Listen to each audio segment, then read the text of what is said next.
Being 7 o'clock, I'm going to open our meeting.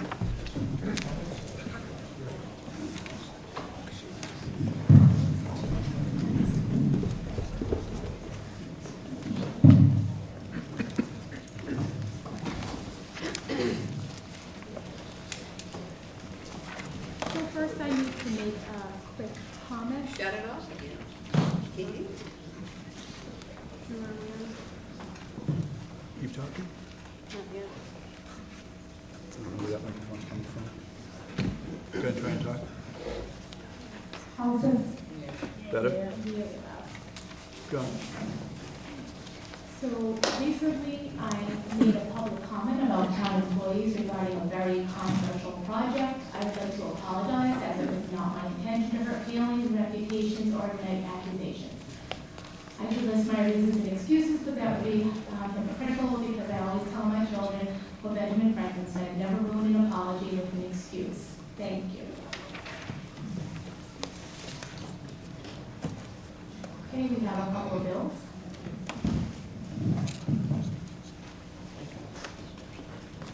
We have payroll in the amount of $3,180 to Bill Scanlon. We have another payroll in the amount of $22,880 to Bill Scanlon. And we have the water bill for $2.99. Motion to approve? Second. All in favor? Aye.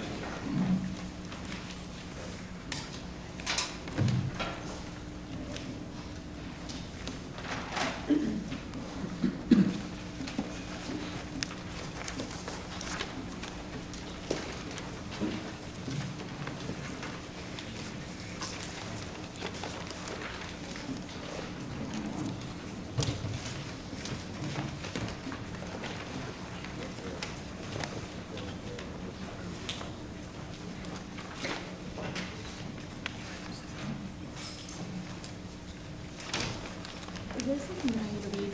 Yep. Mr. Public hearing, yes? Being 7:05, we have a public hearing on Bernier reduced frontage lot, a special permit on King Road. Notice of public hearing, Charlton Planning Board, in accordance with section 200-5.13 and 200-7.2G of Charlton zoning bylaw. The Charlton Planning Board will hold a public hearing on Wednesday, January 2nd, 2019, at 7:05 in the Planning Board office in the George C. 37, on the application of Jessica Bernier, 11 King Road, Charlton, Mass. 01507, for approval of one reduced frontage lot containing approximately 6.15 acres for purpose of building a single-family home. The property is located on King Road and is owned by Jessica Bernier. It is identified as Assessor's Map 79, Block C, Lot 1.4, and is in an agricultural district.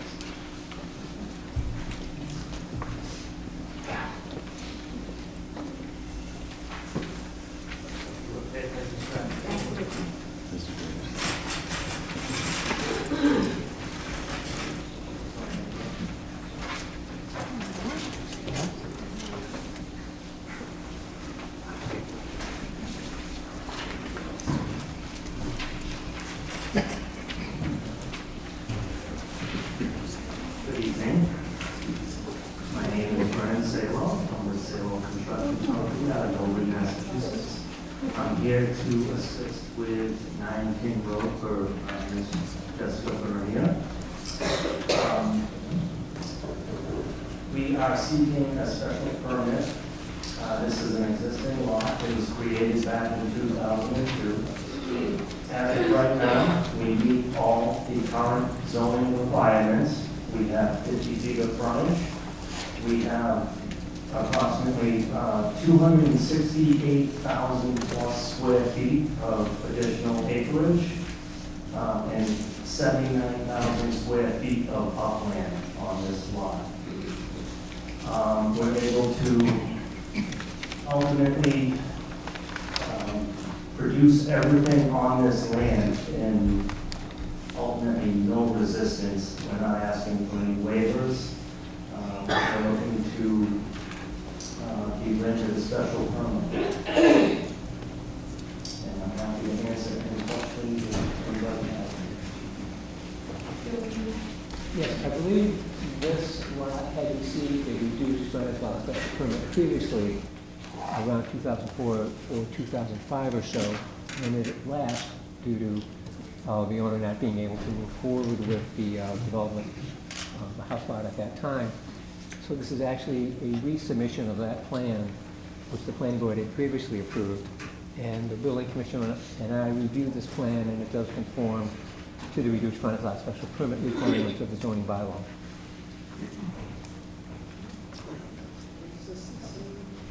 Mr. Scanlon, is this the same that was submitted back in 2000? Yes, I believe it's the same lot shape, Yes. configuration, same dimension. Conditions have not changed.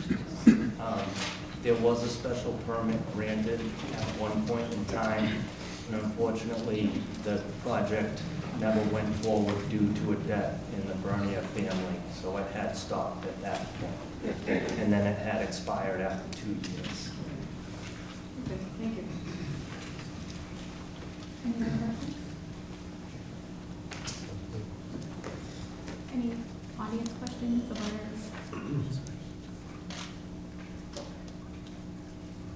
I'd like to make a motion, we close the public hearing. Second. All in favor? Aye. Make a motion to approve the reduced frontage lot. All in favor? Aye. Thank you very much.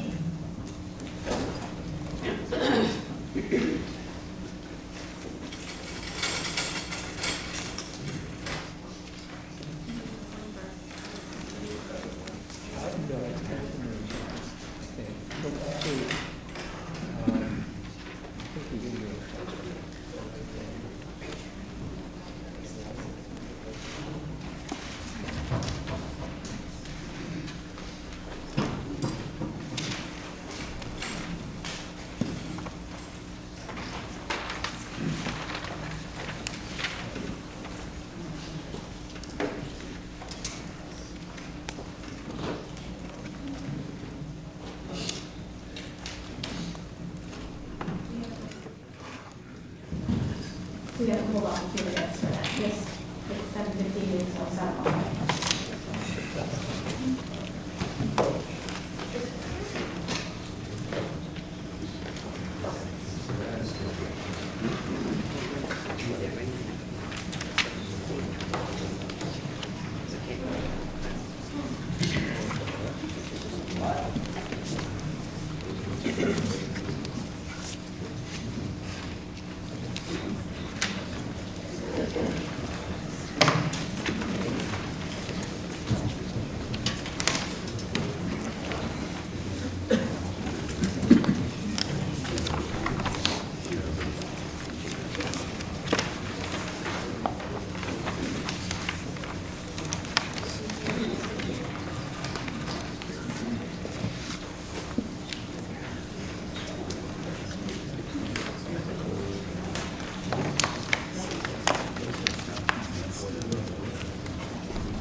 In accordance with section 200-5, .13 and 200-7.2G of Charlton zoning bylaw, the Charlton Planning Board will hold a public hearing on Wednesday, January 2nd on the application of Phone Design Associates in 208 Main Street, Sturbridge, Mass.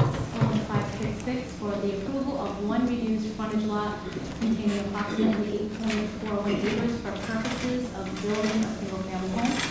The property is located on Ravenhall Road in the Dorset, owned by Gary Seifert, P.O. Box 512, Charlton, Mass. 507, and is identified as Assessor's Map 74, Block G, Lot 6, and is in an agricultural district.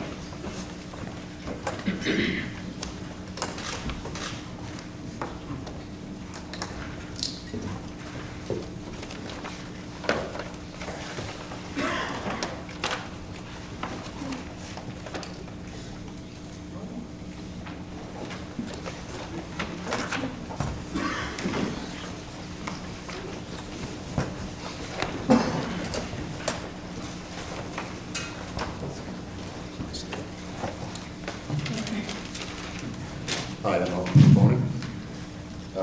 We were before this board earlier last year, requesting to have the same lot get approved as a reduced frontage lot. It was denied. We went to zoning board of appeals and got it approved as a reduced frontage lot. So now we're here today seeking it reapproved as a reduced frontage lot.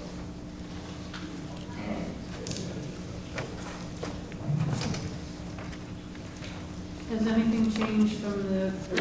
Nothing changed since it was originally approved back in 2006. It's been reapproved a couple of times since, but at the last meeting, we weren't aware of that. It was reapproved a couple of different times. As the board may recall, you had denied that special permit because it didn't conform to the dimensional standards of the zoning bylaw. That the lot opened up after 600 feet to at least the dimensions of the required frontage. So based upon that denial, the applicant went to the zoning board of appeals and received a variance to not have to meet that requirement. So with that variance in hand, he's coming back to the board for approval of this reduced frontage lot special permit. The variance in effect then makes the lot conform to the zoning bylaw.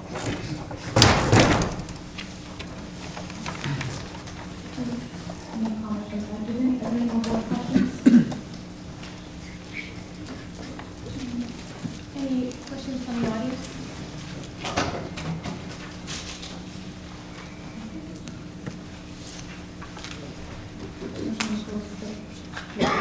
Close the hearing. Second. All in favor?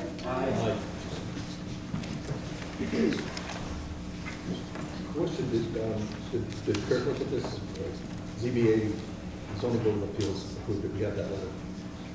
What was the waiver that they gave? Dimensional, correct? Was it dimensional variance that they gave, ZBA? That ZBA gives the variance for the reduced frontage lot. Yes, it's a dimensional. Okay. Okay.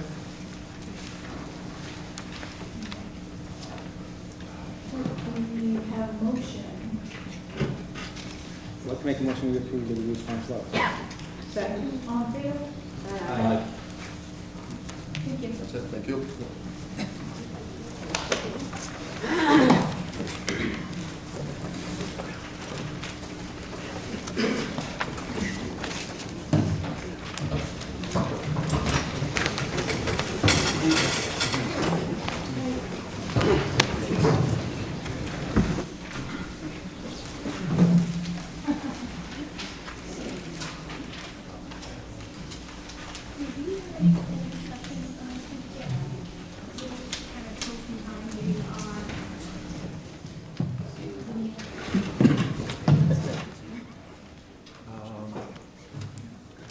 I have asked the Central Mass Regional Planning Commission if they would approve the zoning diagnostic as a DLTA practice.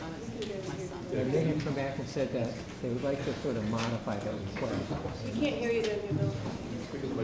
You'll be talking to Mike. So hello, can you hear me? Much better. Okay, so the Central Mass Regional Planning Commission would like to tweak our suggestion for a zoning diagnostic.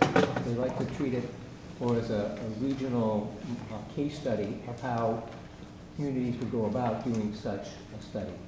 So I'm not exactly sure how they intend to carry that out, but I think they're receptive to working with us that in a way that would meet our needs and also benefit other communities who might be thinking of doing the same kind of thing. So I'm going to be talking to staff at CMRPC within the next week or so to get more information about what they're thinking about. The reason for their change is that they are looking to do projects more of a regional nature as opposed to individual community nature. So they'd like to take our suggestion and try to expand it into something that could be of value to other towns in the region. So I think it'll be both sort of a model study as well as a specific study for us that would benefit us to go forward in trying to do a comprehensive zoning bylaw revision. So it's going to talk about the process of getting that done. So it's going to study how communities have done it, will do it, should do it, the best, Yes. kind of like the best practices. Exactly, using Charlton as a case study, how other communities can learn from our experience. So would you go through the process while that study is occurring? Does that make? Well, I hope so, yeah. I mean, I hope that they look at our bylaw and give us the feedback that we're looking for about where weaknesses are and what we need to do to have someone come in and give a comprehensive overview. And the cost is still nothing to the town. Excuse me? The cost is still nothing to the town. Correct. And I know that we are asking for the funding to be able to do an entire revamp of our zoning bylaws too. So will that be just kind of the beginning step to get us to the second Yes, part of I that? think the thought for the first step is to look at what are the weaknesses of the bylaw, what areas need to be addressed, so that when we do put together the proposal to hire someone to revise the bylaw, we have a good understanding of what we want that person to do. So it's not open-ended, it would be pretty much defined in terms of the sections that need to be revised, and then let that person or firm undertake that project and come back with a comprehensive revision to the bylaw. It's stuff, but it seems like it'll take some goal of price if we were going to hire somebody in general to come do the kind of think that does the first part of a piece of the work. So I think overall it'll save what we were going to pay anyway if that's going to be part of the review. And the CMRPC still, do they also do the second half of that? No, I think we'd probably look for someone with a lot more experience in terms of actual zoning bylaw revision.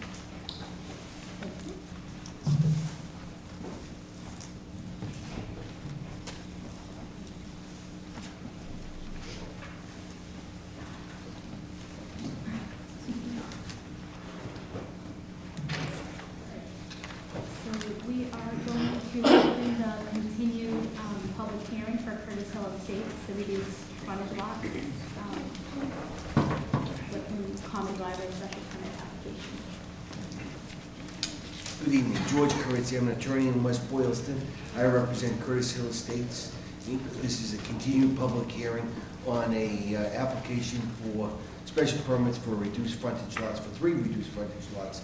At the meeting in December, my client was here. I was not at that meeting, but my client was here, and he was convinced or persuaded that the wisest course would be to reduce the application to an application for 2 reduced frontage lots and an elimination of the application for a common driveway special permit, which is what the end result is.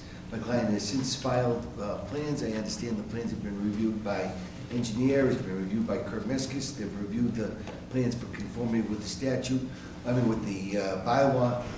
We're advised that all of the technical requirements of the bylaw are satisfied, frontage, contiguous upland area, and lot size. So that's what's been provided here on the plan. We have eliminated the common driveway that had been on the plans, and we have 2 lots coming in off the west side, off the west side of Old Spencer. So that's what we've got there. If there's any questions, I'm happy to try to field them. Do we have the little maps or else? Um, No, we don't have do the little. do we have these in the box?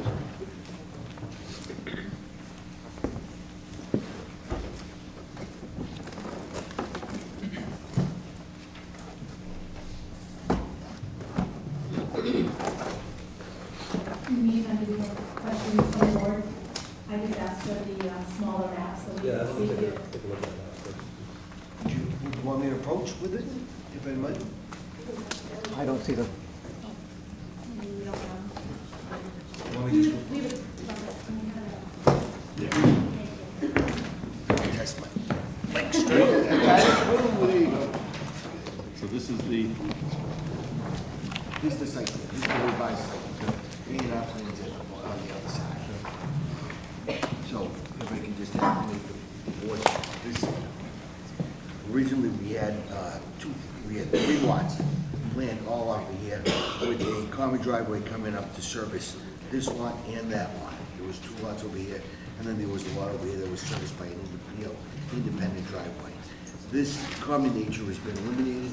The lots, this lot, they can configure this way, or they can configure this way. They both have over 5 acres of area, and they both have over 1 acre of contiguous upland. This one here has 74,000 square feet of contiguous upland. This is 56,000 contiguous upland. Like, I know, there's a butter I'm familiar with, just, that if I can just show you what I just pointed out to the board. 2 lots, fronting on Old Spencer Road. This lot here comes up, wraps around. This lot comes up, wraps around, and both are over 5 inches. They've eliminated the common driveway, which would come right along the border. There is now a single access driveway for property that would be abutting the property.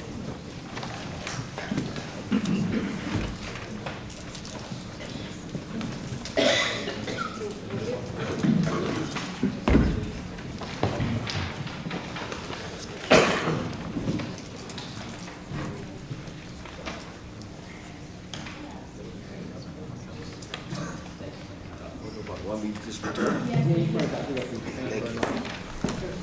Yep, thank you.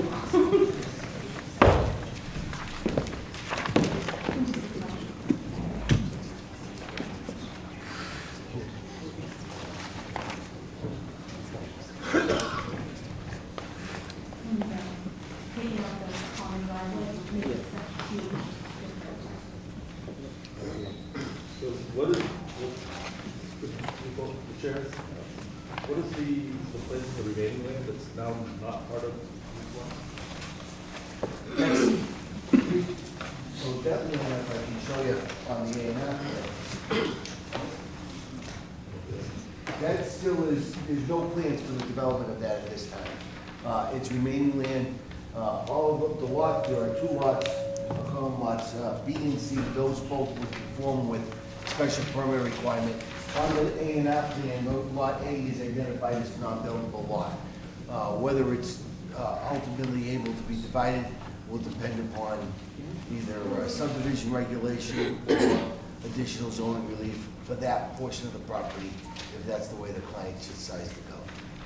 But at this time, he's reserving that land for future, for continued ownership.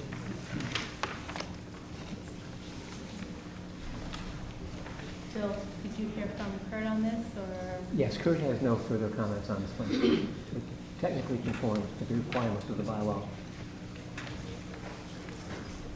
The same question I had last time. So is it customary to use Lake Bottom as acreage for a reduced frontage lot?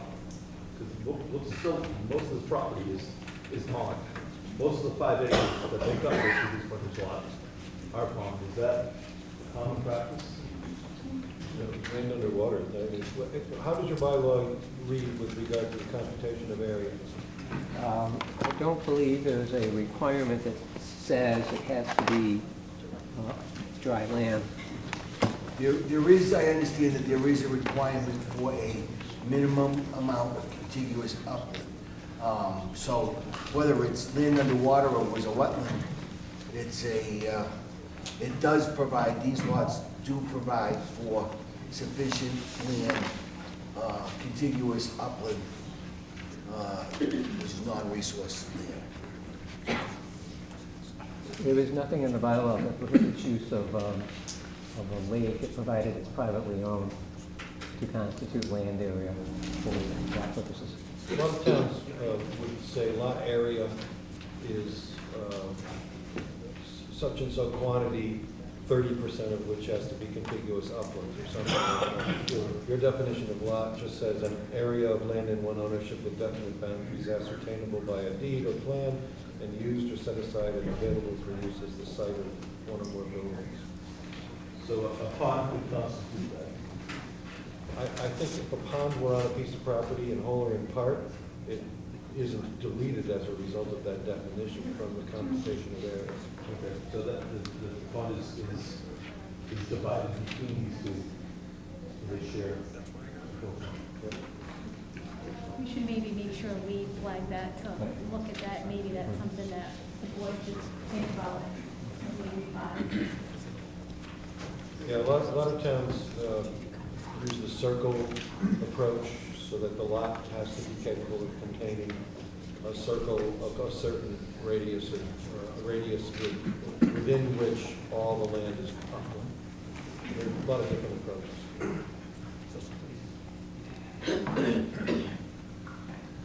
Any other questions from the board?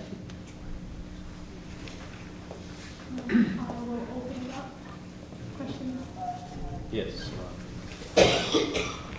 Evening and Happy New Year, everybody.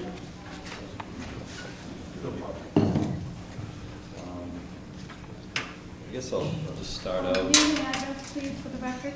Oh, I'm sorry. Michael Daniels, 63 Old Spencer Road, direct abutter to the particular project that's going on. You know, I want to just state, you know, we've been doing this for a year. I think it's literally been 1 year now. We've been coming in front of the board. We've gone back and forth. It wasn't approved in the beginning. It wasn't approved the second or the third or the fourth time we met. This property has not changed overnight. It's still a very, and I know this doesn't fall in the planning board's area in reference to wetlands, but that is another part of the ingredient here. There's a tremendous amount of wetlands out there, which is going to have an impact on a lot of folks' property in reference to this particular project. You know, we've got about 18 homes within a stone's throw of this particular project, and we all conform. We're not non-conforming lots. We meet the we meet the road frontage and the requirement of acreage and so on and so forth. And I just have to go back and talk about the intent of the bylaw. I don't think this bylaw was written so that we could have a builder come in, squeeze houses into where it doesn't belong, and just try to maximize the use of the land. Now, I understand Mr. Blair is a businessman, and so am I. I'm not against growth, but I am against the fact that this board has to decide on how this town is going to look. And if we are going to let little strips and people come in and do things like this and convolute and really put something where it doesn't belong, is this the best use? Is this the best integrity? Does the builder have integrity? I'll leave that up to the board. But my view is, how can somebody come in? I've been there 25 years. I've got 2 kids in college right now at St. Anselm's. My house is paid for. I really didn't want to have to sell it. You're gonna let him put a home right behind my home, and that house is gonna be closer to my pool than my home. And if everybody here feels that's okay, then it's gonna be okay, but I'm not okay with it. So I would respectfully ask that you take a hard look at what this proposal is. And I gotta tell you, you've reduced it from 3 to 2, but this is not, you know, oh, we compromised, you know, we got down to 2, everybody should be happy. This is 1 house lot. He doesn't have to come in with, you know, trying to get reduced road frontage and all the other things. If he wants to put one home out there, then he can do that. It was at 3, now it's at 2, but this doesn't work. And like I say, we've been at this a year. And I would respectfully ask the board that they deny this on all of the grounds that I had just mentioned. Thank you very much.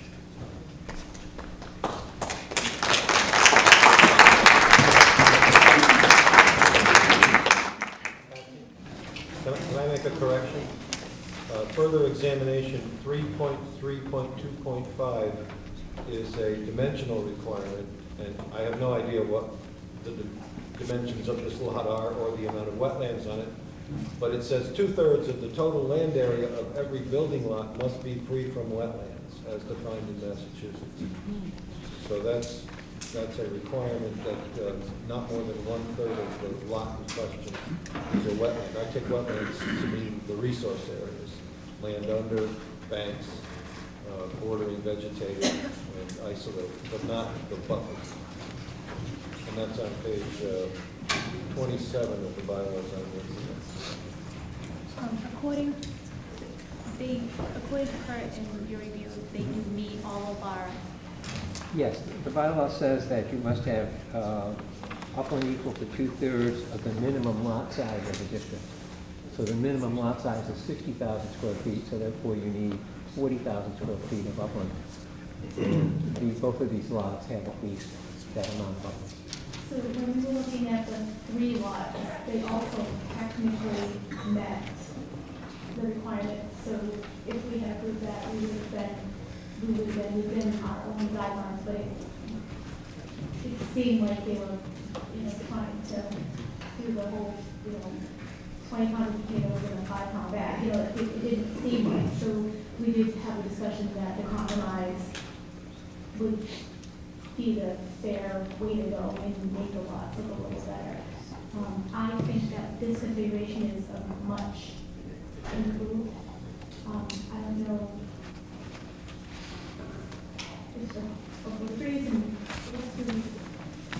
And I did question that one with Bill, and I questioned whether it was because of the minimum lot size of the district, or what would constitute a minimum lot as being a reduced frontage lot, 5 acres, 2/3 of that, but it sounds like it's minimum lot size for that district, not minimum lot size that's required if it was a reduced frontage lot of 5 acres. So the way the interpretation was given to me. We want to close. Are there any other comments? Well, I do want to make one more comment. I think, you can check the technical boxes. You can go right down you can meet them all. But, Mr. Meskis clearly states in his letter, and it's to you, it's to the board. It's not to me. As a zoning enforcement officer, I would consider the zoning bylaw as a whole, which purpose is stated in 201-2 underlining added. He's asking the board to look at it as a whole. He's not asking you to look at, with all due respect to Mr. Carizzi and his client, that he convoluted the lines and he got to check all the boxes and made everything look fine. As a planning board and as a town, I think we need to look at it as a whole. And Mr. Meskis' letter states that. was that the comment from the big lot plan? It was Mr. Meskis' comment to me today when I came to the town hall. And unfortunately, he couldn't be here this evening. But those were Mr. Meskis' words. I'm not putting words in his mouth. And I believe I would go back that he didn't like the project from the beginning. And again, I can't speak for him, he's not here. But I would tell you that he didn't like it in the beginning and he still doesn't like it today. Excuse me, can I make a comment? Mike Mitchell, Burlingame Road. I just moved here a few years ago to Boston, and my hometown was literally developed right out from underneath me. They They squeezed houses in every single way they possibly could. They built a house literally inches from the back of my house and put up a giant fence. So I had basically no sunlight the last few years I was in Boston. This town is very nice the way it is, and I would very much encourage you to err on the side of safety when it comes to preserving the amount of space that people have, because people move out here for space.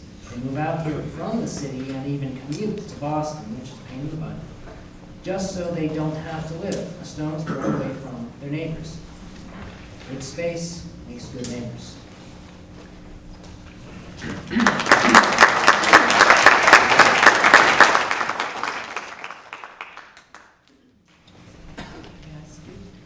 Please state your name and your address, please.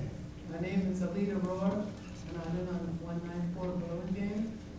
I also moved here some 4 years ago from Boston, and I would plead with Charlton. You are watching the environmental slow suicide of what is a gorgeous piece of wetland, farmland, and forest and woods, paper cut by paper cut, in the name of progress. And once it's gone, once it's paved, once the wetland's filled in, once it's chopped down for whatever reason, it's gone. We are in the last green valley. That's what this place is called. Thank you for listening.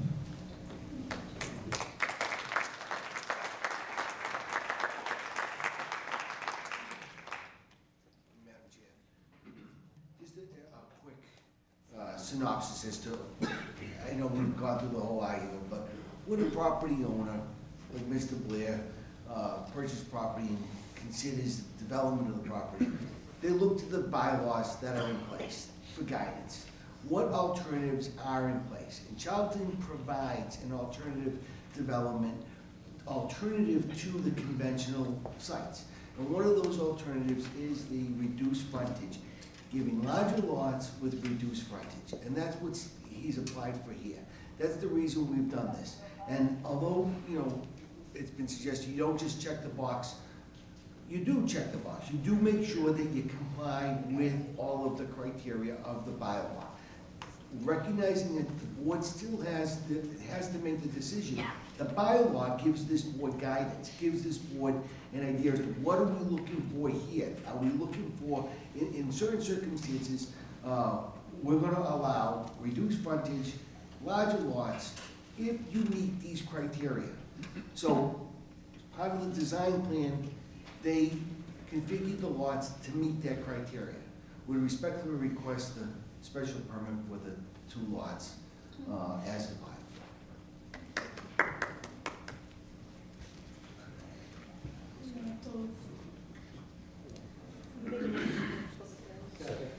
All in favor?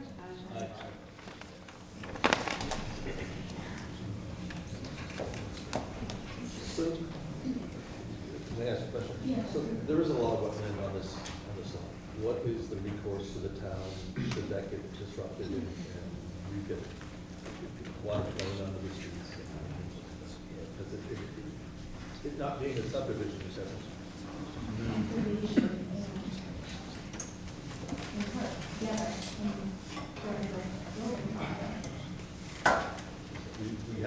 We have a situation like that now with another reduced frontage lot that we have.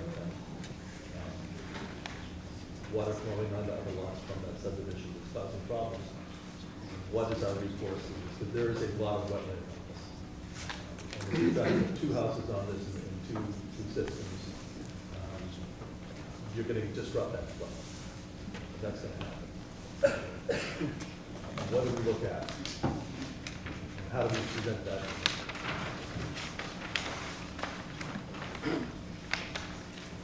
It's something that does worry me about it.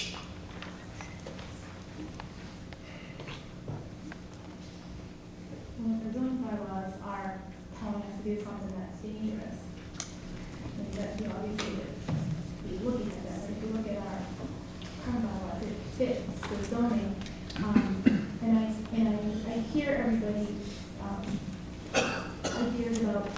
Charlton, a wooded farm town that's going to grow.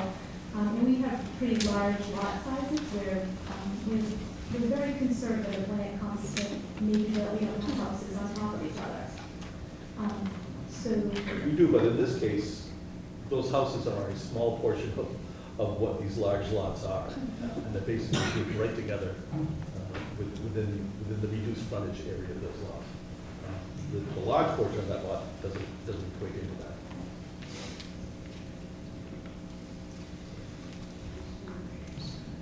I just want to make sure that, years down the road, when this starts to get developed and these houses start to go in, we're not left with the same problem we have up in Haggerty with water flowing from one yard to another. Well, the question before the planning board is whether this is a suitable development for this 15-acre property. We're talking about 2 homes, each on a minimum lot size of 5 acres.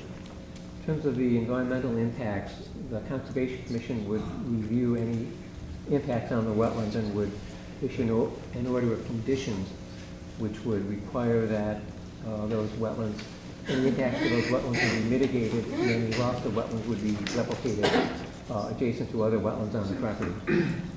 So it's really up to the board to decide whether this is a suitable development given the conditions of the property and whether 2 lots is a reasonable density for this piece of land.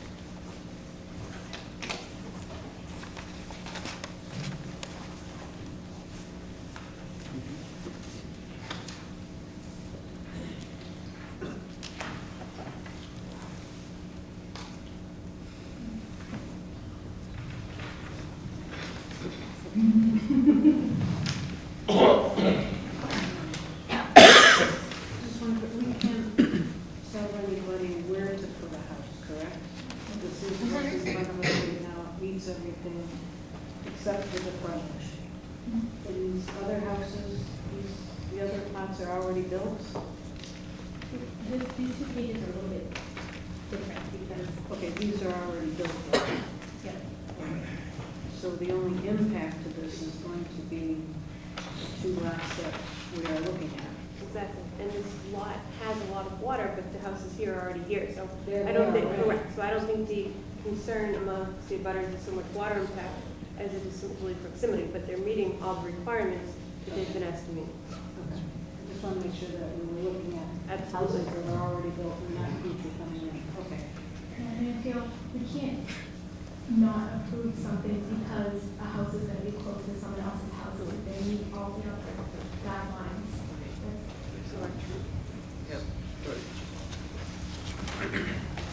I would like to make a motion to approve the project. Is there a second? Second. All in favor? Aye. No. 4 to 1? Thank you. Thank you. Thank you, Madam Chair.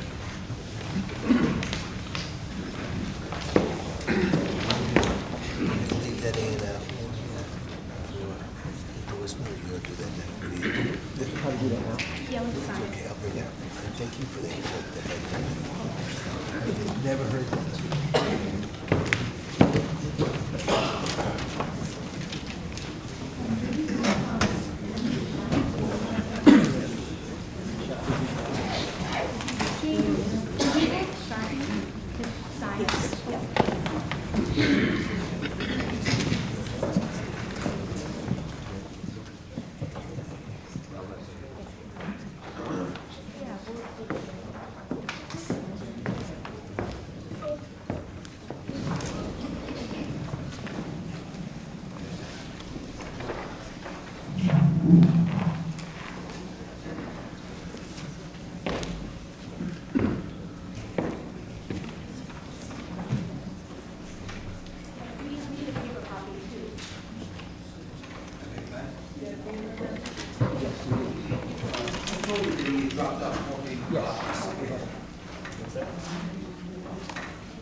We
are opening, continuing the public hearing for Valentino, the definitive subdivision plan, 44 Old Street Road.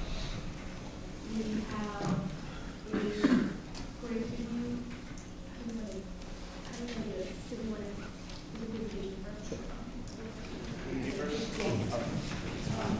Evening. Mike Novak from Meridian Associates. How's the volume? I'm trying to be close and loud. So since we've last been in front of you, we've had a couple iterations back and forth with myself and Grace Engineering. I thought it best to just quickly go through some of the real highlights that we've changed, some of the bigger pieces, and then take it back to the board and to Michael to ask any questions or make any additional comments from there. Keep it short and we have a long way ahead of us. So as you recall, we had the two lot subdivision proposed off of Opal's Road. Roadway hasn't changed. What we have done, one of the big changes is we've taken away the walls and we've graded out from the roadway to wherever we caught up on the slope and 3-to-1 per bylaw to prove that the full roadway is required for the 3-to-1 slope requirements. With that came with a concern of groundwater breakout. So from that, we've added a sub-drain around the road that will now have a stone top to capture any of that runoff prior to entering the roadway. That, along with the roadway runoff itself, will all be collected and entered into, if you recall, was a subsurface detention system that was proposed. We've expanded that to allow for that runoff from both groundwater and from roadway. The same discharge remains in terms of outlet into a pump's plateau, the level spread. One of the other things we've also added an emergency overflow from that system as well that runs off.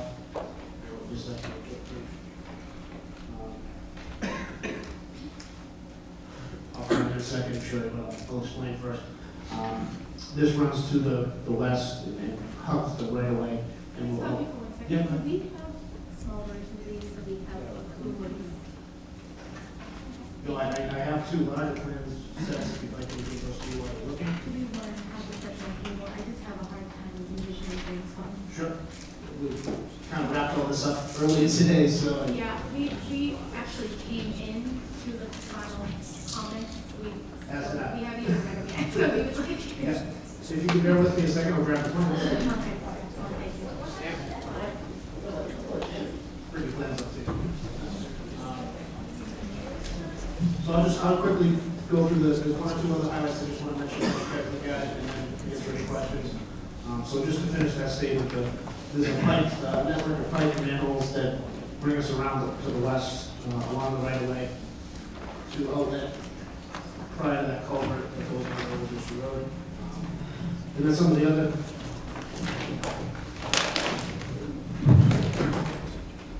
and I'll go back and tell you the pages that I've referenced once we'll get through this real quick.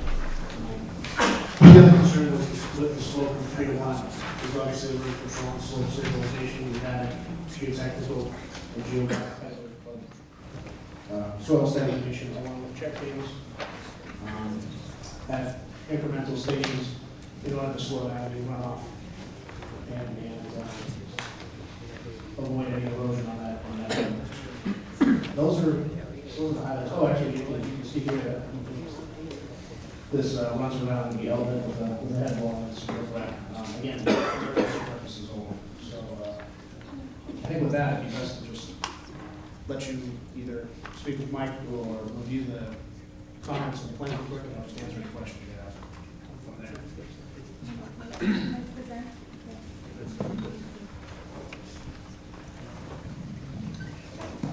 Okay, so since the last meeting on the 11th of December, we've been through a review of 4 revisions on this plan, including the latest, which we got this afternoon and completed at about 5 o'clock. So that's the one you have in front of me, January 2nd letter. They've worked through most of the issues. One of my earliest comments on this plan was the unusual drainage system.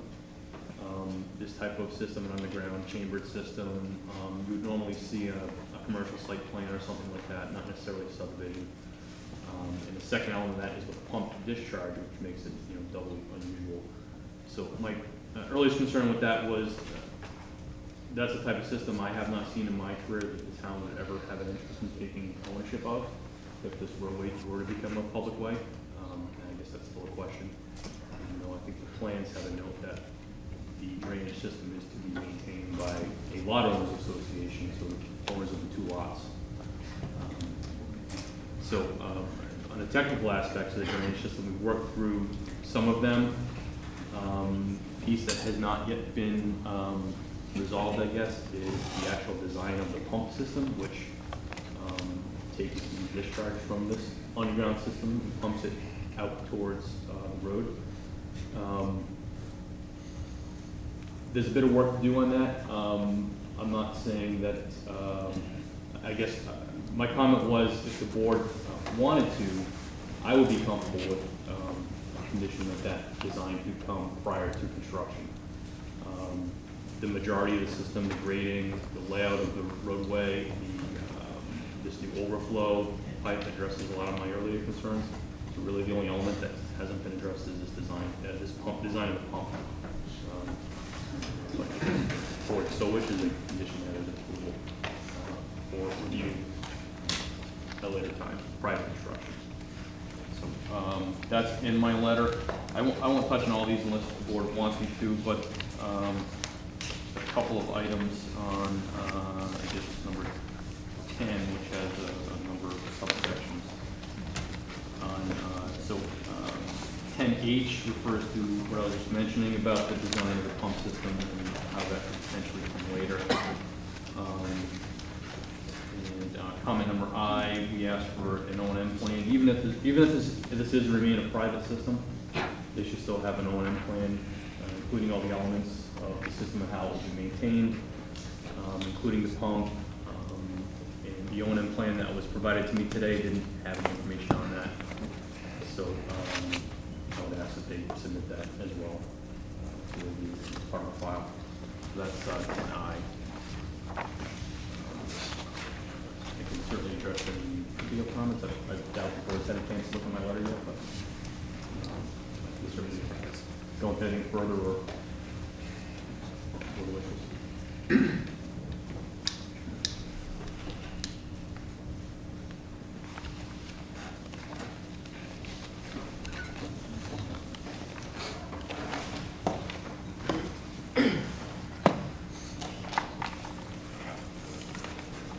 Mike, can you comment on whether there's any drainage impacts on Old Worcester Road from this subdivision plan that would be a burden to town DPW to maintain? So they've designed this subdivision to comply with stormwater management. And one of the requirements or standards of stormwater management is that you not increase the peak rate of runoff to the receiving area, which in this case is Old Worcester Road. The entire site drains towards it. So the implementation of the catch basins and the underground system provide for that peak rate reduction for all the design storms, and that's 2, 10, 25, and 100-year storms. In all those cases, they've demonstrated through their calculations that the runoff to Old Worcester Road is reduced to below existing condition.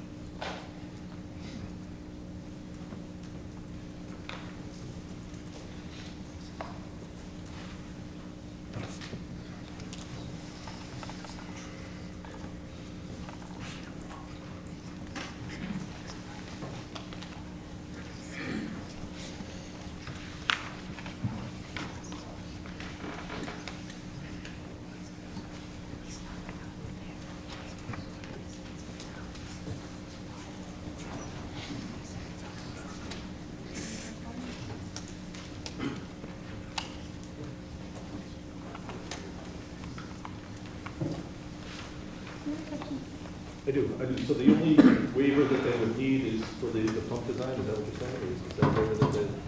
I'm not suggesting that's a waiver. Condition? Yeah, as a condition of approval, that they submit that private review.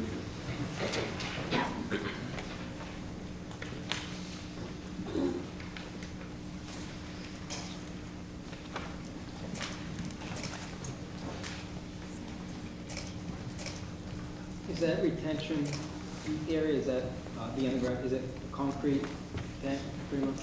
What it is it's actually Caltech or the ADS plastic, half plastic type with a concrete base. Reintegrated? Yeah, a concrete base for buoyancy, which was part of the resubmission we gave Buoyancy Scouts as well. So it's an enclosed system, but it's plastic. It's not a tank. Gotcha. Yeah. Because when you say pumps, you think about, yeah, like a septic. The pump itself, which will, the gravity will, excuse me, the actual initial outlet will be gravity effect outlet to a pump system because of the relationship. Okay. So that piece will be. Okay, thank you.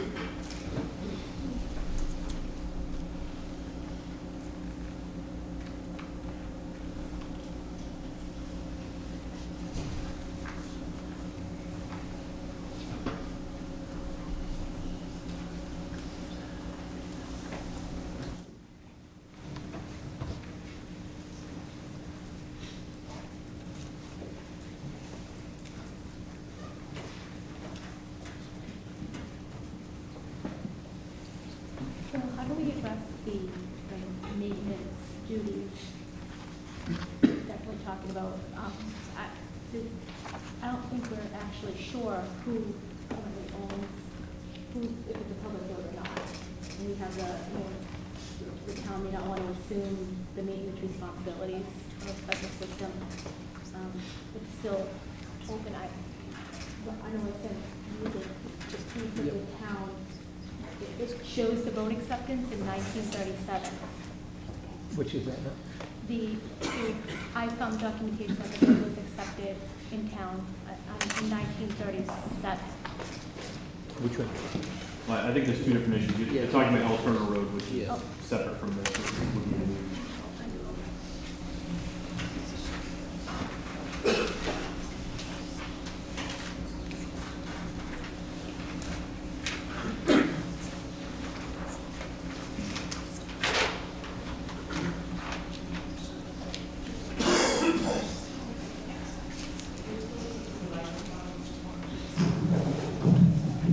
Do we have additional board questions?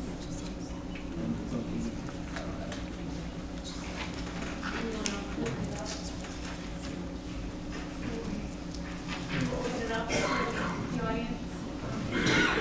Please, questions only and not comments. We're just trying to keep it, I'm not sure that 11 o'clock tonight we can, so, Madam Chairman, Gerard Russell, 63 Old Worcester Road. And I do have questions. I would like to preface it by saying that we're all flying blind here. And we don't know what's going on. I can't see it. You can hardly hear. These plans were filed this afternoon. They had a deadline of 12/21. Why these plans were allowed at the last minute, I'd love to know what the answer is. That's the question.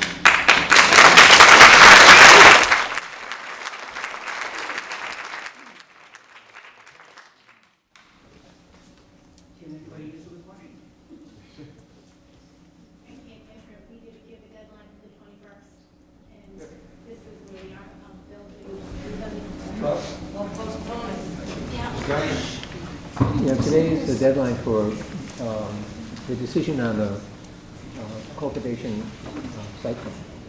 In order to act on that plan, we need to have... Speak up.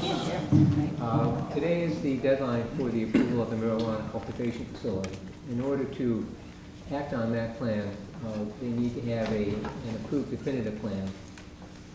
Without that approved definitive plan, they don't have their zoning protection. So the reason for the last minute filings of the subdivision plan is to enable the board to decide whether it conforms to the planning board rules and regulations, so that they can then vote on that definitive plan as a prerequisite for voting on the site plan for the cultivation zone. Thank you, Mr. Scanlon. I understand that, but it is my understanding that VGG was, excuse me, Mr. Rosen, I'm a resident here and I'm asking questions. If you I let me was finish. offering to answer your question. I'm talking to Mr. Scanlon. I'm asking Mr. Scanlon, not you. Okay. They had a deadline of 12/21. Why are they being given more time? To meet the deadline, I would assume. The deadline is passed. I have another question. Madam With Chair, regard- could I answer that question as the applicant? Sit down. Yes, you can answer. Thank you very much. So I believe what we agreed to at the last meeting was that VGG would submit revised plans by the 21st. VGG did in fact submit revised plans by the 21st. I believe we then agreed that the peer review consultants would review any resubmissions and get comments back to VGG by the 28th. Grace Engineering did in fact review them by the 28th and return commentary on or by the 28th. And then I believe the third thing we agreed on is that we would let peer and peer communicate directly to see if they could resolve any differences that arose between the 21st and the 28th. What you received today were some minor modifications that were responses that were worked out peer-to-peer between Grace and Meridian based on Meridian's revised plans on the 21st, Grace's comments on the 28th, and then peer-to-peer back and forth between the 28th and today, which I believe is what the parties agreed to. There's no statutory deadline, there's no legal deadline, there's no other deadline imposed. It is an agreement that I believe your counsel, myself, and the board agreed to at the conclusion of the last hearing. Thank you. Madam Chairman, I thank Mr. Williams for clarifying. Unfortunately, left in the dark are the residents who have yet to see any of these revisions. And this easel, with its back to the citizens, is a metaphor for citizens once again being left out. I have a question regarding the culvert and where the water that comes off of that hill, where that water is going to go. Can you show me that culvert? The culvert I referred to was at the,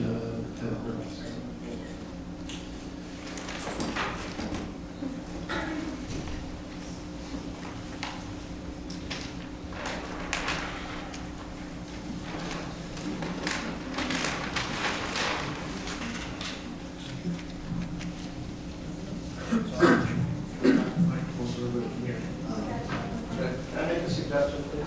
Can you turn that on? Yeah. They see it. Yeah, why don't you move it on the step, turn it around, and make sure everybody can see it.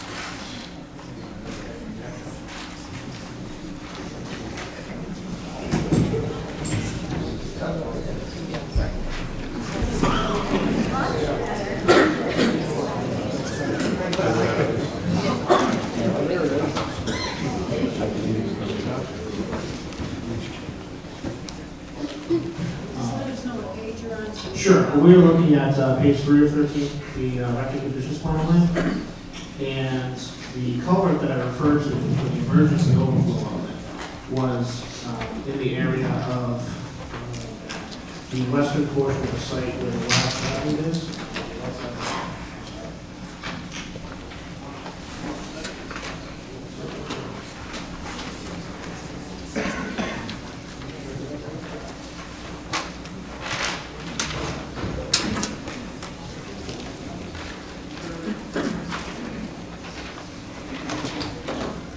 At the, we'll call it the southwestern corner of the property, in and around the area of the property last name Poirier. See that? This is existing culvert there, where just with our proposed emergency outlet discharge is approximately 50 or so feet away from that, upgrading, again, that was for emergency purposes.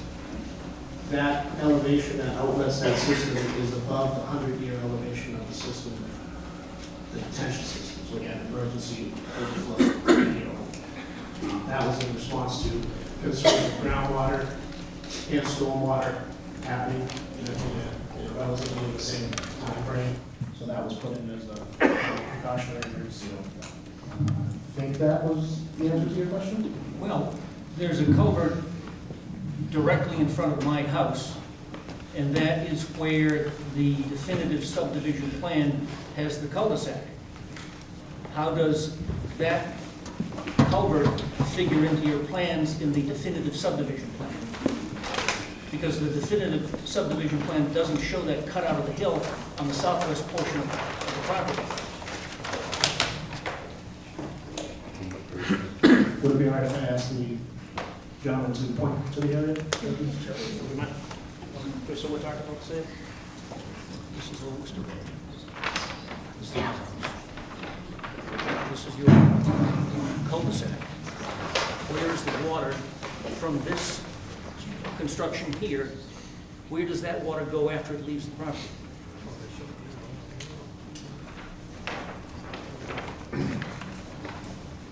So the area above the catch basin was to the north. Mike, let them know what page you're on. Oh, yes, sorry. Page 6 of 13.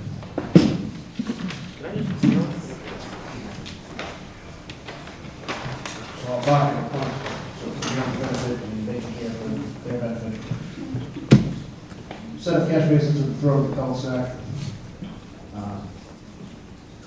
The slope of the road directs water to the outside edges. So everything to the northwest of the cul-de-sac will be captured by the catch basins, routed into the subsurface detention system, which then, through the pump system, will be controlled outlet into a level spreader, which will dissipate and eventually end up back in the culvert at a reduced peak rate from all the storms as Susan mentioned in that drainage design. Okay. So, as I understand it, the cul-de-sac, water from that will then be directed to this retention pond here, or detention pond, and then will be pumped down, here, you should probably, and then will be pumped down on the north side of Old Worcester Road, across from my house, and then will go into the culvert that exists right here, or in this vicinity. Okay. Mimicking naturally existing. Right. There's an existing culvert there now.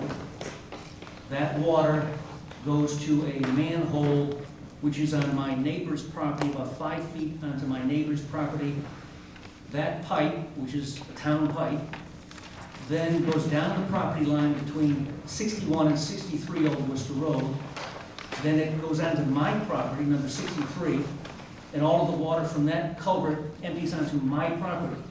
So my question, Madam Chairman, is how is it that they can put water from a private development onto my property? There is no town easement for that. There is no town easement on 63 or 61 Old Worcester Road for the town's drainage pipe. I'm happy to have it because it alleviates water, ice in the wintertime. So I'm happy to have it. But it actually is an illegal pipe. And VGG doesn't have my permission to put water onto my property.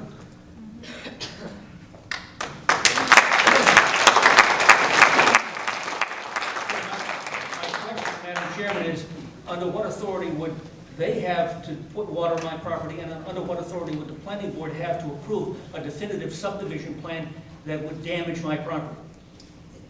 That's my question.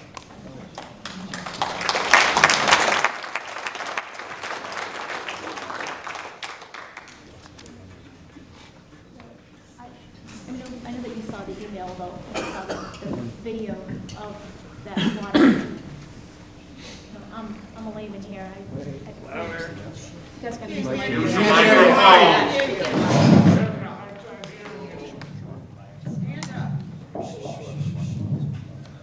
going to ask Mike then. So, I became aware recently that there's a culvert on, I guess, on Mr. Russell's property from the site. It doesn't show on the site plan, I'm still not exactly sure where that is. I can only speak to what's on the plan now and the proposed stormwater design. Again, as I mentioned at the outset, they provided calculations that show that the site development complies with stormwater management, and one of those requirements is that the peak rate of runoff is not increased from existing. So water goes downhill, it always has to. You can't allow more water to go downhill than was before you built the project. So their system shows that. In fact, I was just looking at the numbers that they're showing. They're actually reducing the peak rate of flow by almost 40% for all the storm events. So it's even less runoff than existing. And they're also doing a volume reduction, which isn't required, but a volume reduction. So not only is the water getting there less fast and less of it, I'm sorry, less fast and less of it. There's a peak rate reduction and a volume reduction proposed project. Madam Chairman, can you ask Mr. Andre if he's done a site visit? I have done a site visit. Yes. You have done a site visit? Yes. And you didn't see the culvert? I did not notice the culvert, no. The site is 100 acres. I didn't walk every acre of it. I didn't know of your particular culvert until last week, I think, when I saw the photos.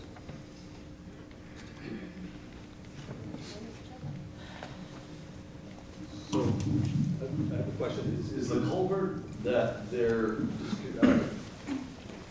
water flow is going into, is that connected to the culvert that crosses the street that goes into Mr. Russell's property? Or is it a separate system completely? The culvert that their water goes into? The culvert that, from the retention pond for VGG, that's part of this site plan. As the new overflow, you mean? Or? The new overflow. Yeah, well, so that's emergency purposes only, and that's, if for some reason the pump would have failed, the water has somewhere to go, we would follow that outflow. That's 500-something feet away to the west. So I don't think it's anywhere near the culvert that we're talking about right now. Okay. So no. Where does the pump water go to? Pump water flows to, and Mr. Novak can explain better, to a riprap apron and to Old Worcester Road. Okay. So The overflow from the riprap apron is still on our subject property. And from there, it follows natural drainage course, which is probably downhill, yeah. Okay. That's usually how it goes, yes. Into the detention pond? No, from the detention. From, yeah, so it's mimicking existing conditions at that point. Once we discharge it from our settling basin and our riprap apron, it's mimicking existing conditions, doing what I think you said. It's doing what it already does, it's going down and finds its path that it's normally done. We are just reducing the amount and the rate that it travels.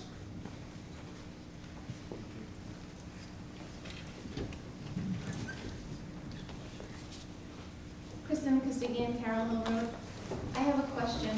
At the last hearing on the 11th of December, the board set not arbitrary deadlines. You clearly stated that VGG would have all documents to you by the 21st, that peer review would review by the 28th, and that you guys would have a short window prior to this meeting to review and digest everything that peer review said about the diagram so that you aren't scurrying about trying to understand at the last minute, and that we wouldn't be either.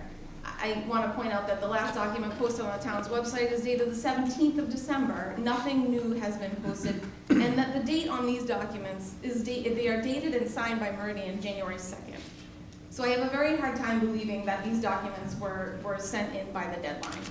And why set a deadline if we're not going to adhere to a deadline? I'm not sure whose call that was to just ignore a deadline, but that doesn't do this town any good. For a project of this size, if you're going to set a deadline, you should adhere to the deadline. Now, VGG was declined by the Department of Public Health for not hitting the deadline. I don't know why Charlton would want to bend on all its deadlines. I understand that they were allowed to chat behind the scenes with our peer review team. I don't know that that's a great idea when you're under open meeting law. I understand they don't work for the board. Well, they kind of do in this case.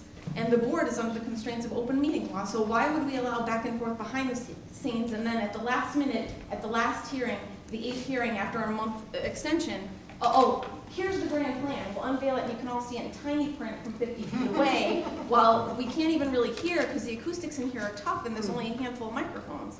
So my point is, when you're evaluating a plan of this size, it is imperative that they hit the deadline, that the information is put out to the public in a reasonable fashion, and that none of the peer review team are scurrying about at the last minute to digest something that can impact our quality of life. This is a big change in a neighborhood. So I would suggest, if I were on the board, that you don't even consider anything that was submitted after the 21st. You're not.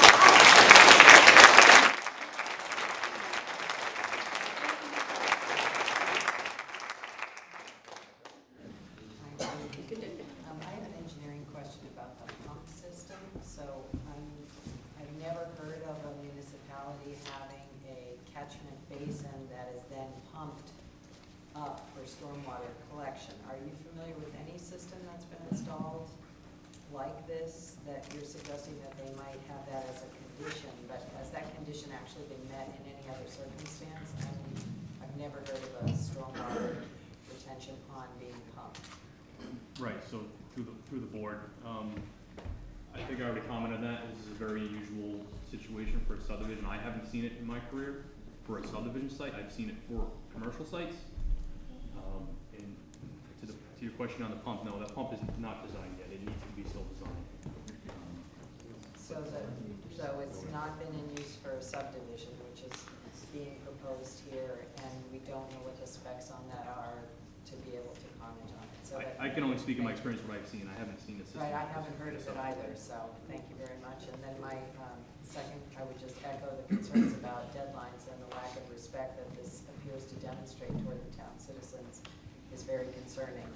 And a final note, which while it hasn't been addressed and we're not on lighting, a comment was made at a prior planning board meeting that we're not building Yankee Stadium here.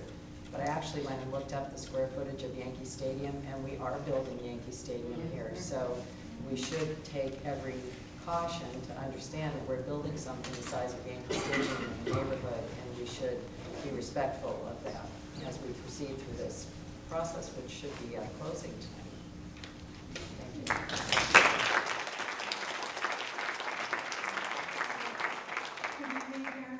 Thank you. Osgood Road. I want to make it very clear, I am a selectman in town, however, I am speaking as a resident. I want to first thank everyone up there for all your hard work and dedication. I certainly know it's not easy doing what you're doing, so thank you.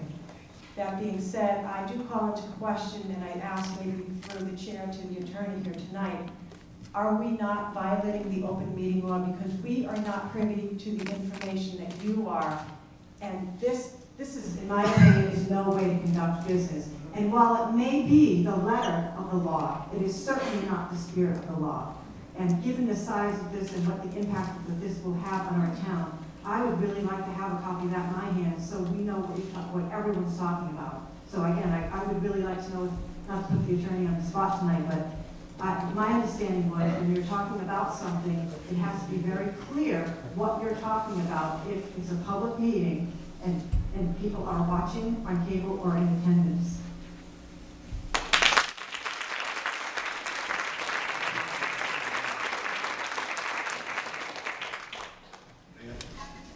The open meeting law requires that this be posted 48 hours in advance and that the topics to be discussed during the meeting are placed on the agenda. And that's precisely what has happened here. I understand your frustration with late blooming information that was not in accordance with deadlines that were established for the 21st and the 28th. There was an earlier comment made by somebody that the peer review to peer review discussions were possibly a violation of the open meeting law. The peer reviewers are not members of this governmental body, they're advisors to it. It's a common practice for peer reviewers to talk off channel so that they can make progress between meetings. I reject that as a contention of an open meeting law violation. I understand the dimensions of the room are such that I doubt anybody sitting in the back row can see what's up there. You're free to come down during the course of the meeting and look at it, or to sit closer. I taught law for 28 years, and I can tell you, most of the students sat back there. So that it wasn't necessarily conducive to having everybody understand what's going on, but you have to take it upon yourself in this open meeting to come down and take a look. It's not perfect, but it is what it is. Good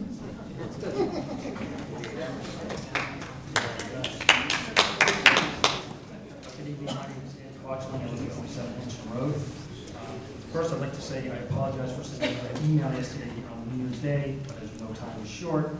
Very clear to me, that's what highlighted the changes on this plan, because the original plans for 7 months never mentioned anything about a catch basin. It's on site. It crosses the road that goes to a drain structure that is maintained by the town, because there's a yellow mark in the road that shows that the town, it's obviously town infrastructure. It clearly goes through location into the back of Mr. Russell's yard of discharges.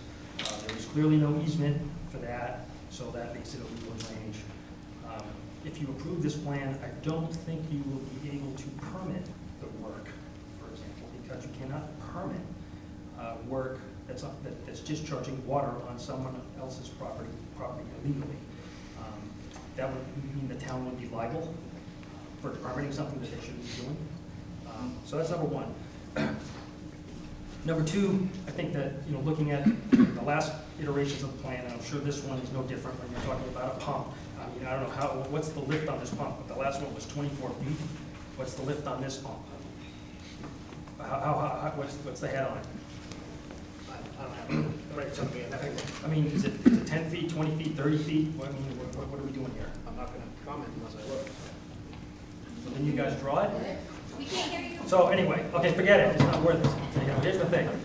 The point being is that the town should not engage in approving any stormwater plans that have to do with the pump. Because you got to think about this for a second. Number one, pumps work on electricity. If there's a power outage, it's not going to work, and that's usually during a storm. So you're going to have some kind of backup generator, which I'm sure is not part of this plan. If the last pump was 24 feet deep, you're looking at a super duper heavy duty pump, you're going to have to probably have 3-phase electricity, which is probably not in this area, so that's not going to work. So there are a whole bunch of conundrums with that. And you got to remember, if you approve it on this plan, forever and a day, you will have to approve this kind of silly system in the town. And that is a huge problem, because I don't think our public works department is prepared or equipped to go around fixing pumps during rain events, right? So with that said, you know my take, because I sent you guys an email. I'm the one who alerted you to what was going on here. So that's a definite no-no, dumping water on someone else's property with no easement, and the town should make good on that with the Russells, as far as I'm concerned, because our infrastructure, town infrastructure, should not be dumping on private property without permission. The next issue that I have, okay, is for Mr. Bobrowski, is that it? So Mr. Bobrowski, one of the things that I discovered when I was doing my homework, and I don't know if this is, how much effect this is going to have on this project, and it relates to the sewer. So it turns out that, from doing some homework here, that back in 2005, the property owner received a sewer betterment abatement for $16,400, based on the fact that this property is restricted, limiting the property to agricultural use, meaning it can't be built on. So I'm not really sure how we can entertain putting a subdivision in, tying into the sewer system, when back in 2005, the property owner received an abatement for the sewer. So in other words, in actual effect, they didn't pay for the sewer, where all the neighbors on that street paid the betterment. So they were given a reprieve, and rightly so, I agree with that, based on the fact that this land wasn't buildable. And if it's not buildable land, then they don't really need the sewer, and why should they pay for the betterment? But that doesn't seem to be the case here. It seems to be the case that they are taking advantage of that betterment, because the truth is, we wouldn't be having a factory built here without the sewer main there, and you wouldn't have this subdivision going in without the sewer there. So I don't understand how, you kind of can't have it both ways. I want to make sure that we're not putting, in all fairness to the property owner, we don't want to put them in harm's way. Because if you approve this, you run into this kind of conundrum where they got a tax break for the last 15 years. And how does that fit into the scheme of things? Because, you know, you can't really have both, you know, both of those situations, I don't think. Do you have a copy of the document? Yes, I do. May I look at it?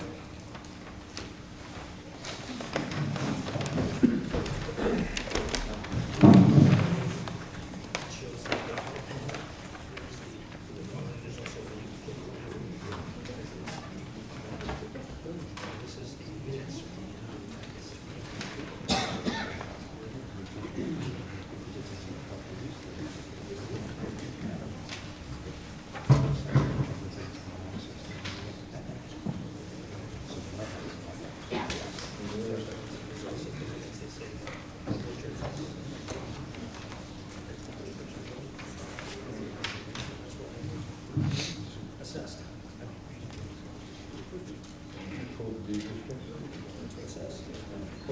No, I didn't. I didn't have a copy. I just got it today. Show to Mr. Rose. Yes.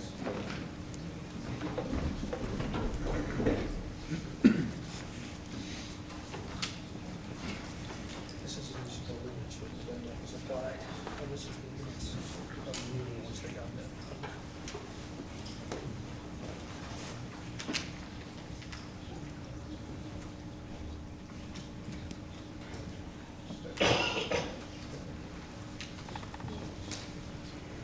So with that said, there is another sort of big red flag here. From a taxpayer perspective, because I'm a taxpayer, everybody's entitled to the abatement, you know, if they qualify for it. But if you ask for it and you get it, and then several years later come back and decide, oh, I want to build on the lot, it's not really fair. You know what I mean? It's just not fair. Like, you can't have both. And then for these guys to come back now, well, we'll pay it now. Well, to be honest with you, if they do 10 buildings up here, they're going to be paying for it because depending on how the town figures their abatements, you know, that needs to be included if it goes forward. But I think this is a big red flag here, and I don't think you can vote for that under those circumstances. Thank you very much.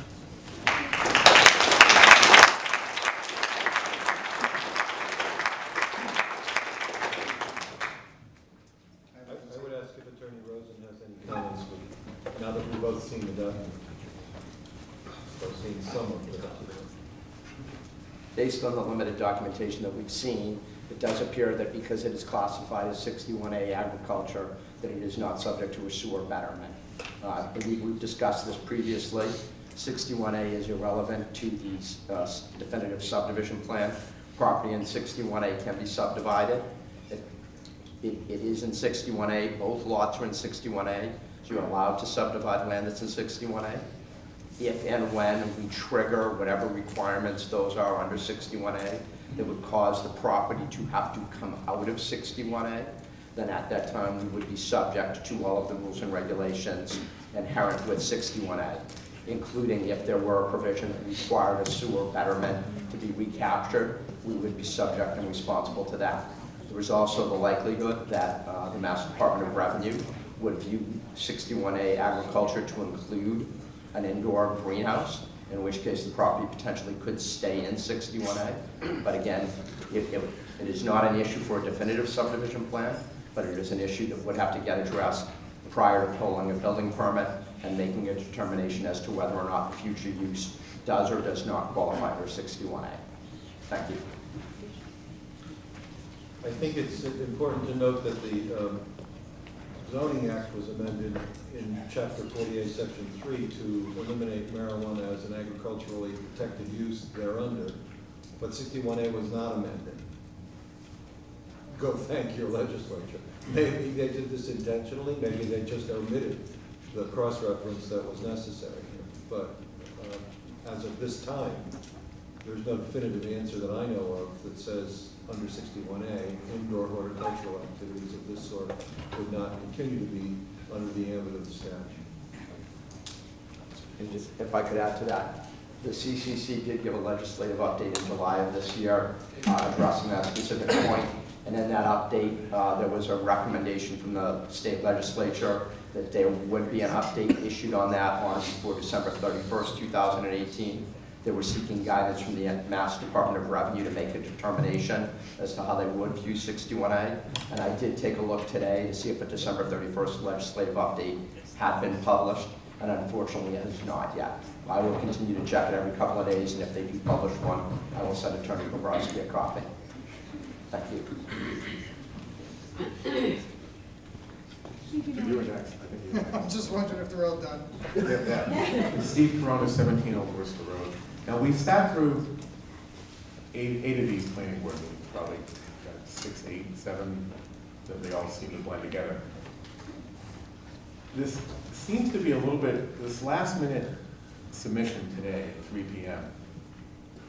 of these plans went out of the goodness of the heart of the planning board 2 meetings ago.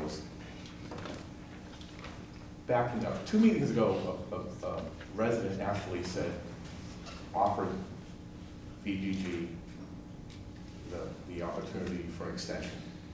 And Mr. Rosen said, no, we don't want an extension. 2 weeks after that, there was another meeting, and an extension was met.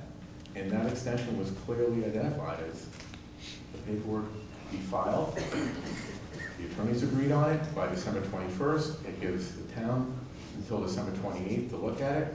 Other people review it. And we wouldn't be caught where we are now and where you guys are, where I clearly can't understand where you can make a decision tonight based on the information you have and based on what we have. Do you have a question in there? What's that? We're taking questions. Do you have a question in there? I do have a question. I'd like to hear it. I could put that, how do I put that into a question? How could you can't. possibly put this into a We yes are vote? very aware of the deadlines that we are underneath and undergoing. We Yes. really don't need to be reminded about them. We have enough pressure on us now. Please let us do our job. Okay. If you have a question, we're willing to hear the questions. We're Could willing I have to a question answer. through the chair, Mr. Rosen? Mr. Rosen, I know what you were talking about 61A, and you mentioned at a last meeting that it wasn't, that when the Department of Public Health refused your application, that you thought the CCC would approve it because they follow different guidelines. Everything I've read, the CC follows the exact same guidelines as the Department of Public Health. Sure. So first of all, the Department of Public Health has not denied or rejected our application. Our application lapsed from a time consideration. You have 1 year from the date you were invited to complete the process, and we didn't complete it within a year. In the letter advising us that the 1 year had lapsed, we were invited to reapply. If we were rejected or denied by the DPH, we're not allowed to reapply. So I know a number of people have said tonight we were denied or rejected. In fact, we were not denied or rejected. So that's to the first part of your question. To the second part of your question, there are in fact 2 distinct and separate sets of regulations. The Department of Public Health requires vertical integration. It means from seed to sale, everything has to stay within the hands of one entity. They have to plant the seed, cultivate it, process it, manufacture it, package it, deliver it to their retailers, and their own retailers have to sell it. The CCC does not require vertical integration. The CCC has a half a dozen or more separate and independent licenses. You can plant the seed and you can cultivate it. You can then turn around and you can convey it to a manufacturer or processor. They can then manufacture it. They can then turn around and take that and they can give it to a transporter who's a different company. That transporter can bring it to a retailer that's a different company. As long as each of the 6 or 7 different companies all independently have their own license, there is no requirement of vertical integration. So you can do 7 separate and independent things. So there are completely different regulations. There are separate restrictions, there are separate guidelines, and there's an entire separate Code of Mass Regulations section dealing with both CCC and DPH with adult use and medical grade marijuana. They're completely different. And that would refer to, and we might be getting ahead into the next one, I'm sorry for that, but Yeah. that would refer to the 100,000 square foot canopy maximum and no tenants allowed? No tenants? No tenants, well, you're implying that you would have 7 tenants on a million square foot. There's no regulation that I'm aware of that doesn't allow tenants. That's what the Department of Public Health clearly stated in your letter, I read it. Why I don't can we pull wait it up. for the site plan? No, they didn't. Yeah, no, I know.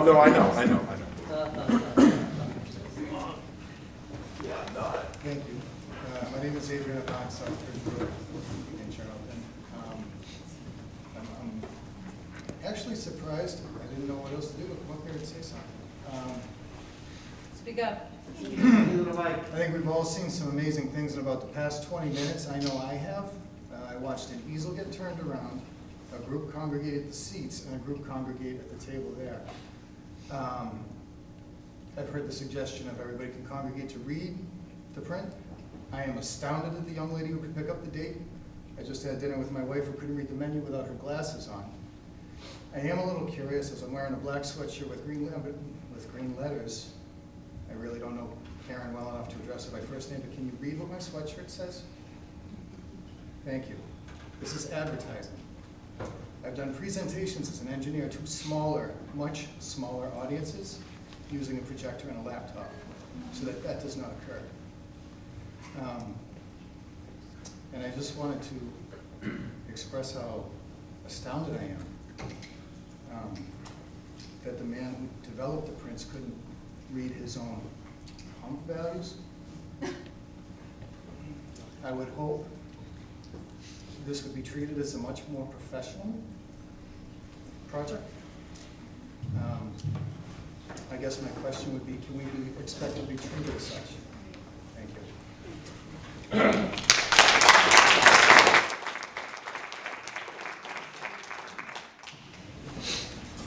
Brett Moore, 15 Hammerock Road.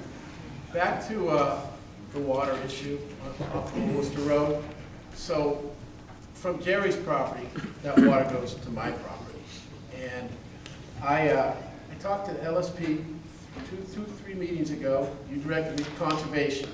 I went to conservation to talk about this pond that has been exposed. It got exposed during the ice storm.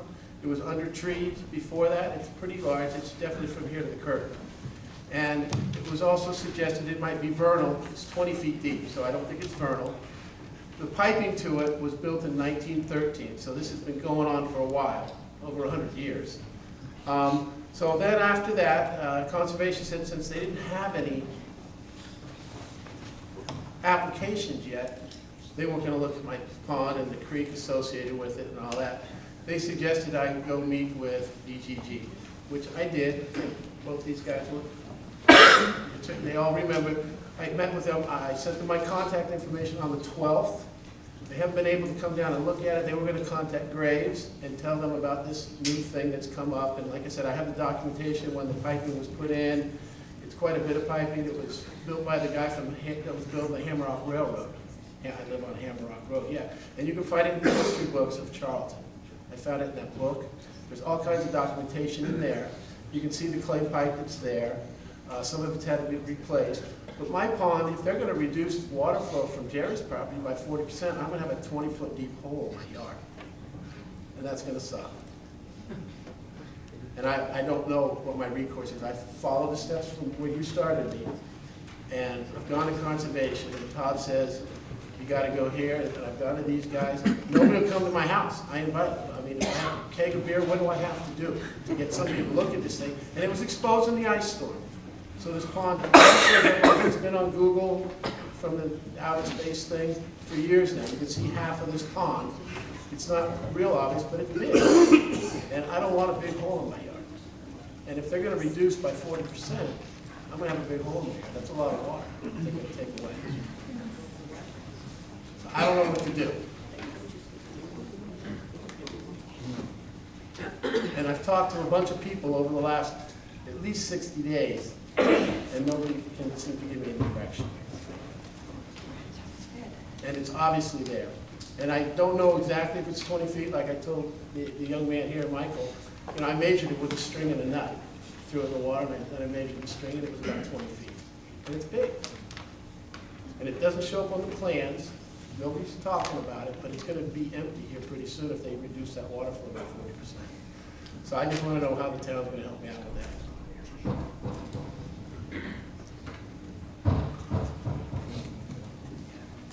Would that happen? So, again, I only learned about this culvert which feeds this pond you're talking to about a week ago, so this is all news and new to me. It's not on the plans, I'm not sure exactly where this is and how it relates to the project and downstream of it, but yeah, they are reducing runoff volume and flow by a significant amount, so. But, I mean, I was under the impression you were gonna get with Graves, because I have it in the email. It was all about you two guys coming to my property to look at it, and then, that was on the 12th of December. And then, obviously, you don't know about it till tonight. So, I don't know, it doesn't seem like I'm gonna get any kind of good answer, or any answer at all. Everybody's looking at me funny. I'm not a bad guy. I've lived in Charlton a long time. It's something that probably deserves to get looked at. Right. We will admit to that, we do not have an answer for you. It seems like an open question. And something that should get looked at. Well, it's gonna be tough to make a decision tonight if you can't tell me what's gonna happen to my pond. 40% is a lot. Exactly. That's a lot of water. Can you tell me more about the date of the pipe? You said you discovered it was put in 1913. It was built by the guy that was building the Hammerrock Railroad. He died on the Titanic with his money. And there's a lot of history to that. You can find all that in history books about Charleston. And top view of the pipe, and you can see it on old plans that he showed me. You can see right where that culvert ran. And then when he died, obviously, the rest of that, the trestles and stuff that they were building there, they're in the woods now. And does the town use the pipe for its drainage purposes? The pipe drains down to off of Jerry's property, actually onto another guy's property named Mike Shaw. Then it goes under his driveway, it goes under my driveway, and then it eventually ends up in Robert's Pond. I don't know what that pond's called, but you know, everybody knows where that pond is. And then from there, I think it goes, I don't know where it goes. There's a pumping station there that they pump. So you gotta cross Morton Station. I don't know where it goes after it leaves there. Is the pipe servicing the municipal stormwater system? Or is it private stormwater discharge? Well, it's the stormwater that Jerry's talking about, so I don't know if that's municipal or other. It runs on my property. I don't know what that is. Was there ever any examination of the registry of deeds to see whether the town took this property by easement or by fee? I don't know if in order to help the railroad guy? Right, I don't know back in 1913 if there was an easement. I know that when I had my attorney look at it here recently, when we had property surveyed, there's no easement on it. I think after 1898, all public takings had to be recorded in a registry of deeds. Because I have a case in Brockton for the city, and that's a key date. So if it was 1913, it would have been recorded, or it would not be effective. In order to be effective, it had to be recorded. Okay, and I don't have any answer to that. Yeah. I just know that it's a big pipe, and it's a pretty good sized little pond, and I don't want it to go empty. And, you know, the vernal thing I was looking up, if it ebbs and flows, you can see, it stays full year round, and it has for many, many, many, many years. Obviously, maybe even 100 years, I don't know. Okay. But I don't want it to go empty, please. So, I have a quick question for Meridian. Has this pipe been inspected by you? Is it on the plans? Is there any effects on the water flow through this pipe because of this subdivision? No, I have, in full transparency, I haven't inspected the pipe, but we're also not discharging directly to the pipe. We're discharging on our property, which then natural water course ends up probably in the culvert. We're not going to dispute someone who's been living there for as many years as everyone here has. But we're not directly discharging to that pipe. I can certainly go take a look at it. And I think you even said you didn't see it either, right? So you haven't seen it, you haven't seen it either. So I can't speak to its integrity, its size, anything. But I can tell you we're not discharging directly to it. But if it's something that's going to be affected by this subdivision, don't you think it should be reviewed and looked at to see if there's a potential impact? Well, again, we're reducing rate and volume. So if it's functioning now, there's no reason to worry about it not functioning with less water. But in hindsight, sure, it would be great to go look at that, but I thought we were far enough away from it that it wasn't necessarily an issue. But it's not my house, so I understand the concern. that's well and fine, but I have a lot of wetlands there too. And if 40% reduction of those wetlands is, I'm not gonna have those wetlands anymore. And I got ducks, I got cranes, I got all kinds of animals. I know that when they developed this piece of property, you know, there was a whole issue with salamander or something like that right there too, so I had to deal with all that. You know, if they reduce it by 40%, I was under the impression, as long as it's not vernal, they can't reduce it by any amount. If they can't increase it, they can only reduce it by 10%, is that what it is? I'm not sure.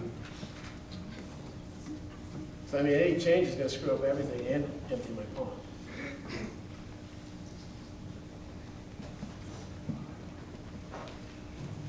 Lori Degnan, Osgood Road.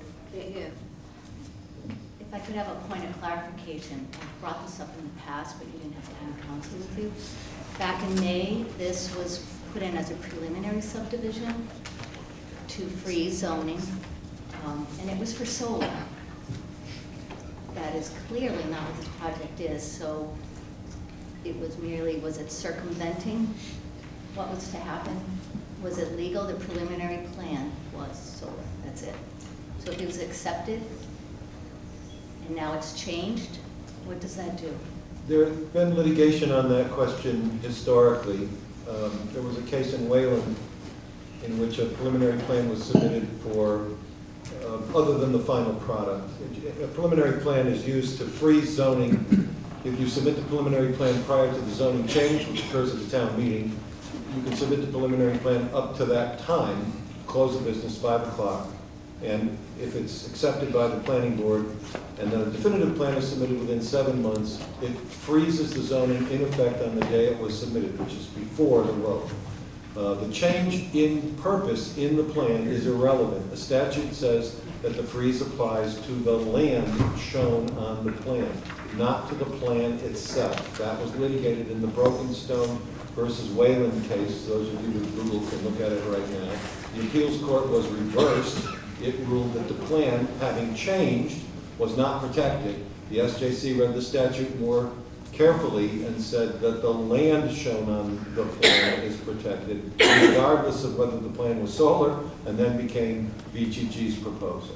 It's a common tool for development in the face of a zoning change. Most developers will submit a very simple preliminary plan, cutting the property up into 2 lots just to keep the engineering costs down, and then submit the more accurate plan at some later date. But that issue has been litigated by our Supreme Judicial Court. And 25 Old Booster Road, another clarification. Young man mentions that they submitted the latest and greatest this morning. Is it correct? It means less than 12 hours ago. Chenkanalev, you mentioned that document should be submitted for the decision making 24 hours prior. I think you have a very good point that the board got late-breaking information here. The planning board's deadline for the definitive plan approval is the 20th of this month.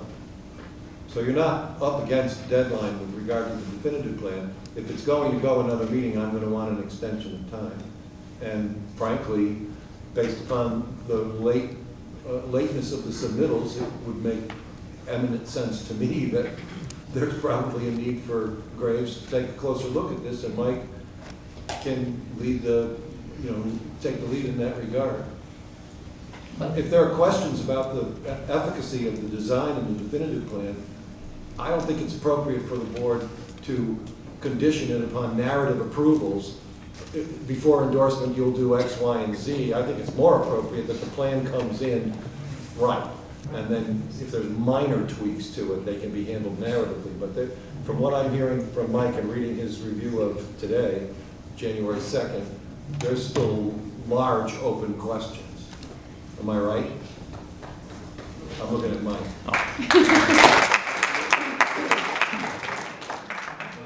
May I translate in my pro-Australian?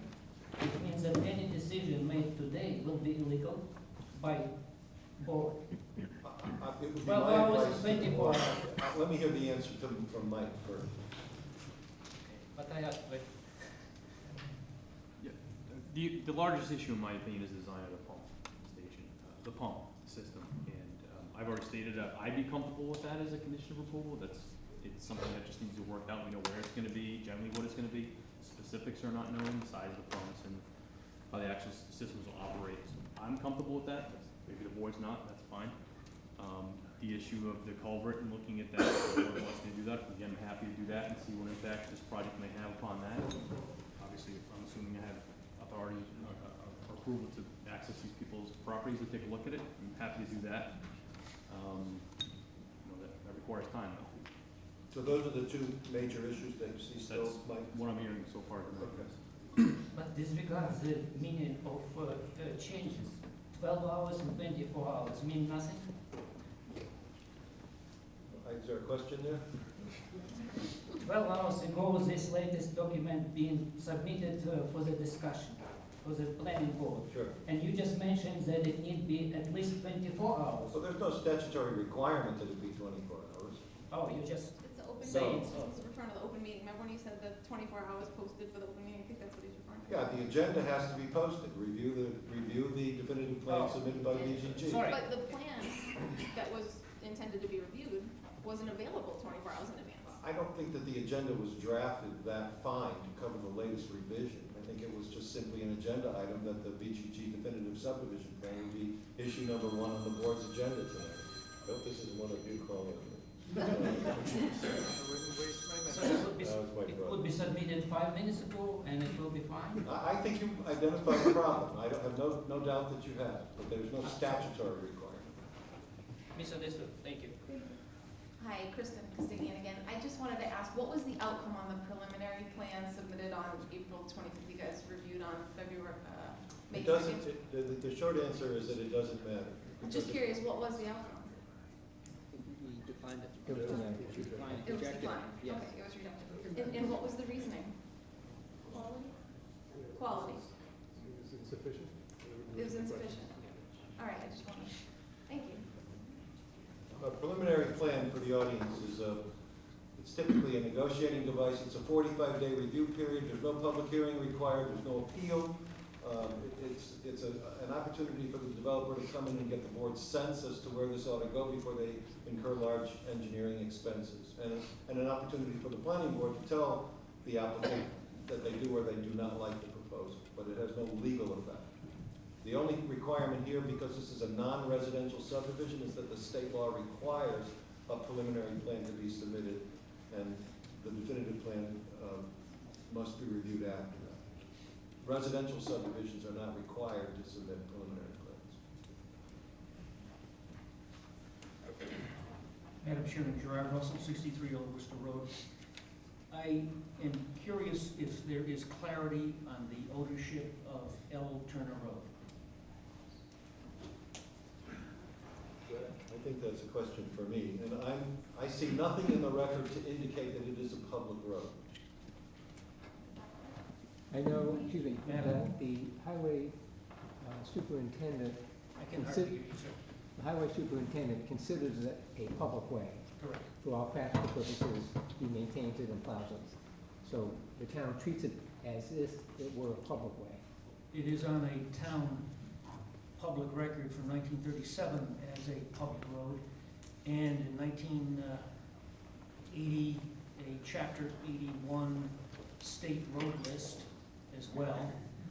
It's recorded in the Registry of Deeds as a public way, and the superintendent of the highway department indicated in one of your meetings that it is a public road. So I'm just curious about the clarity. Is there a definitive answer to whether or not this is a public road, a town road? Here's your answer. This is from Fenn versus Middleborough. It's a Mass Appeals Court case dated 1979. It's the definitive biblical answer on whether a road is public or not. And the appeals court said, it may be said that an existing way in a city or town in this Commonwealth is not a public way, that is, one in which the city or town has a duty to maintain free from defects, unless it's become public in character in one of 3 ways. 1, laying out by public authority in the manner prescribed by statute, that would be Chapter 82. Prescription, or prior to 1846, a dedication by the owner to public use, permanent and unequivocal, coupled with an express or implied acceptance by the public. Because the 1846 statute put an end to the creation thereafter of public ways by dedication and acceptance, it has only been possible since that time to create a public way by laying it out in a statutory manner or by prescription. So to find out whether L. Turner is laid out in a statutory manner, it's generally a four-step process. You have to see whether or not there was a town meeting vote to lay it out, a town meeting vote to authorize funding, to appropriate funding to build it, a town meeting to accept it after it was built, and generally there's a fourth step in there as well. I see nothing in the records that have been produced, and Mr. Rosen did provide me with a title exam to indicate that those steps took place with regard to L. Turner Road. So there's no presumption that it's public because it's on a list of open or public ways that the town has produced. That does not make it a public road. The prescription case is quite problematic for a municipality trying to claim that the road is public by virtue of prescription. The courts are reluctant to assign that result because people use it. Or use it without permission. If you read the Fenn case, which is a very well-written case, you can see the problems associated with making the case that it's a public way by prescription. So the kinds of anecdotal evidence that you've provided, and I've taken a look at, indicate nothing legally from my perspective and from the perspective of the appeals court in the Fenn case. So it really isn't clear. Unless you can come up, right now, for example, I have the unfortunate fate of researching a road in Windsor, which was voted to be laid out by the town of Windsor in 1774. I can barely read the documents, but I find none of the other 2 or 3 steps in subsequent town meetings as to whether the road was accepted or not after it was constructed on the ground and money appropriated for that task. That's not enough. It's got to have everything.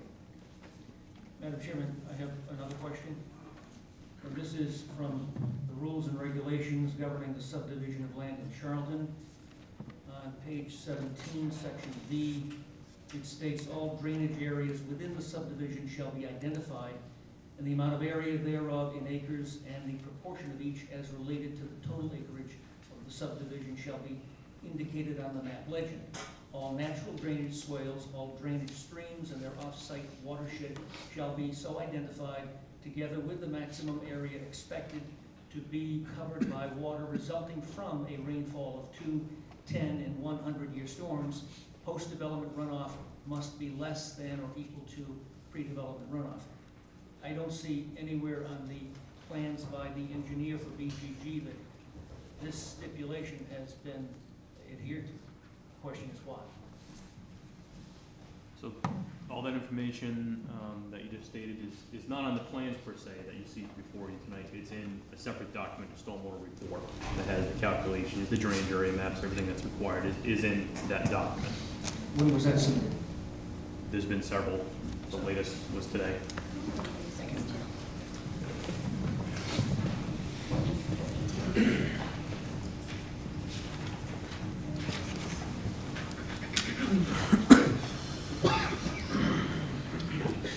Good evening, Robert Lemansky, 157 Sunset Drive.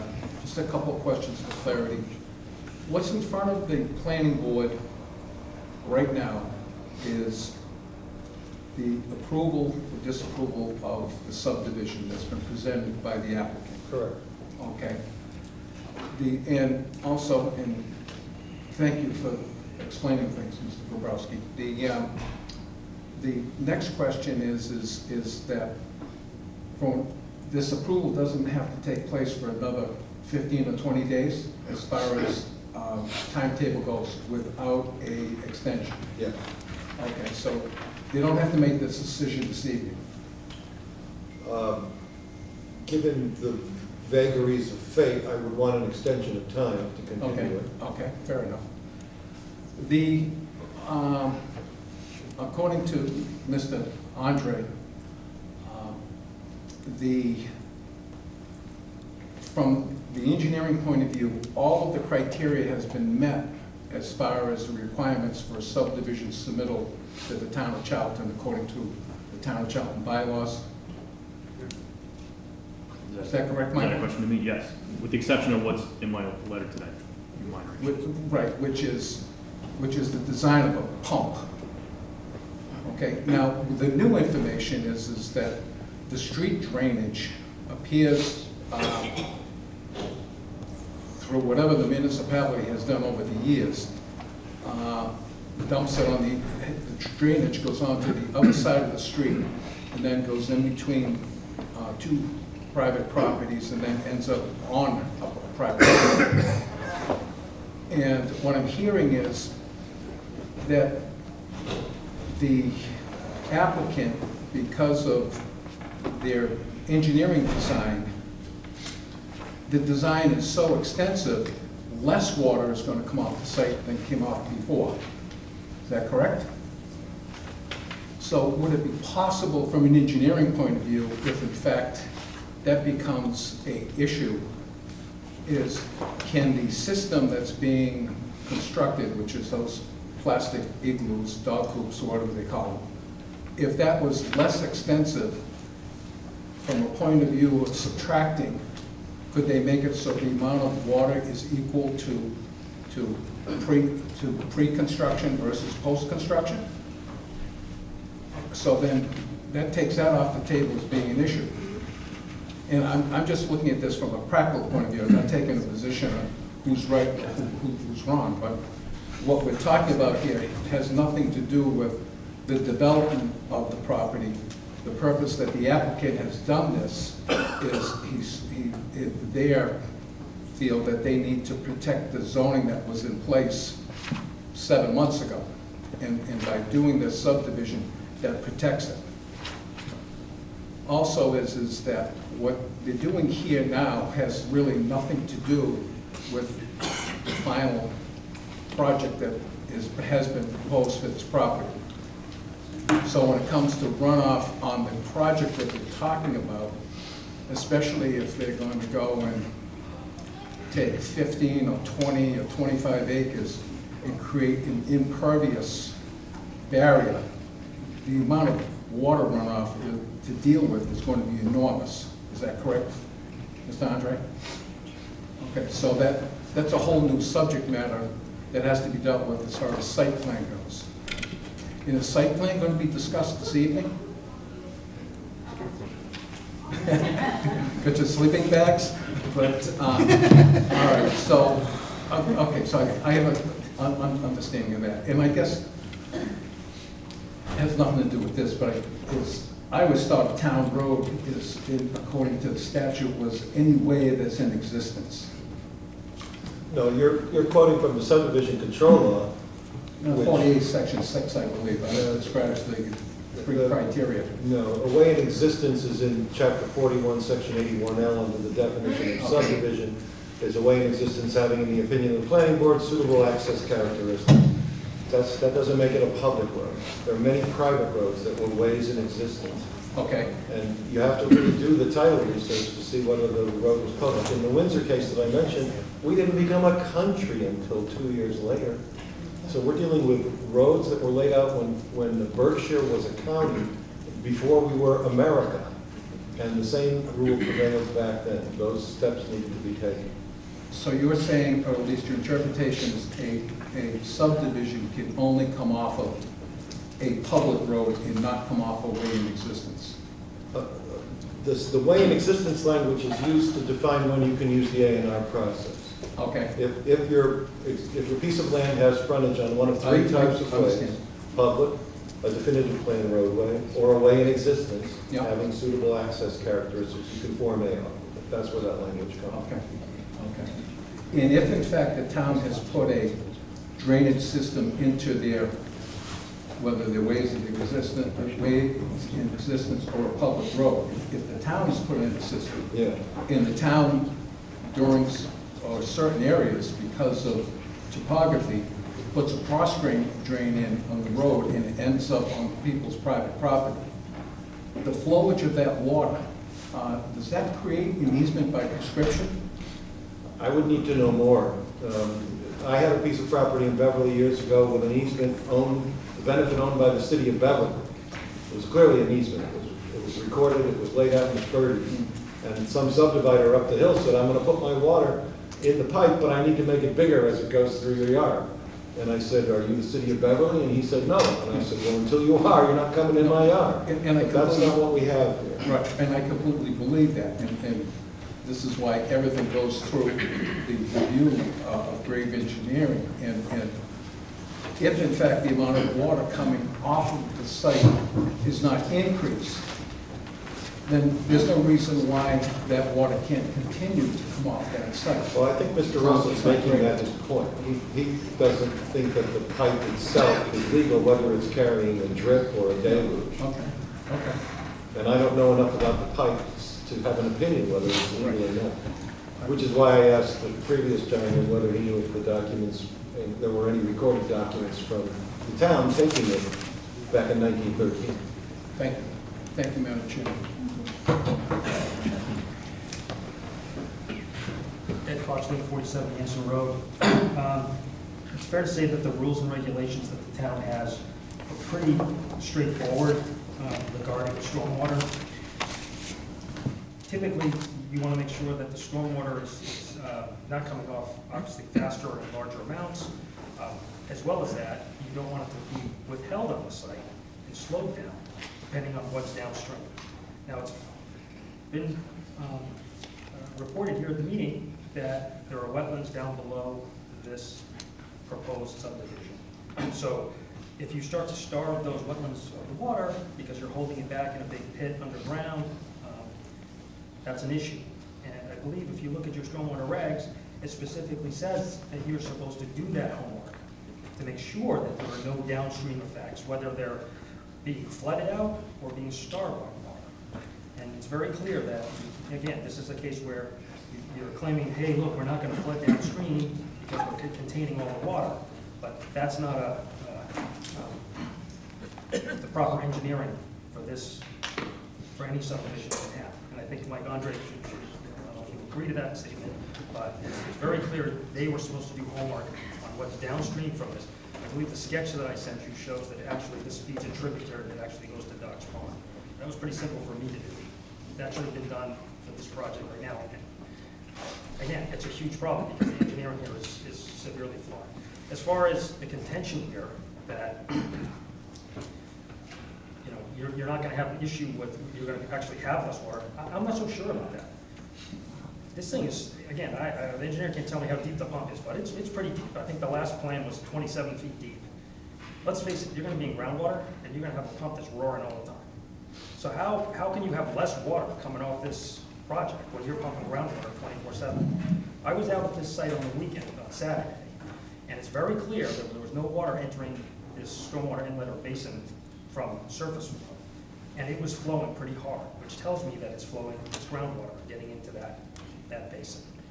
And crossing the street, it drops into a manhole that's about 15 feet deep, and then goes out to Mr. Russell's property. So if at 3 feet, because that pipe coming across the road is about 3 feet deep, you're already in groundwater. You're going to be pumping groundwater till doomsday with this system. Okay, it's as simple as that. And that means that you're going to be increasing it. So just because the submitted paperwork on this project says one thing, doesn't mean a whole lot as far as I'm concerned. This project has come here numerous times, okay, with reiterations.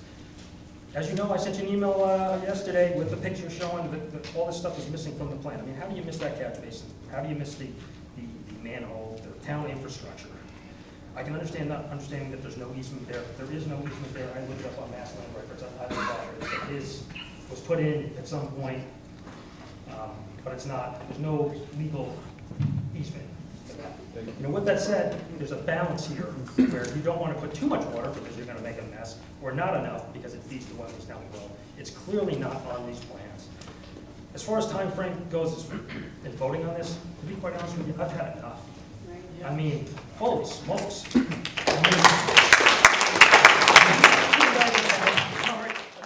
these guys have had months on end to get this right and actually go out there and see that there's a catch basin and a drain line. And here we are at the 11th hour, and I know everybody's been bringing that up, but what's another 2 weeks gonna do? We're gonna be back here at square one all over again. I think you should, for better or worse, vote on the thing tonight, put this to rest, move on. Getting plans at the 11th hour, let me tell you something from being in this industry, that is a calculated risk by the developer. I've seen it time and time again, coming in with the 11th hour, spreading the plans out, this is what we got, yada, yada, do, everything's good. It's calculated risk. Are we gonna ask questions or just continue this the whole night? Right. Well, I put a lot of effort into I this. know I don't that. get paid, to do that. It's my job. Very good, thank you. You get it. Thank you. I'm back again, sorry, but I have a question. On the subdivision control, and this is to Mark, is through the chair. The planning board has control of access to a subdivision through approval. Does the planning board also have control of access to site plan? Because after this happens, then you've got the site plan that comes. Yes.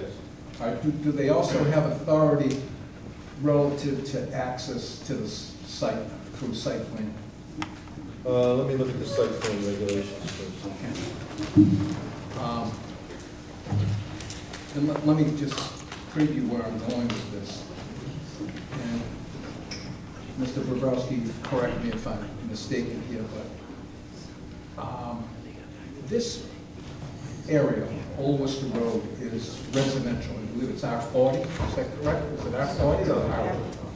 It's agricultural, so it's R60 or A60. And I know there's been some talk about the use of the site plan that you're going to consider that's on this property, that use has been, if in fact this information is correct, has been designated by the DOR as industrial.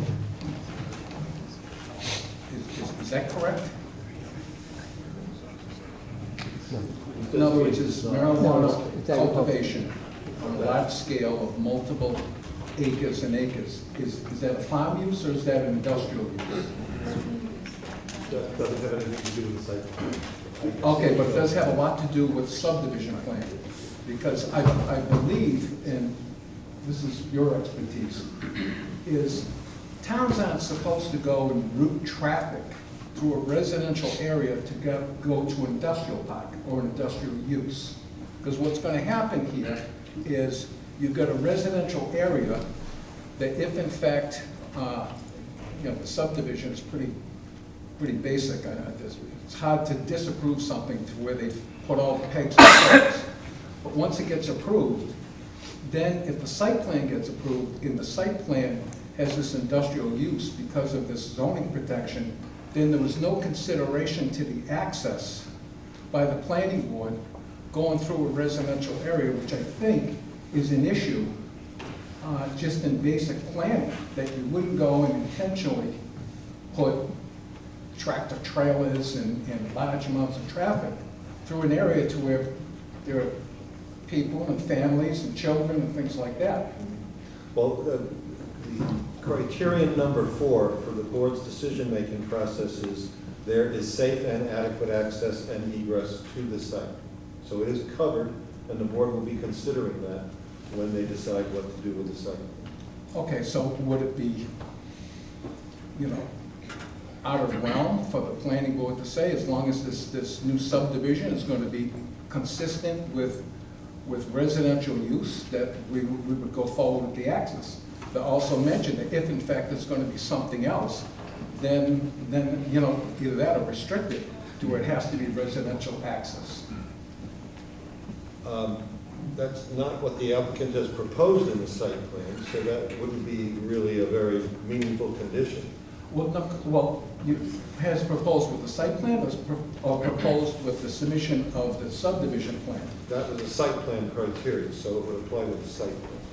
So what you just read was the site plan criteria? Yes. Okay, so I guess the legal question, I believe, from the planning board would be is it appropriate to bring industrial traffic through a residential zone to gain access to this property. Well, site plan review, and everybody should appreciate this because we're probably going to get there at some point tonight, is not the same as a discretionary decision-making process. It's not a special permit. A special permit is yes, yes with conditions, or no. Site plan approval is yes or yes with conditions. There are very few reasons why a site plan can be denied. One would be an incomplete application. Another one would be inconsistency with zoning. So if the zoning says X and they're proposing Y, you could deny the site plan. But other than that, you're really stuck with a very limited review process when you do site plan review. Are they allowed to consider access for the site plan review? I think they can condition access in the site plan review. Okay. If the application is complete and if the use is otherwise consistent with zoning. Okay, so it's deep. Yeah. Wish you luck. Thank you. Hi, my name is Patty Stavinsky. I'm over on 2 Hayes Pond Circle. I have a question. We have Carl Stores. It's a pretty big manufacturing operation up on Carpenter Hill. How do they get their people and all their trucks for all their supplies? How do they get there? Do they go through a residential area? What are they zoned as? How stores is zoned as It's an overlay district. I don't know if they've taken advantage of it yet. industrial? But they fell under the, before zoning. And they're industrial. Is that an issue with the town, with all the traffic and the people that go to work every day through that residential area? Is there a lot of accidents, or is there a lot of, noise that people complain about in the neighborhood? We wouldn't know that answer, ma'am. I'm just bringing it up. We're talking about another big operation, going through a residential area. And, we had this big operation that does go through a residential area. And I've never heard of any type of issues. So I just wanted to know if you do. Are there 3 schools right there? If I may offer some information relative to Stewart's. In 1986, my partner and I sold that land to Stewart's in division. The land had been approved for a 48-unit condominium development, and at the time it was approved prior to Charlton passing a comprehensive zoning package. So that land was, that use of the land shown on the plan, not the plan, as Mark has expressed earlier. It's the land that's protected. And what we had done, we had, at that time, Cosgrove and O'Connell do a review of the zoning and the proposal of them coming in and disregarding the subdivision and doing that industrial use. And that's how that came about. It was prior to comprehensive zoning, and the zoning was protected by the plan of the condominium development, which then was scrapped, and they ended up building what they did build. Fortunately, Stewart's does most of their trucking with UPS trucks, and again, there's no real truck traffic. But as far as again, at one time they had over 500 people working there, and I know the people who live in and around that area were complaining about traffic. That's it. Hi there. I'm not a very good public speaker, so you'll have to excuse me. Adam Struzella, Burlingame Road. I worked at Carl Stores for a little while. That facility is nowhere near the size of the proposed facility going up on Old Worcester Road.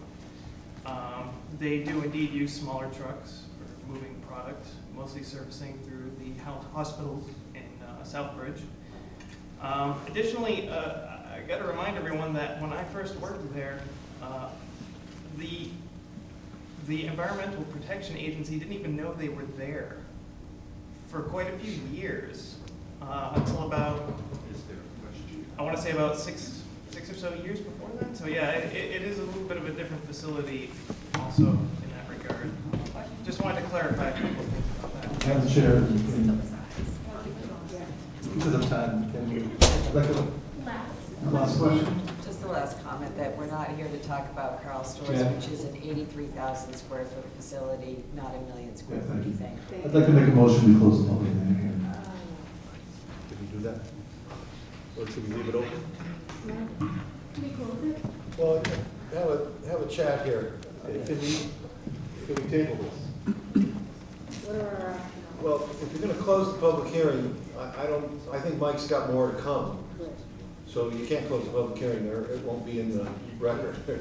So you can't close the public hearing, unless Mike's gonna disagree with me. Do you have anything else to? I don't have an opinion on the public hearing process whatsoever. Okay. No, but you have more to come, that's my question. Well, it sounds like there might be, yes. Yeah, and so I think if we're gonna accept that, we need to continue. Okay, so if we continue, the site plan approval for the next part of this meeting is contingent on the subdivision, definitive plan approval. It is, and Patsy asked me that question before the meeting started. I think if we were to go on to the site plan, we could put a condition in it that all of this is predicated upon approval of the definitive plan. So we can continue this public hearing to a future date, or we could table it. Well, I think the proper thing to do would be to continue it so that they're not going to get a constructive approval. And I calculated their deadline as the 20th. You need to file with the town clerk by close of business in clerk's office on the 20th, which means you don't get that night. When's our next meeting, 16th? We have something. Jane, what's our next meeting? 16th. There's something on your agenda. So it'd have to be before that. The town hall is closed on Friday. It might be. Say it again. The 20th is actually a Sunday, Ah. and town hall being closed on Friday, You need to file that Friday. before Friday, no? Yes, you need to file by close of business So on we Friday. have- You don't get Monday. And Monday's Martin Luther King Day, that would be Thursday, 21st. So you have to do it, close the business, clerk's office Friday. Does clerk close up at noon on Friday? Not at all. How would I know that? You would file Thursday. Right, so we would have to file Thursday, and if we have a meeting on a Wednesday, we're at the same place that we are with the other one right now. Well, I think it's important to factor in that the decision needs to be written up, That's what I mean. right? If I'm gonna do it, I'm gonna have more than 8 hours. So, would you like me to ask Attorney Rosen to accompany me? We have a 2-hour turnaround, and we tell you that. I think I'm gonna take a walk because my back hurts. And I think Attorney Rosen needs to take a walk with me.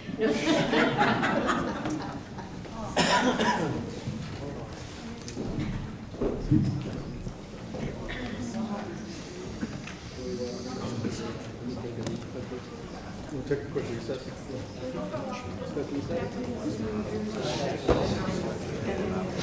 We're gonna take, just a 10-minute recess, just to stretch our legs a little bit, and I apologize, but it just makes sense. I'm gonna reconvene our meeting. Thank you for your patience. No, I was just letting you know.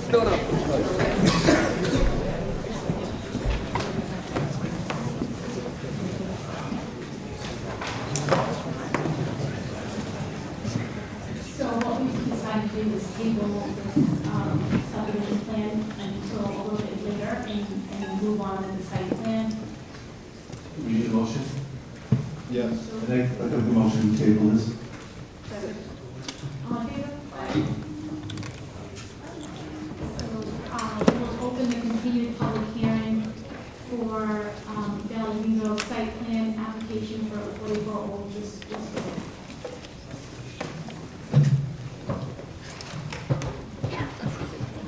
Madam Chair, I think the applicant would like to make a statement.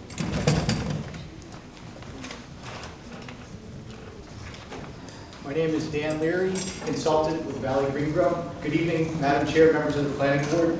Thank you again for spending many late nights in September, and I'm sure your holidays, considering our site plan application.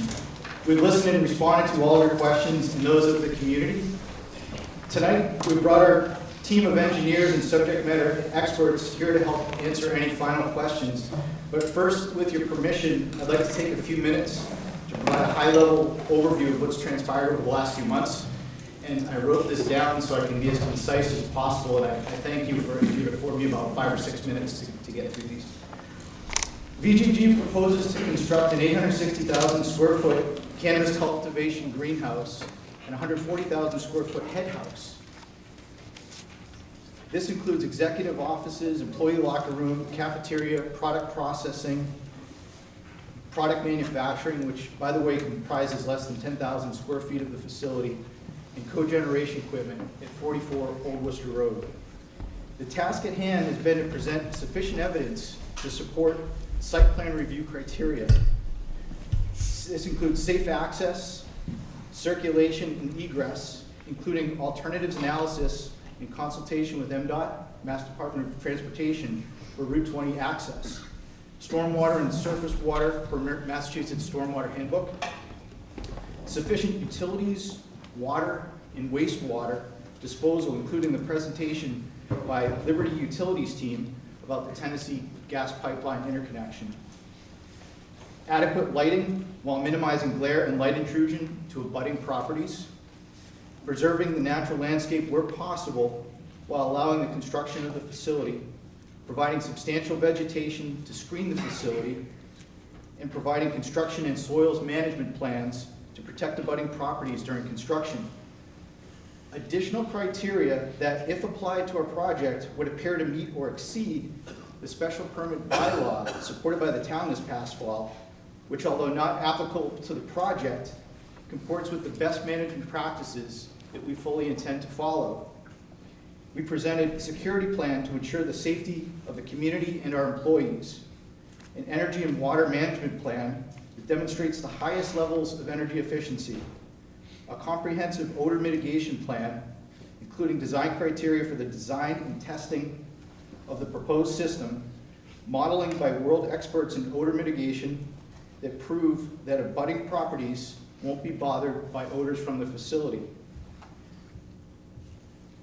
and a noise mitigation plan, including baseline noise level testing and conceptual findings that prove abutters won't be bothered by the sounds of the facility. We validate our claims through extensive work with the town's peer review consultants. In civil, reviewing all of the aspects of the site plan in compliance with the state and local regulations. In environmental, reviewing all the findings of soil tests and the construction and soil management plans. With wetlands, reviewing options for accessing the site to the western part of the property. Traffic, reviewing our traffic studies and commenting on ways to further enhance the safety of our local roadways. And noise, reviewing the baseline tests that were conducted and commenting on criteria and procedures to mitigate that noise that would be coming from the facility. And finally, odor, working with our engineers to implement a design criteria and testing procedure that will ensure the facility won't have detectable odors to abutters. Based on the work done by our town, based on the work done on our own, as well as the town's experts, we believe that the subject to the adoption of reasonable conditions consistent with the site plan's process and approval can be granted for this project. As a reminder, the planning board's only one stop in a very long and arduous permitting process with both Charlton and the Commonwealth. If you approve our site plan, we'll be in front of the Conservation Commission, Water and Sewer Departments, Board of Health, Board of Selectmen. These are all in addition to the typical ministerial, non-ministerial permitting and reviews by the police, the fire, the building departments, and all other departments that would be reviewing this in order to issue a building permit. In parallel, we're proceeding with the Cannabis Control Commission to obtain licensing, including reviews of our management, operations, security, and key personnel of this project. And finally, the Departments of Transportation and Environmental Protection will review and approve all aspects of the project in order to grant state permits that are required. This is called the MEPA process. The DEP will be reviewing every detail of noise, odor, combustion, and process emissions, as well as water and energy management. And this project will be under the microscope. A final note on positive community impact, and I'll conclude with this last statement. If you should approve our site plan, the development agreement between VGG and the Charlton Board of Selectmen includes a minimum annual payment to the town of $1.2 million for 3 greenhouse modules at $400,000 per 100,000 square feet of greenhouse, and $2.4 million should all 6 be built that are in this proposed site plan. This is in addition to building permitting fees and other upfront fees to the town. The indirect economic impacts of having VGG in Charlton will be several-fold this number, supporting construction, business services, and the 300 employees, many of whom will be Charlton residents. Thank you for your consideration. I'm going to apply for a job. Consultant reports, peer review reports. We deal with Ned. Any question? Oh. Can you hear me?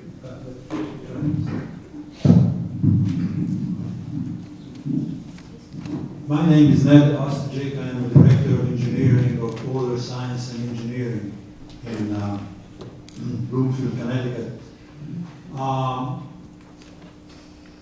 In a way of introduction, we have chosen the name Water Science and Engineering because the only thing we do is odor. Odor issues are all, the entire spectrum of odor issues.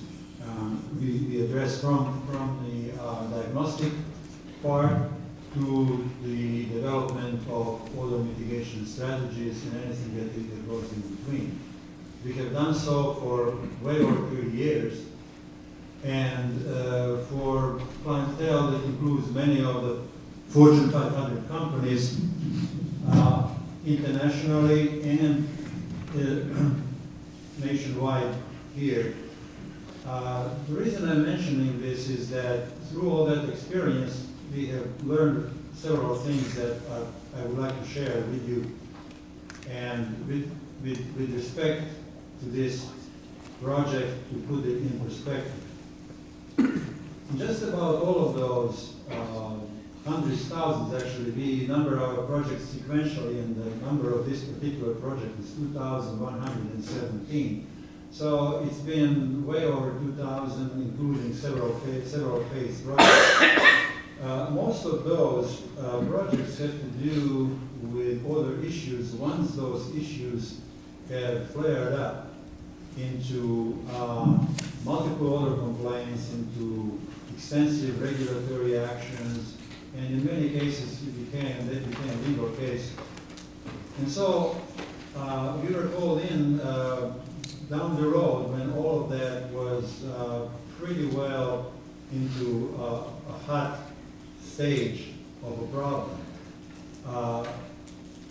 What were the outcomes of all of those things? We would typically do our analysis of the situation. We would identify the sources of water, prioritize them, identify the water control technologies that would apply, and develop a strategy that would be applicable to those situations. This usually took a good amount of time, and it was a fairly expensive effort on the part of rather the industrial facilities that we were normally engaged by. And there is a significant issue here that is particular to odor problems. The reason why many of those are intractable once they become an odor problem is that odor per se, as a sense, is difficult to quantify. This is in contrast to other senses that we have, like video and audio senses, which are relatively simple to quantify, they physically being waves, and they can mathematically be handled, something that cannot possibly be done with odor. So as a result of that, there are no quantitative limits that could be regulated with regards to odor And so it falls into the realm of whether something is a nuisance or not a nuisance, and it is a rather protracted effort to try to establish that and try to eliminate a nuisance once it becomes a nuisance. In contrast, we have a situation here where we had an opportunity to look at an potential odor problem and develop a strategy that would essentially prevent objectionable odors downwind from that facility. We have originally been retained by the town to do a peer review of what BGG is proposing in their mitigation plan. We have found some shortcomings in the first review of it. Since then, with town's approval, we have worked together as a team to sort out the issues that are involved, and have come up with a rather effective way of dealing with the other issues associated with cannabis cultivation and production. When you look at, we have done this kind of work for a range of industries, refineries, food, chemical, automotive, and so forth. In comparison with sorting out problems at the refinery, problems that would be encountered in a cannabis production facility are rather straightforward. So the strategy that is proposed here really relies on two basic things. One is to keep the facility under negative pressure. I should explain what that means. Negative pressure is a relative term. It refers to the pressure indoors versus the atmospheric pressure outdoors. If you have a negative pressure inside the facility, that means that the pressure outside the facility is large. And the air from the outside of the facility presses on the walls of the facilities and the doors and everything else on the outside, and enters the facility through minor gaps in the structure and so forth. The important point being that the odors from the inside of the facility cannot fight that outside. So this is a central element that is achieved by pumping the air from inside the facility through the best available control technology to assure that the level of odor coming from that technology, from that equipment, is close to trace level. In this particular case, the technology of choice is the deep bed activated carbon absorption. It is considered by EPA and by extension by all state regulatory agencies as the best available control technology for volatile organic compounds, which include odors from a facility like this. So, in essence, we have two things. One is we take the air from the facility, and the air is taken through the deep bed activated carbon absorption, emitted to atmosphere at very low levels. What are those levels? Well, the odor levels in cannabis cultivation and production is on the order of 100 to less than 1,000 dilutions to threshold, based on the information that we've received from the RWDI, who's involved in that on the BGG side. To put it in perspective, the odor levels in industrial facilities range from the low of 100 to thousands, tens of thousands, and way above that. The highest odor that we've ever measured was in a refinery, and it measured 127 million dilutions to threshold. So all of these various odors, irrespective of how high they are, can be controlled So it is a matter of properly designing the capture systems for the odors and the treatment system of the odors, irrespective of how far they are. With that as a point of perspective, the odors that we are talking about here are at the low end of the spectrum. Now, when these odors pass through equipment like deep bed activated carbon absorber, they will be reduced by considerably more than 90%. In other words, the acceptable reduction will be in the high 90%. The assurance that both of these elements will in fact be working is by quantifying what those levels should be. The level, for example, for the negative pressure of ½ an inch of water column represents a considerable vacuum on the inside of a building and is adequate to protect the escape of odors under practically all conditions except perhaps under some extreme weather conditions. We have to recognize that the fugitive emissions from facilities like this, they're completely enclosed. The only way they can escape is through gaps in the structure. And so if you have wind acting on the structure, in some instances, in some parts of the structure, there will be a pressure zone exerted on the structure, and there will be suction exerted on the roof and on the downstream, downwind or other part of the structure. So as a result, as the wind increases, that propensity for fugitive emissions to escape also increases. Now, with maintaining a negative pressure throughout the facility at all times, that is constantly abated so that the wind cannot force the emissions out of the facility. The negative pressure will be monitored by several instruments inside every one of the room. Actually, there will be 4. And they have to average a negative pressure of minus 0.5 inches of water column.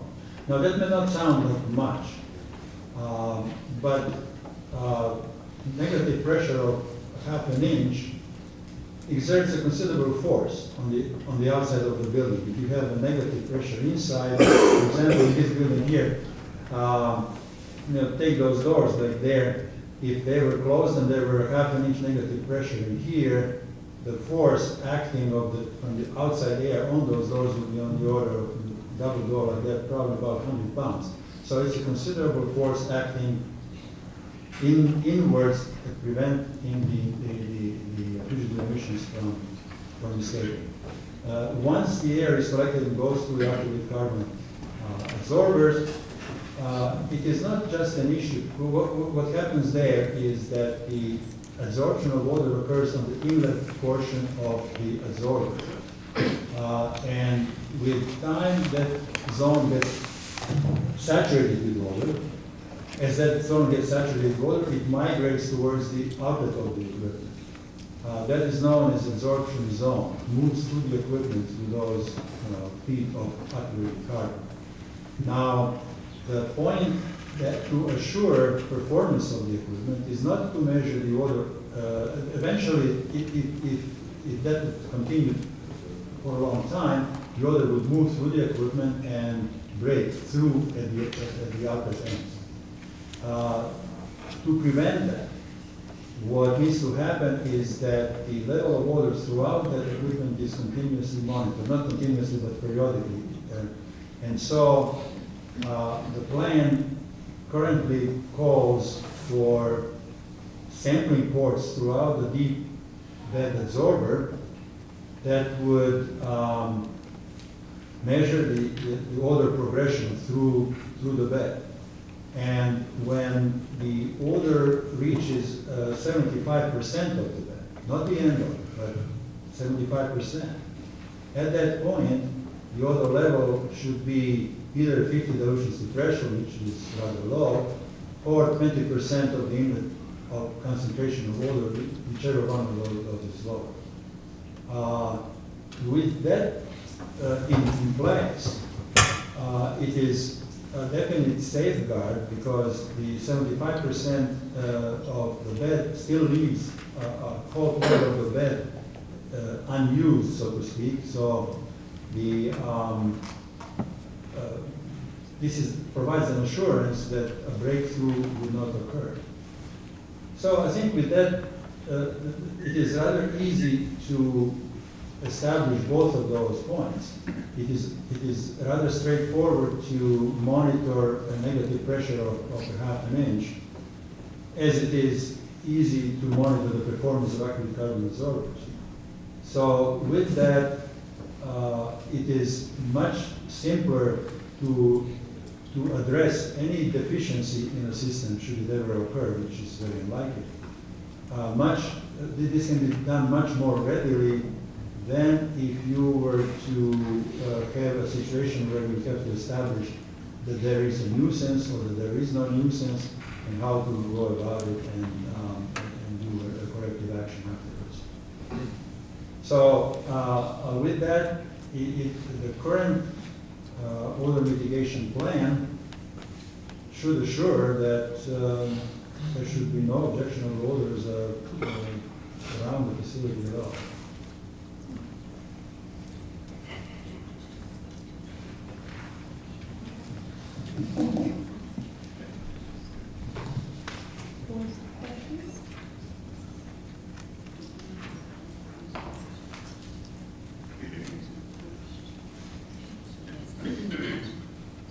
I have a question. How can you measure the concentration on the filter material? You said that this is not the filter material. What you're talking about, the filter material was proposed initially.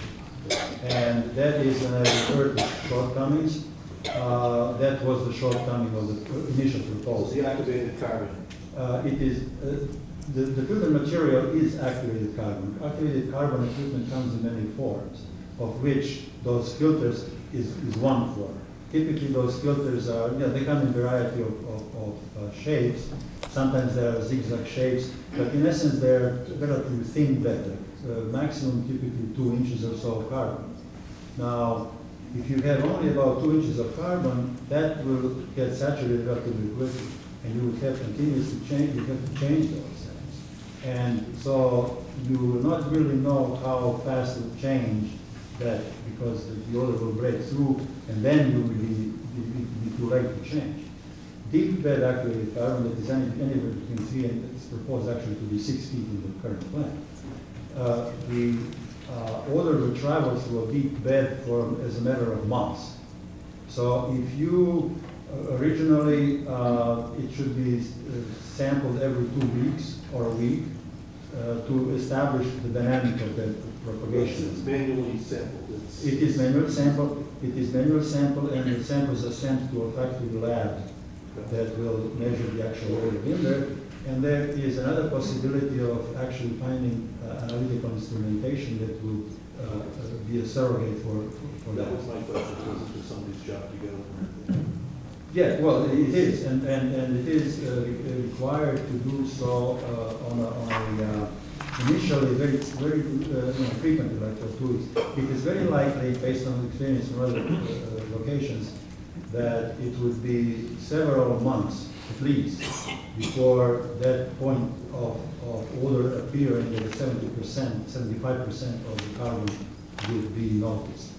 So at that time, it would be required to replace the whole bed and then start from scratch.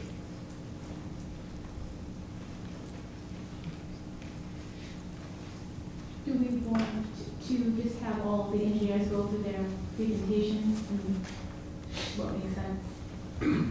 Might make sense if there are audience questions on this particular topic, to take them. No more, is there any more board questions?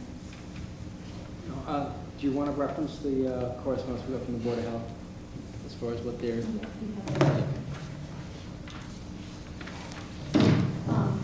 We have a memo from Jim Philbrook, Board of Health, and I'll just read it quickly. This is a meeting. The Taunton Board of Health would like to express how important it is to control off-site odors from any business that would likely cause a nuisance to any Charlton resident. For the past 3 years, our office has handled hundreds of odor complaints due to the Selfridge landfill and has resulted in massive fines for the operator. If a 52-acre landfill is not allowed to have off-site odors that would interfere with the right for a peaceful existence of all residents, then we believe that the facility proposed for VGG should be held to the same standard. Recently, the health director, James Philbrook, has visited the Green Gold Group site in North Brookfield, and the 158,000 square foot facility in a residential area has no off-site odors and has committed to the community to control odors. Therefore, the Charlton Board of Health would ask that any facility proposed before the Charlton Planning Board is held to the highest standards for the protection of the Charlton residents for the site proposed for VGG and use the latest technology to achieve this goal.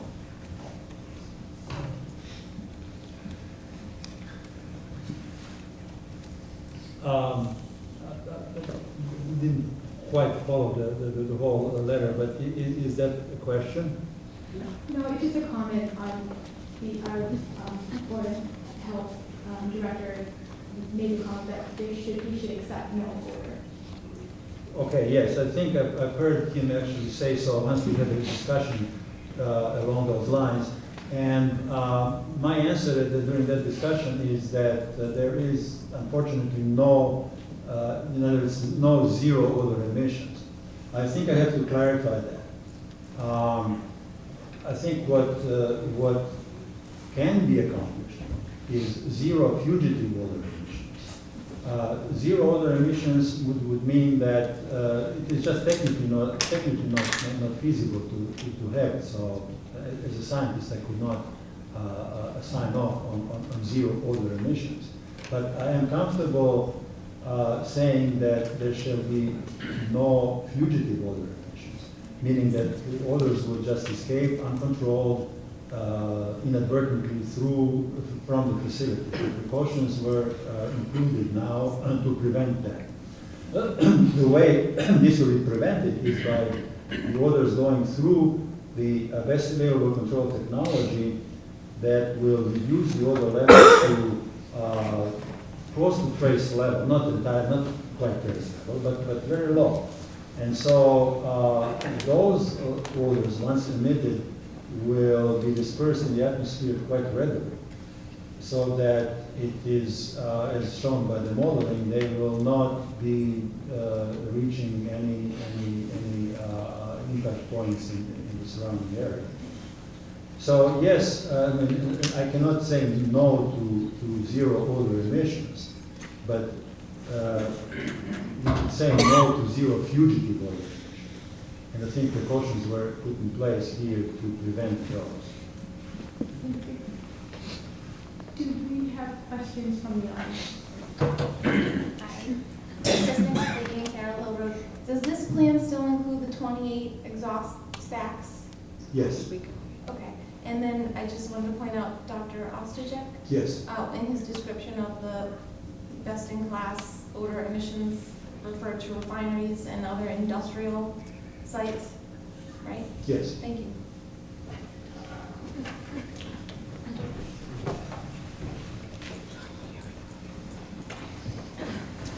Ed Cox on 27 Hanson Road. So, can you tell me what the volume of air will be circulated through this building on a daily basis? The air on the volume on the daily basis, it will be 6 air changes per hour. 6 air changes per hour throughout the facilities inside the facility. So, I guess, as one of the neighbors pointed out, at 1 million square feet, 32 feet high, that's 32 million cubic feet of air in the facility.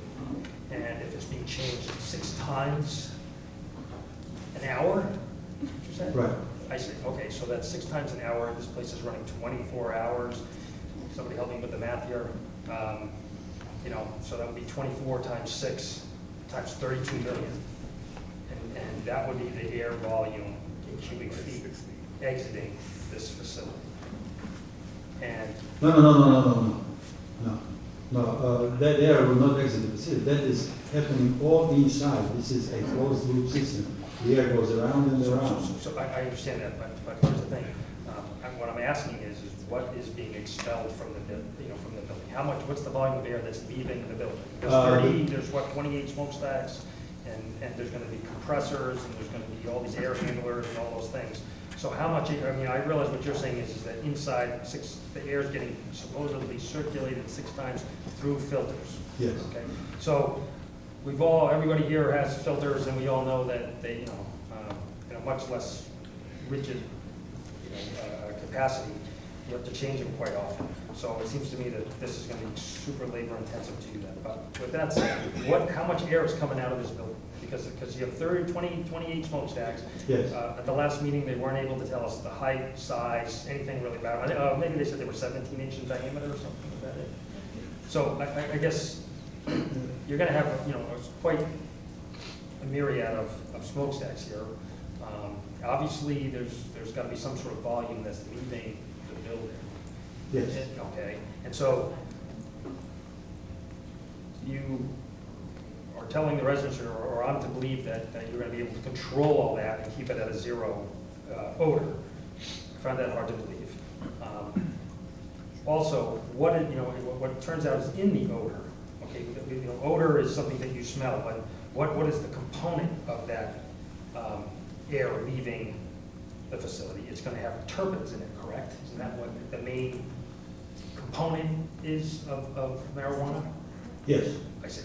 And have there been any studies done on the dangers of terpenes in large volumes? I'm not aware of. Okay. And so, according to what I understand, terpenes is the natural fragrance or substance that's given off of marijuana plants, and it is basically the Mother Nature's way of providing a self-defense for the plant. It supposedly keeps wards off insects, and so it's like a bug spray kind of thing. So it's obviously not good to be around in large volumes, especially since there's been no studies on it. So what are these carbon filters going to do? Are they going to remove the terpenes that are in the air here, or is it just removing the odor part of it? Well, the terpenes and odor are one and the same.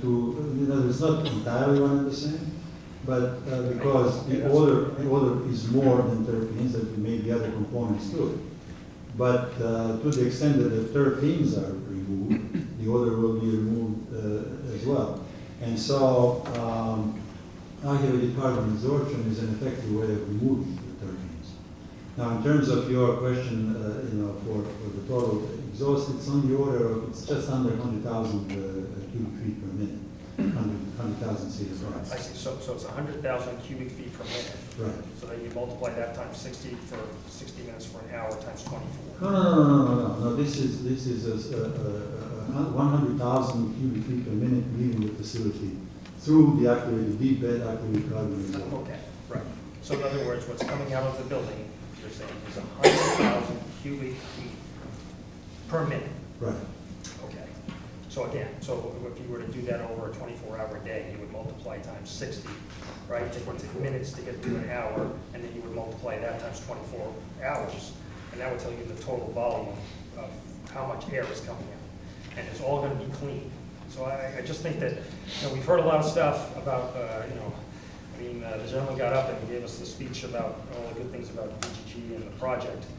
And quite frankly, they haven't answered a whole lot of the questions. It's sort of crazy. So on a regular basis, 24/7, 365 days a year, we're confident that we're going to have clean air coming out of this facility when there's 100,000 cubic feet per minute.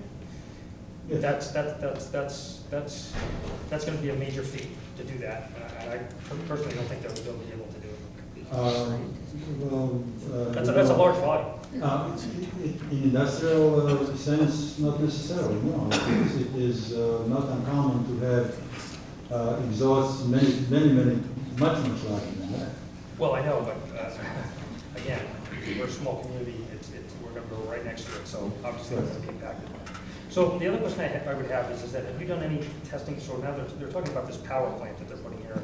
Quite frankly, it's very difficult to understand what size it's gonna be, how big the smokestack is gonna be for that, what's coming out of that smokestack. Have you done did you do any odors for that, or any testing for what's coming out of that power plant?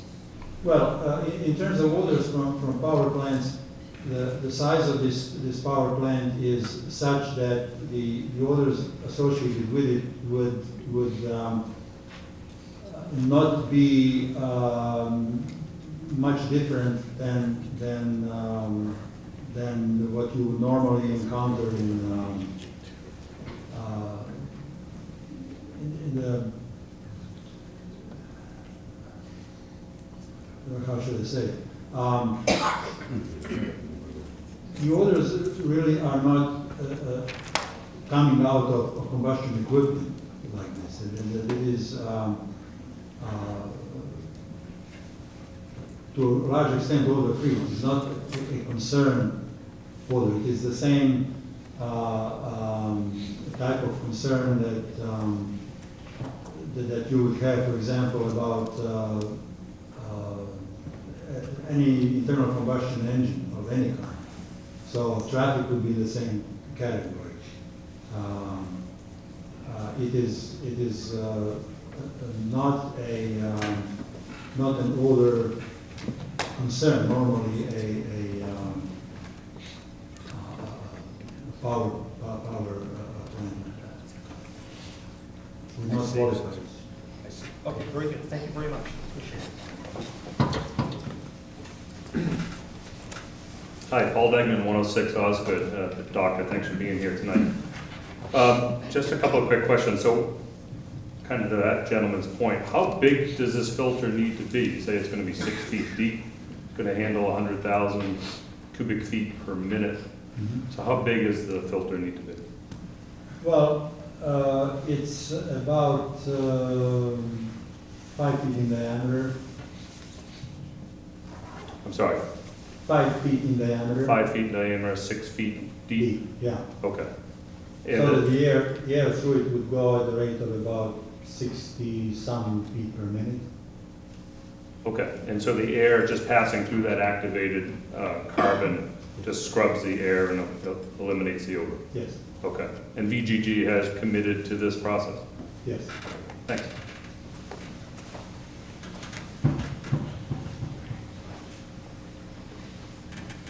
Yeah, Steve Corona, 17 Old Worcester Road Extension. So, but to answer Ed's question, it was like 144 million cubic feet per day, if I did the math, roughly. That's, and you're satisfied that those carbon filters would satisfy that amount of air volume, that size? Yes, 6 feet deep, 5 feet diameter? And you said they needed to be changed every 2 months? Or they get the 75% capacity in 2 months? Is that We don't know when they need to be changed. The changing will be determined by testing the units. So you have a carbon bed, typically they're vertical, and you have the inlet section. As the inlet section gets saturated with water, as the water progresses through the bed, it will typically take, for a bed of this size, about 4 or 5 months to break through at the outlet end of the absorber. Now, the testing occurs at several sampling ports throughout the bed, and you can watch the progression of the odor through the bed. So you replace the carbon before it reaches the end of the bed, so that at the end, the air leaving the carbon unit will be as close as odor-free as possible. It will actually be the requirement written into the memorandum that I put together based on this review calls for the odor at 75% of the bed depth to be 50 dilutions to threshold, or 20% of the inlet, whichever is less. So it will not ever be more than 50 dilutions to threshold. That is not at the end of the bed, it's still inside, which means that at the end of the bed it will be less than that. it could be on the order of maybe 20 or 30 or maybe not even, no, maybe even 10. So the point is that this goes through, this is as low as it is possible really to accomplish with any odor control technology. Okay, and I guess, so then the point that I'm trying to get to is, so the monthly cost of maintaining those filters. What's the purchase cost, the initial cost of that filter bed? Because I'm gonna go somewhere with that. Yeah, I don't know that it would be offhand. $50,000 to buy the filter, 100?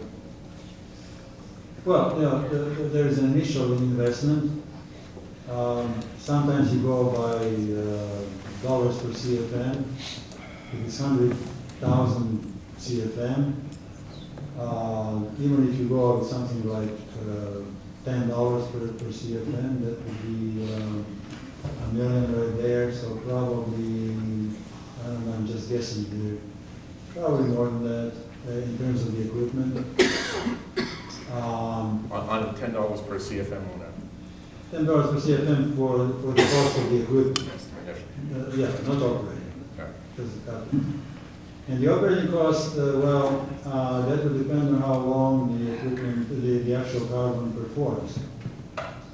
And that would be probably, certainly a few months of operation.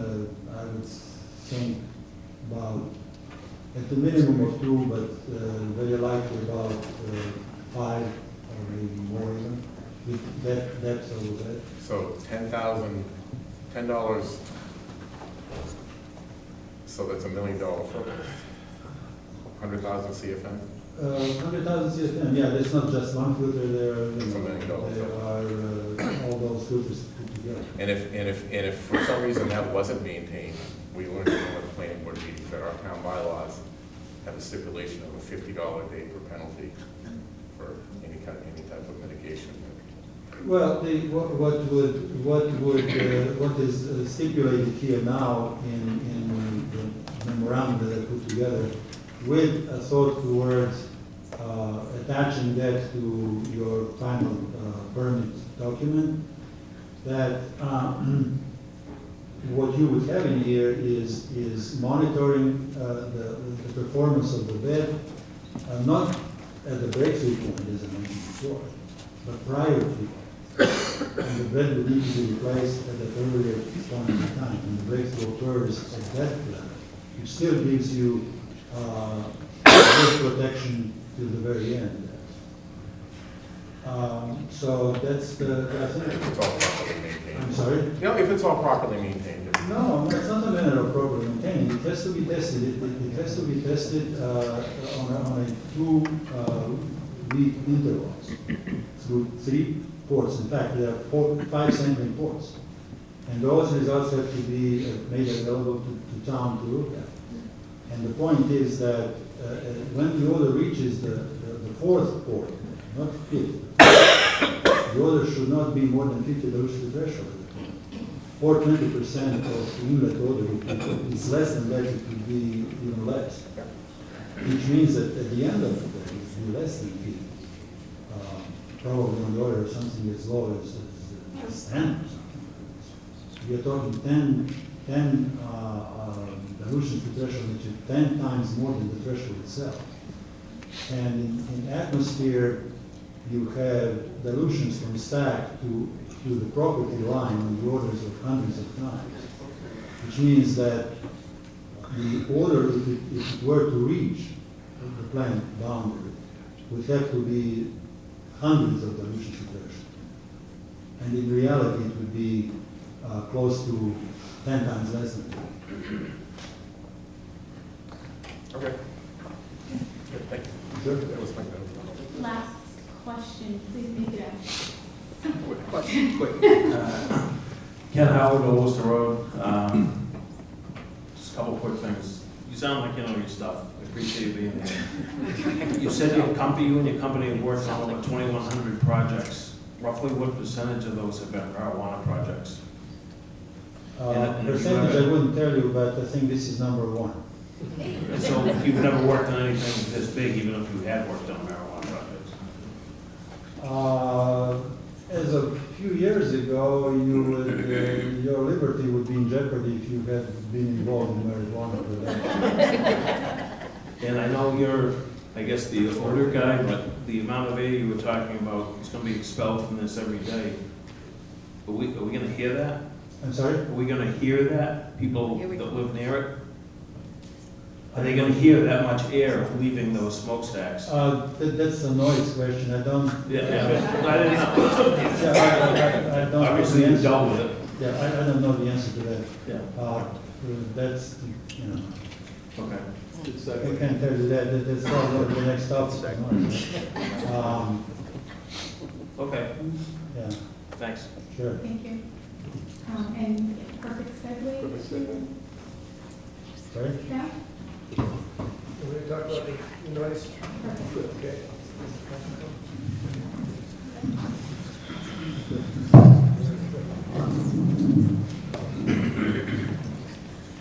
A brief reminder, my name is Chris Bench. I work for an acoustical consulting firm of Harris Millman and Hanson. We're based in Burlington, Mass. I've got 45 years experience in noise abatement and control, dealing with community noise issues. And I was asked by the town to review this initial sound study that was submitted by the applicant. I have written a memo to the town on that, on my review of the December 31st submittal. And I have reviewed, and I submitted my comments by the 28th, and there were a few comments, minor changes that I was recommending, and those were incorporated in a copy that I received today. And I've had a chance to review that.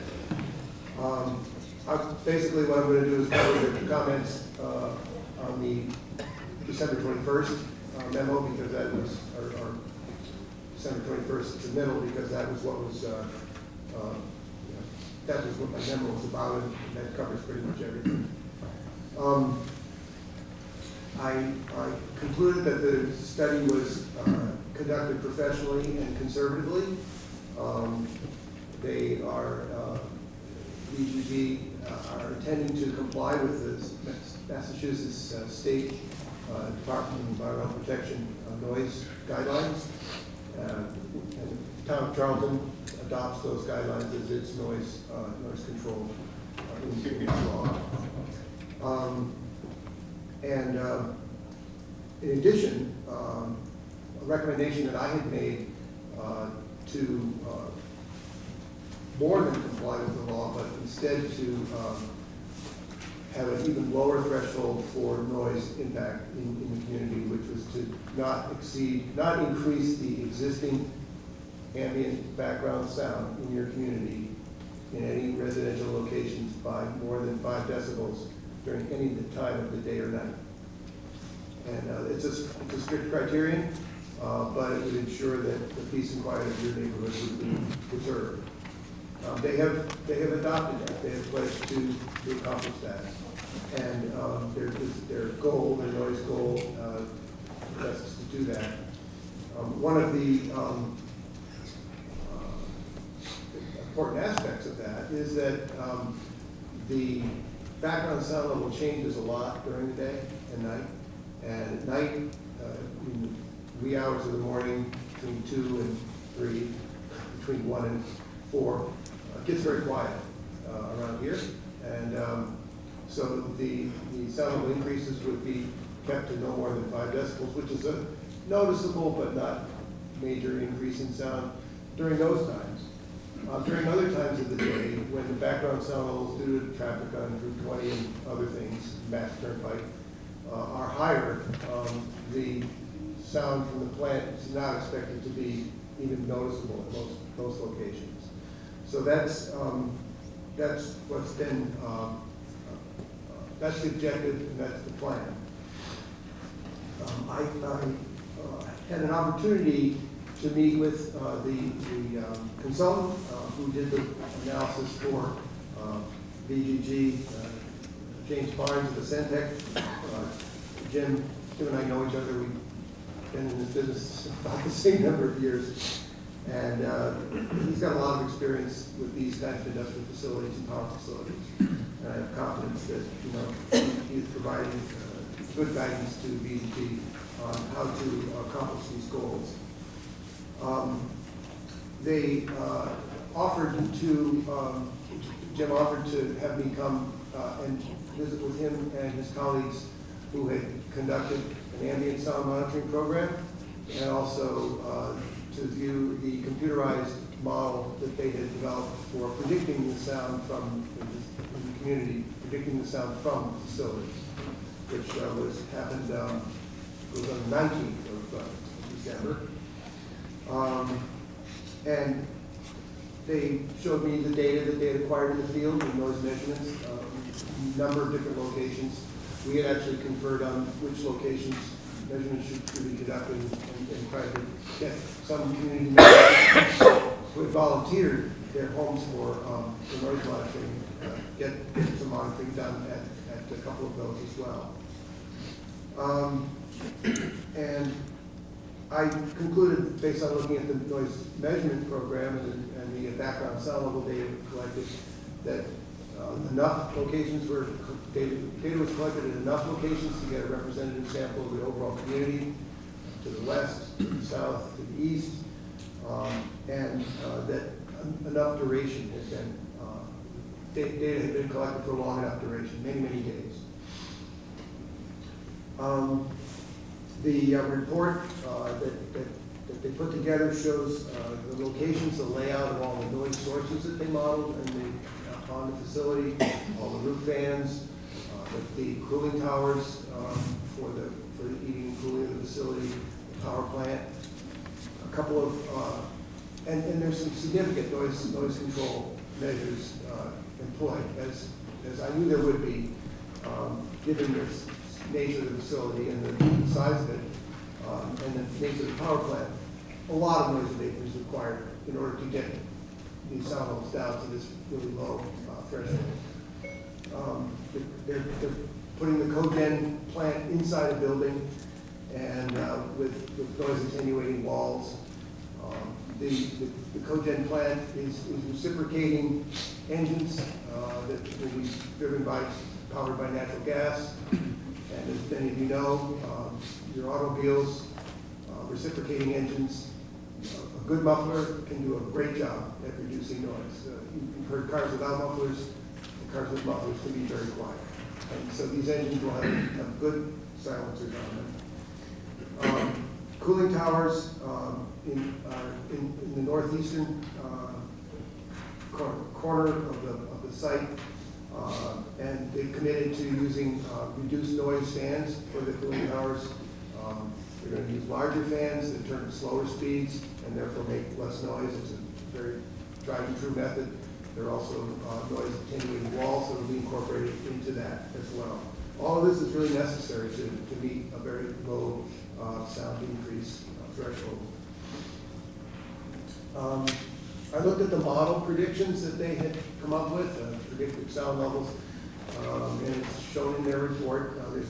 There's two areas, one the homes immediately to the south of the site and immediately to the east, the two closest houses. That's where they'll be approaching a 5 decibel increase in sound levels at 2 or 3 in the morning on some nights. And it's quiet and calm. But, as I mentioned before, other times of the day, sound levels won't be increased above the background hardly at all. In most other locations in the west, and even 2 or 3 rows of homes to the south and east, very, very small increases are projected. However, I will say that they did not incorporate an over-design of the facility. So there's not a big design margin in these sound level projections. I think they've got it pretty careful. And one of the things that I insisted on that they incorporate was a post-construction sound monitoring plan. Now, this is common practice in this business. You go out after the place is it's complete and the equipment's all operating, and you go out nighttime, conduct sound measurements and see, how well it's accomplishing its goals. And they have proposed there's quite a bit of information, quite a bit of detail on a post-construction monitoring plan, but the plan isn't all firm and set because there will be some changes and negotiation with the town. They've offered to have us witness the testing, the post-construction testing. They're planning to do it a couple different times a year. Leaves on the trees, leaves off the trees, winter, summer probably, conditions to understand what those, to make sure that it's in compliance. The one thing that I would recommend to the town is that, and to Mr. Bobrowski, is that we look to see some kind of that this report does not include, would be a commitment to honor the sound level increase, maximums, and a way to get there.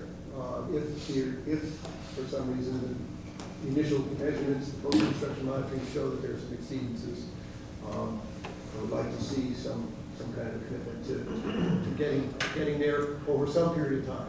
It takes a little bit of time. We have a 6 months. They're proposing about a 6 month difference in the 2-season post-construction monitoring. That would give them some time to make any changes. Noise abatement is expensive, and so they've got to think about how much of that is incorporated. But I feel that giving them a little time to fine tune it is only fair. There's a number of noise sources that have to be controlled, and so that's my conclusion. And I do think that once these goals are met, that this is not going to be a nuisance in the community. I think it will be not objectionably loud during most of the time of day. You won't even hear it. Is my opinion. So that's my quick summary of what I've seen. There's a major commitment to noise abatement. Thank you. Do we have questions on board?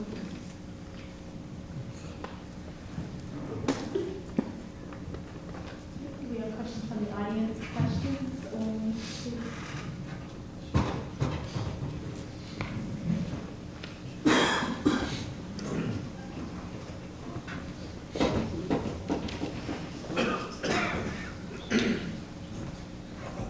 Joe Lewandowski, Harrington Road. One of my questions is only going to be 100,000 CFM carbon filter for 800,000 square feet of building. Is that correct? 100,000 CFM. Right, only one. For the No, there are about 30 individual sources, 30 individual carbon filters, if you want them, carbon absorbers. These are deep bed carbon absorbers, 30 of them. Yeah, but you said one filter was 5 foot by 6 foot. 5 foot diameter Yeah, by right. 6 foot. So is there going to be 30 of those in the building? Right. What is the DBA value for each of those 100,000 CFM blowers? I've been in steel mills where you have fans with 100,000 CFM. You can't stand next to them. Well, it depends. No, these are not. That's inside. These are not 100,000 CFM blowers. These are 30 units. Each one has its own blower that is 3,000 CFM. So these are 3,000 CFM blowers. You have 30 of those. Oh, okay. It's not one gigantic 100,000 CFM blower. It's 33,000 CFM blowers, so it's exactly about 100,000. Okay, that's confusing. When I said one for that many, I was confused. Okay, thank you.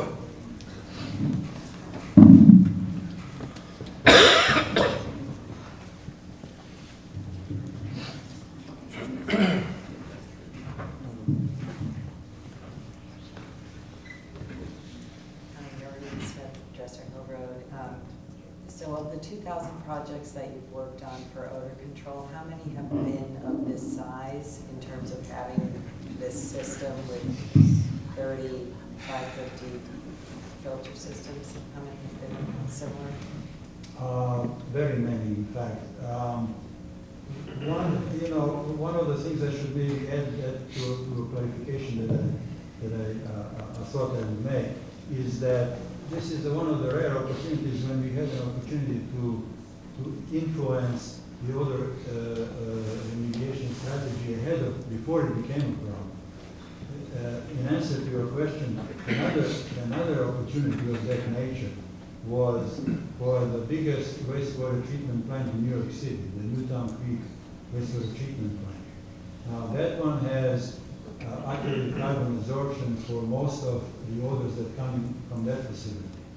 And it has been used since that was all installed. It has been used for as a movie set in several movies, and Angelina Jolie was in there and so forth. The point was that these people were asking, where are they? What is this? They didn't realize they were in wastewater treatment. So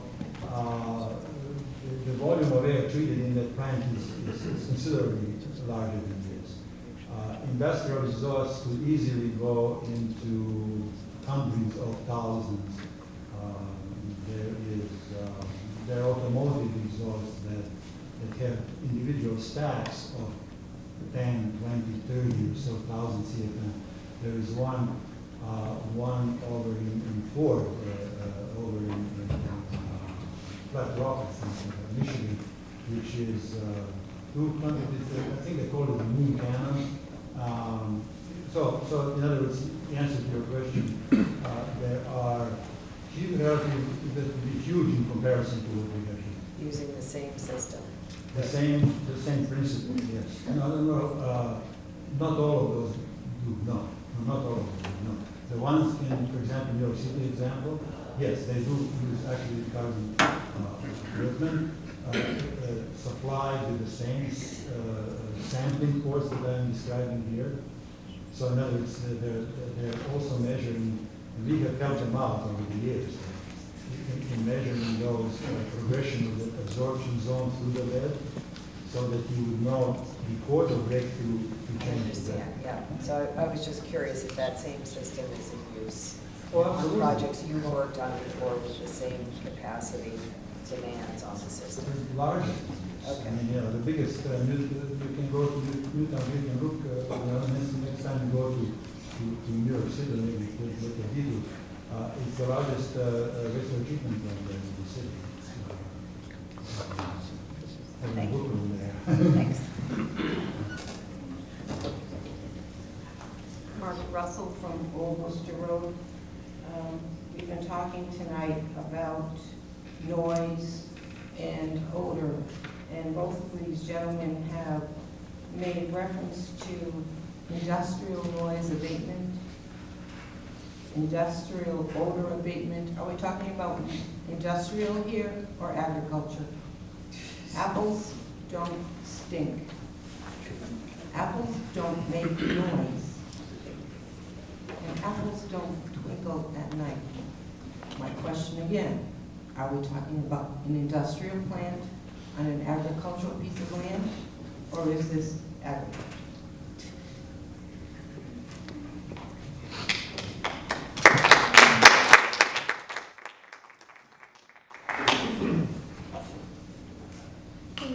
Let's move on to soil. What's the answer? We don't have. You don't have one? Ready? All right. So my name is Mark Richards. I'm with the environmental consulting firm High and Bond.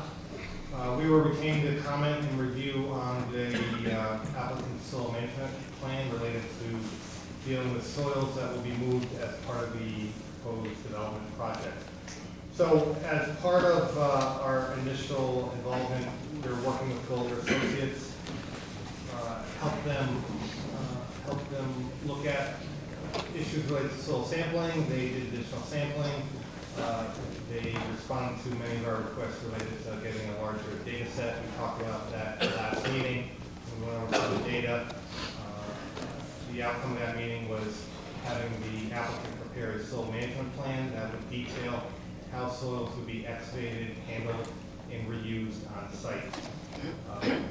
We met on the phone, or we spoke on the phone at length to talk about the details of the plan, what we'd be looking to have in the plan, to make sure the plan that came out was closer to what we were looking for sooner in this process.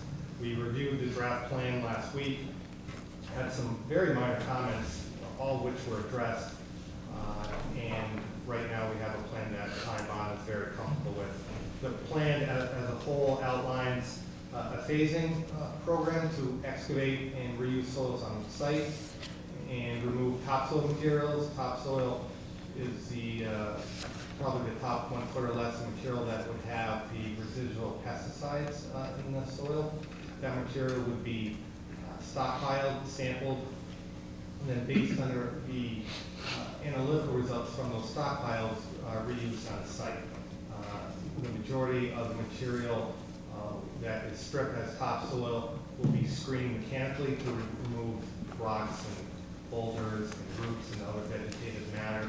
Once those processed stockpiles are placed on site, they will be again sampled, and based on those results, be reused as new topsoil on the property. The plan establishes action levels based on what they find as topsoil.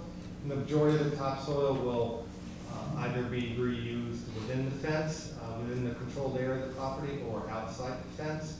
So you have different criteria. So soils that will be reused outside the fence will have a much lower criteria, something that would be very protective of human health and residential exposure scenarios, which we are very comfortable with and happy to see.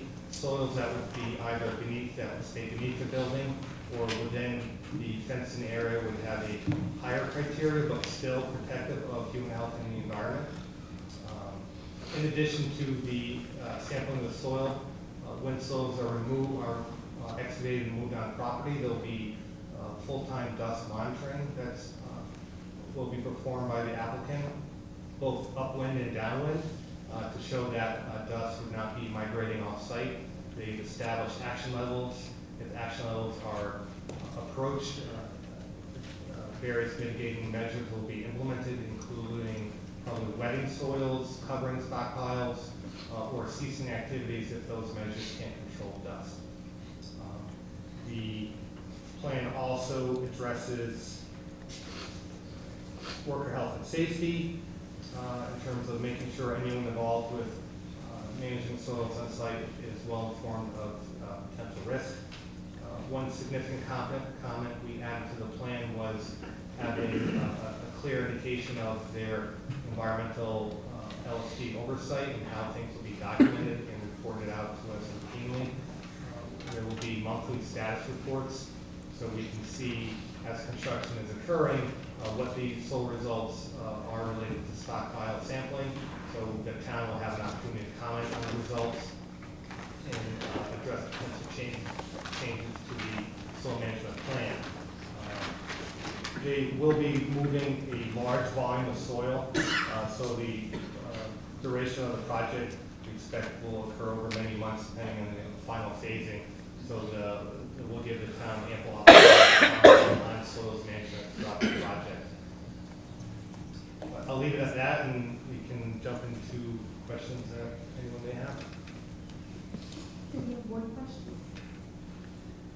You said that there would be periodic reviewing of the plan or of the soil movement and dust. Is that done by done by the applicant? Correct. Overseen by a third party? The plan is specific to what the town's role will be, but they will have their licensed site professional oversee and document the both the air monitoring and the soil sampling. That's standard procedure. Yes. Anything else? Questions from the public?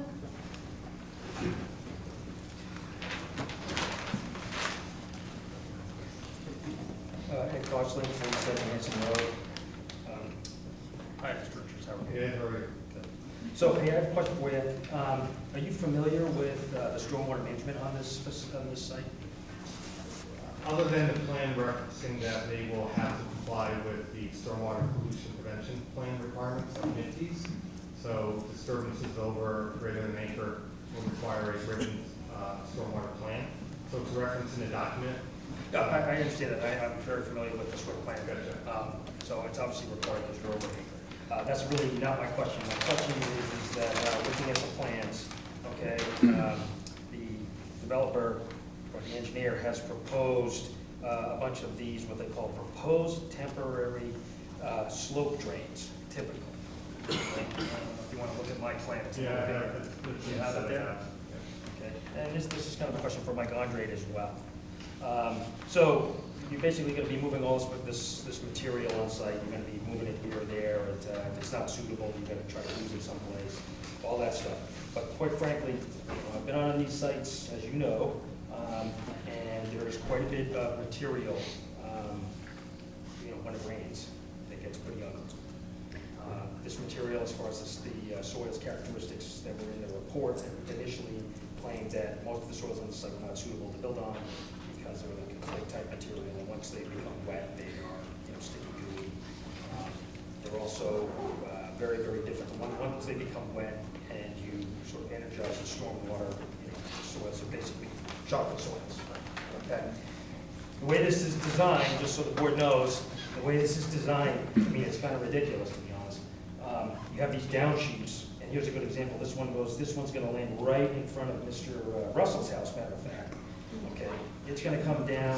It is a 170-foot slide or pipe. Okay, that has a 54-foot vertical drop because it starts at elevation a little higher than 872, and it dumps at about 818.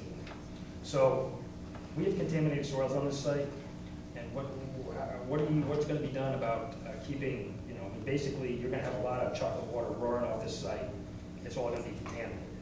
And the way this site has been set up, you basically have these downshoots all around the perimeter. So you're going to be dumping, there's no erosion controls on this to prevent any, there's no temporary sediment ponds on these plans that I could find. Yeah, the soil management plans that we have temporary sediment ponds. Okay, there have been a lot of plans, kind of coming and going here. I haven't seen that plan, but basically, downshoots like this, the water that's going to be coming into this, there's quite a few acres per downshoot. You are going to clearly impact, in this particular case, you're clearly going to impact the roadway and the neighbors at the bottom of the hill with contaminated soils.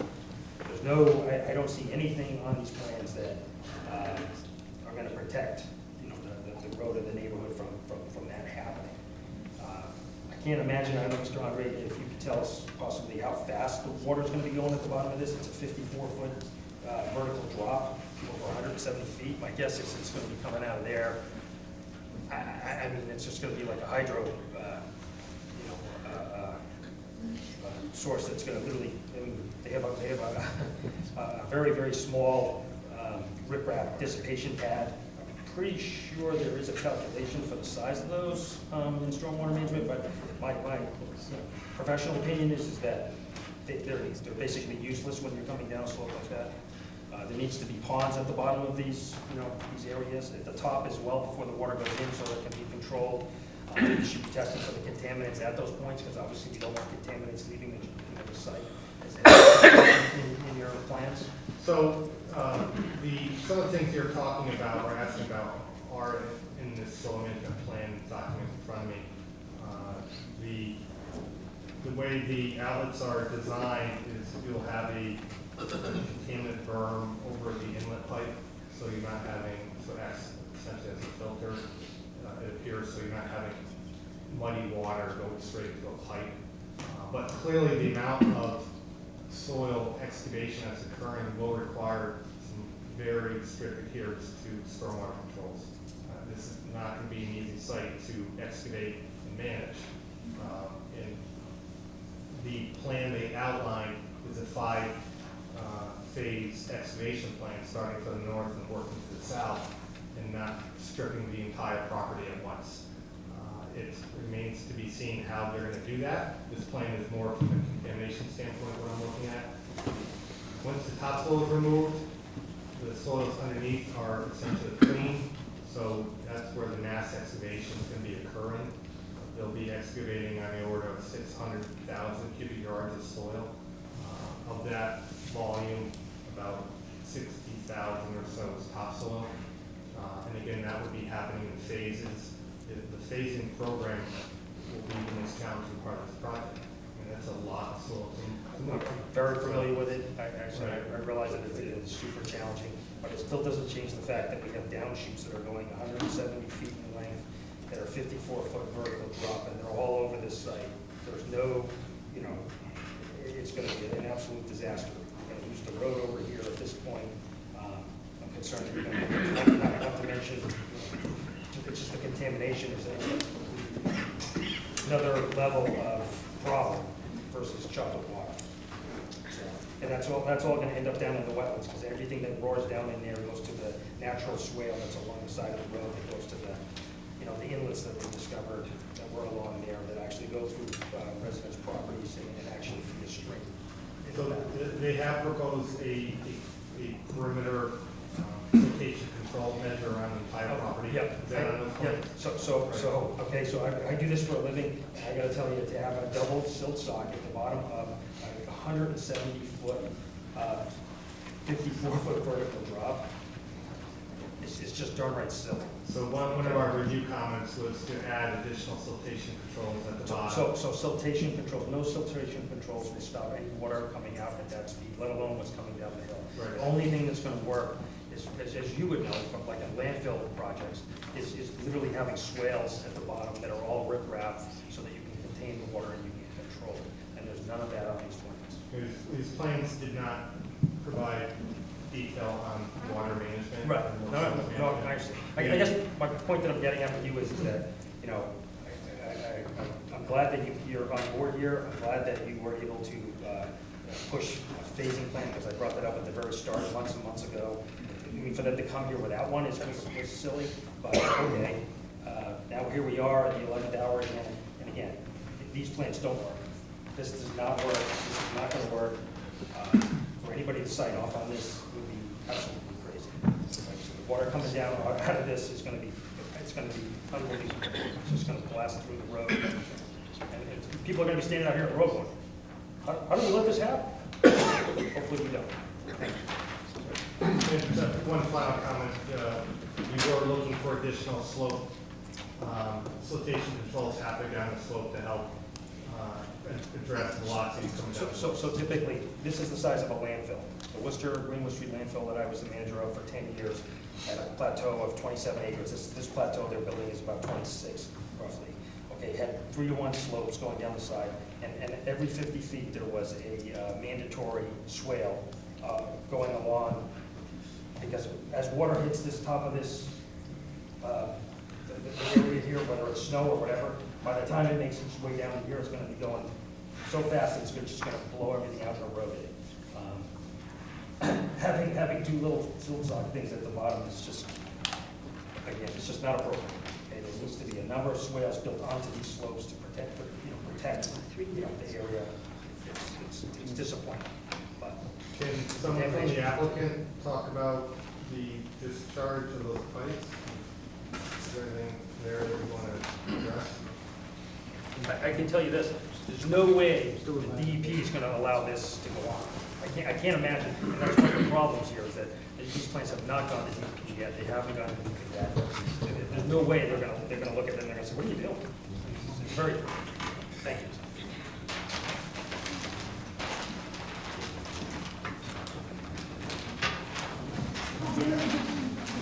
Do we want to have the applicant address that? I'll just add one thing to that. I'm not sure what version of the plan that Mr. Caution is looking at. There have been some significant improvements to the Senate erosion control plan. I think since the plan is looking at, a lot of the issues that you raised, I think are addressed now in the current plan. So I imagine you guys haven't afforded a chance to look at those yet.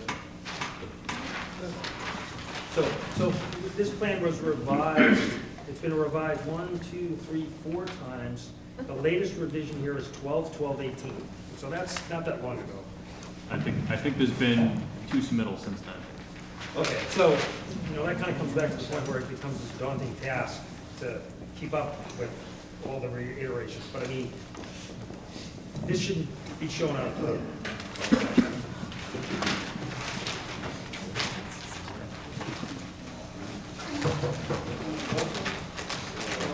Can I ask a quick question? How come none of the changes since 12/12 were posted for the public to see?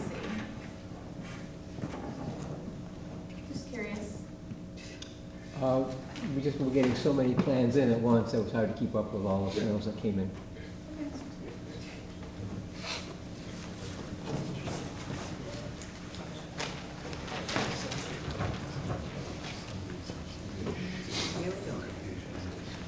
Yeah, Madam Chair, if you don't mind, I have one question for Dan, just more for clarification, if that's okay. Dan, in your opening statement, you said that something to the effect that whatever happens here tonight, we realize we still have many more boards to go through. And many more, you're gonna go through CENTCOM and all other types of different boards. But you also said the selectmen one more time? You said that and that caught me off. Well, why would you, maybe just for my own clarification, why would you need to go through the selectmen one more time? You had that in your notes. If you could just answer that, that's more of a curious question.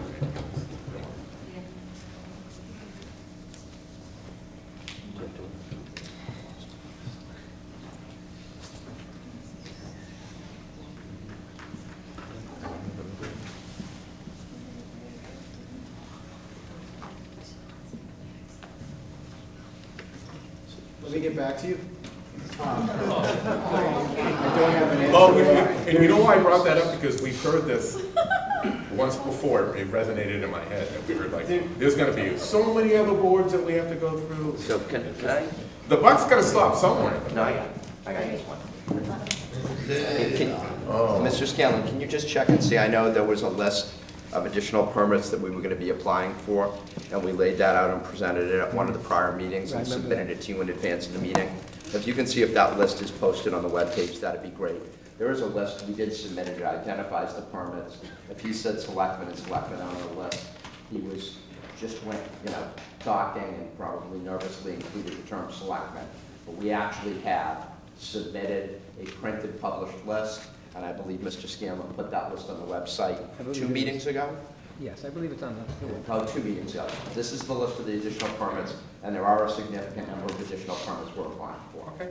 I think my comment was based on that. Yep. Months ago, we heard from the chairman of the selectmen that this isn't on us. It's going to go all the way down. Again. It's going to stop. Planning board.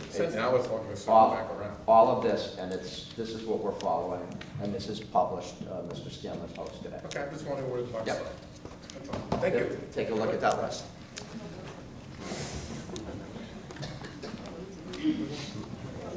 Gerard Russell, Worcester Road. So I'm confused. Why does VGG have to go back before selectmen?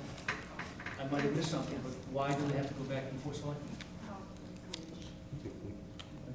You just answered that question. I'm sorry, I missed it. I'm Darrell the Dunce here. Please tell me why you have to go back to selectmen. The list of the permits that we're going back for is published on the town's website. But I don't know that. Can you tell me what the reason is? No, I said, I don't think the Board of Selectmen is on. Well, they are not on that. I don't believe they are. I So said, that's I believe Dan made an oversight. That's an error. I believe Dan made an oversight when he was listing off the different departments he was going to. I said, if you want to see the list, you can go to the webpage, and that list is published. And each permit and the type of permit and what board it's from and why we need it. All of the detail of every permit we're going for is posted on the town's website. Thank you, Mr. Rosen. You're welcome. The reason I ask, Madam Chairman, is that currently there's a public records request before the town administrator. It's been denied numerous times. I submitted it. It's being appealed before the supervisor of public records. It relates to gas infrastructure, Liberty Gas, and VGG. These are questions that the public doesn't have an answer to. And frankly, I spoke with Dr. Goldstein. He told me his plan to sell power back to the grid, then we have the issue of running high-tension wires through residential properties or over residential properties to the power plant. This is another thing that hasn't been dealt with in this planning process that I'm sure residents would like to know about. Thank you.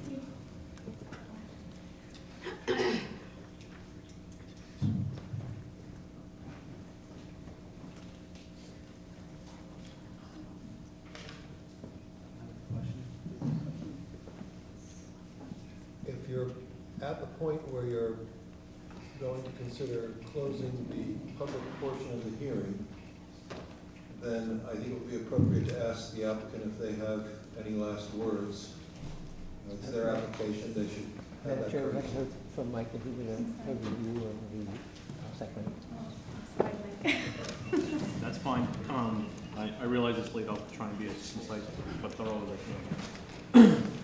So, we did the latest review, excuse me, on the site plan earlier today. You should have that letter in front of you, and there's a number of, I would call them at this point, minor issues, clarifications, some backup supporting calculations that are needed, some in relation to stormwater, some otherwise, notations on the plans. I think the only one I'd like to point out, and I think requires a bit more attention on the applicant's part, is the final design as it's been presented now for the grading of the lower portion of the driveway, the curb cut off Old Worcester Road. For a while, that grading was missing. It's now been included. And I noted that there's a portion of that driveway that's graded at 20%, which in my opinion exceeds a reasonable driveway slope. In particular, because it's so close to Old Worcester Road, there's really not much of a leveling zone being provided, which you want for both passenger vehicles and the trucks that are expected at the facility. And on the topic of trucks, I pointed out that the board should be aware, and I don't know if the particular trucks you might be using at this facility would apply to this or not, but as trucks go down long grades, like the driveway, truck drivers often like to use the engine compression brake or the Jake brake, and those can be quite noisy if you heard them. Again, I don't know if that's going to be proposed on these trucks here, but the board could consider some requirement or posting signage that trucks should not use Jake brakes on that driveway exiting the site. Just read my own comment here, sorry. And most of the stormwater issues relative to that entrance and the basin that was added, I think they've been resolved. There's a couple little clarifications that are needed, but you know, I probably have a half dozen or 10 or so more comments, minor ones again, that I think need to be addressed, but yeah, those are minor in my opinion, but we can talk about anyone's in particular if you like. Madam Chairman, may I ask two more questions? Sure, gotcha. So does the board have questions on the site plan? Okay, you had a note up here about the cisterns, where that's from. Is that something that is a concern to you, or? I think it's been mostly resolved. I had a question on, there's a number of underground systems and they received different portions of the proposed roof area, and that wasn't really identified anywhere on the stormwater report. So they, in the latest one, they've provided a drainage area plan that shows each particular roof area and which system it goes to. My final point on that was that I think the site plans ought to number those proposed cisterns, the smaller ones around the building, numbering them with the same numbering system that's been used in the report, so you can correspond everything together.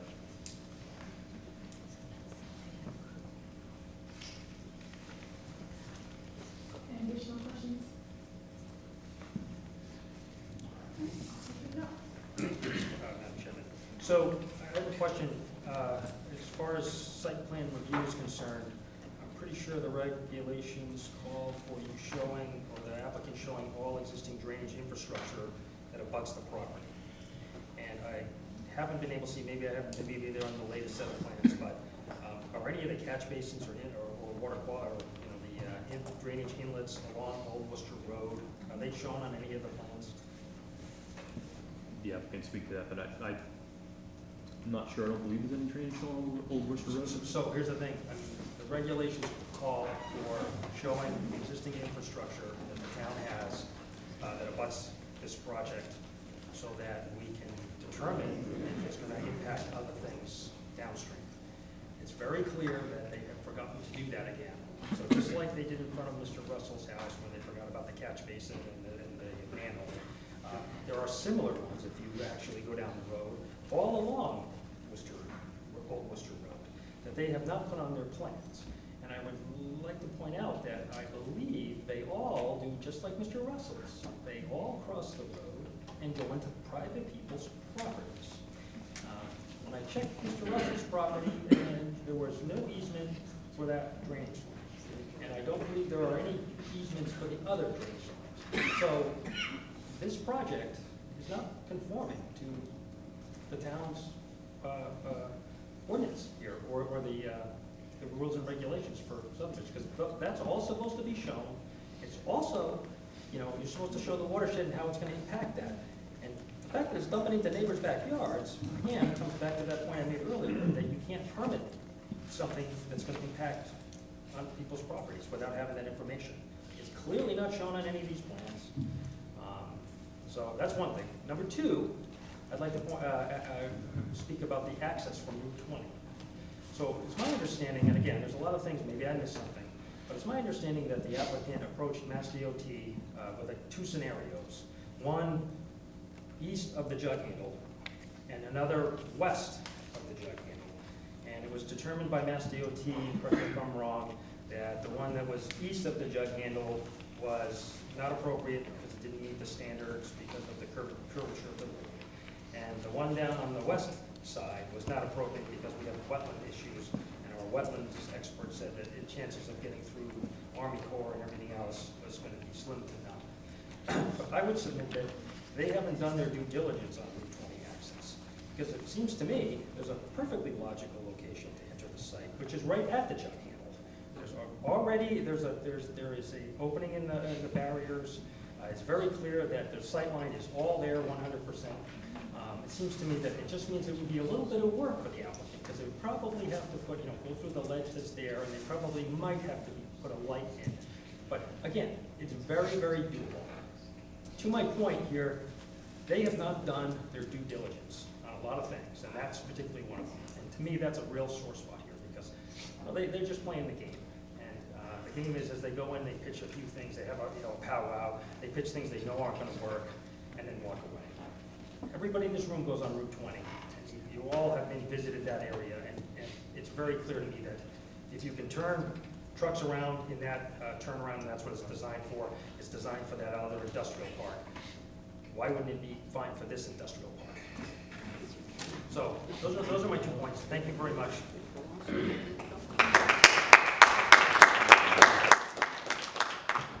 That was my question as well, is I only left the room for 10 minutes and I thought I missed traffic because we haven't really talked about traffic tonight, but Ed kind of brought up the point. And I really think it's just a matter of, again, sitting through these meetings, it's just a matter of, it's not that it can't be done, it's a matter of how much they're willing to spend to do it. They can make a Route 20 improvement if they try, they haven't applied. They've talked to them. That's just fine. And the two things that concern me the most out of this entire project are odor and traffic. Traffic being number one. That's a very old road, it's a very small road, it's a very narrow road. Lines of sight are very bad. There's got to be a better way around it. Thanks. Madam Chair, Mr. Kochland asked us to correct him if he was wrong. I'd like to ask Rebecca Brown to come up and discuss our discussions with MDOT about that particular location he was talking about.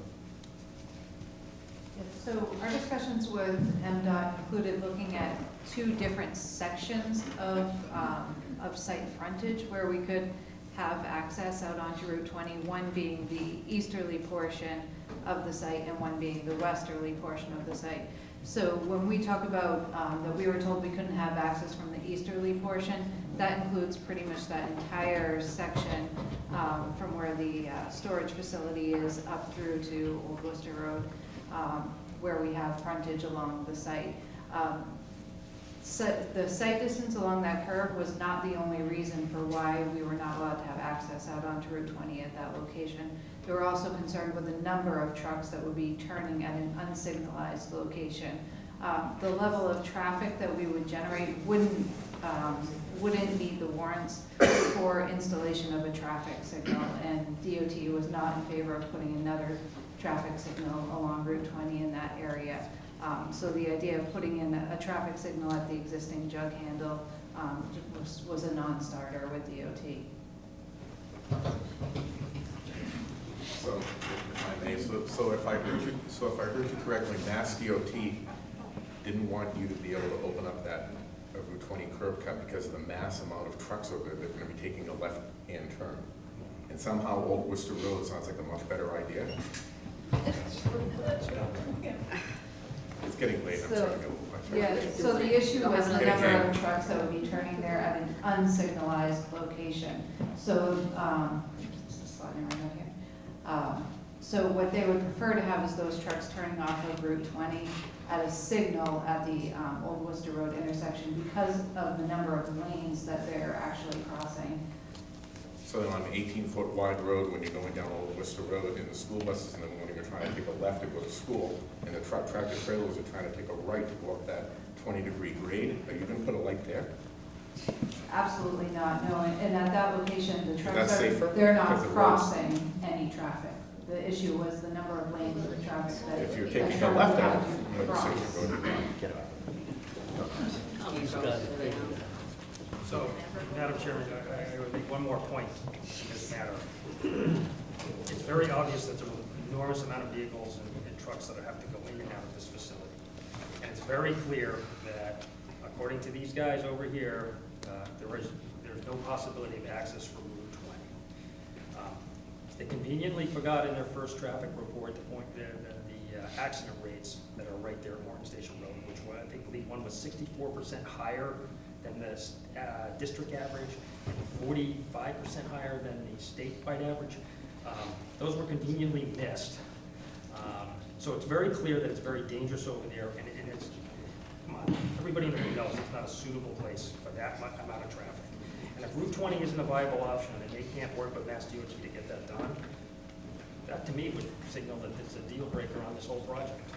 I mean, to me, that would definitely say they picked the wrong site. 'Cause let's face it, when you're picking a site for a mega place like this, the biggest in the country, all that kind of ballyhoo about it, you should have highway access. You know what I'm saying? I mean, it's just kind of silly to say we have the biggest place in America coming in on a little country road. You know, I mean, there's not a person in the state that wouldn't agree. That's how silly what these guys are proposing. So if you can't work with Mass Highway, and I personally reached out to Mass Highway, and they said, hey, they didn't submit us anything to formally respond on. With that said, we are willing to work with people to get things done. That's what I was told. With that said, if you can't get access to Route 20, you shouldn't be doing it. It's as simple.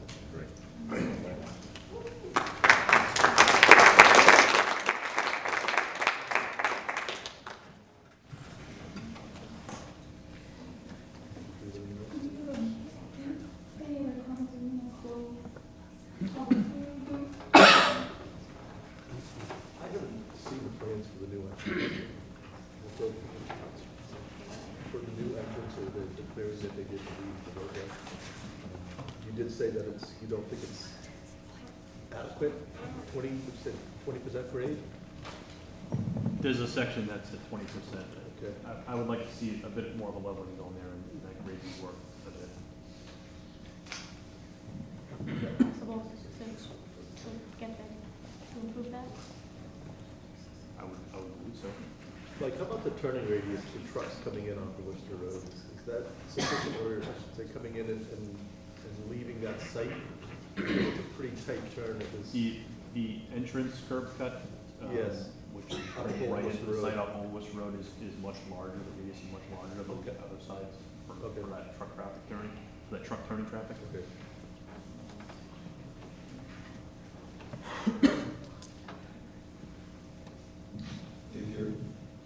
If you're about to close, I think it's appropriate that the applicant have the last word. for the public hearing.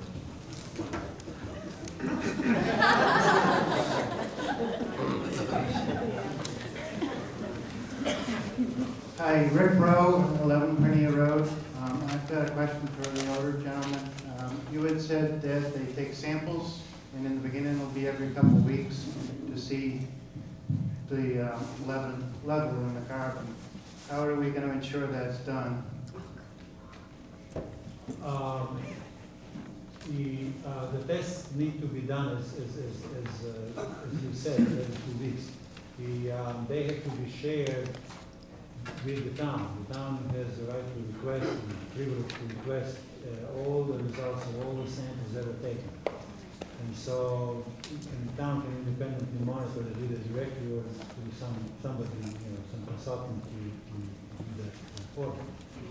So it is not only doing the test, but seeing the results of it. And it probably would make sense to have it independently tested, independently done away. But it is a relatively straightforward yea or nay kind of a test. Either you have that level of water at 75% of the carbon unit, or you don't.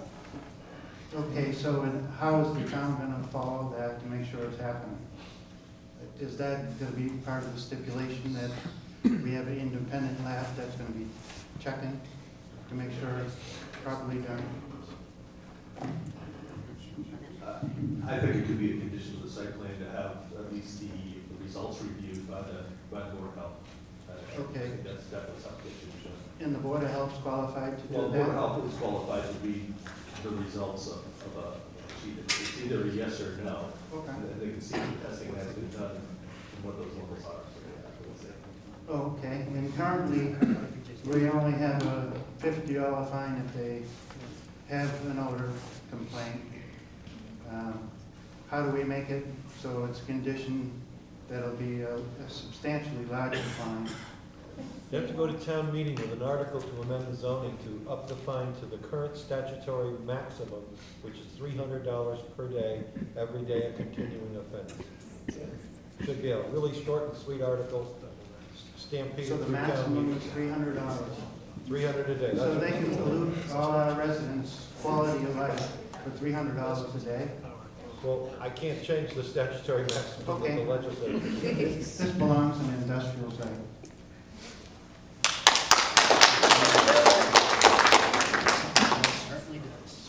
Karen Spiewak, Osgood Road, once again, I'm a selectman in town. I feel privileged, but I'm here talking as a resident. Again, I want to thank you for your efforts. I applaud everyone up there who has come forward with and tried to reach some kind of a compromise. I know it's not easy. And I did want to point out one thing, I'm sure you may already know, but I have to do it. At the end of the day, what can we agree on is this is monumental. The impact that this is going to have, whether you're for it or against it, everyone I think in this room can agree it's going to be huge to our town. The other reality is we are going into uncharted territory. And the other thing I think we can agree upon is even with all the brilliant advice that we got tonight, and I mean that sincerely, with all the knowledge we have, and we've all been to meetings over and over, there are still many unknowns.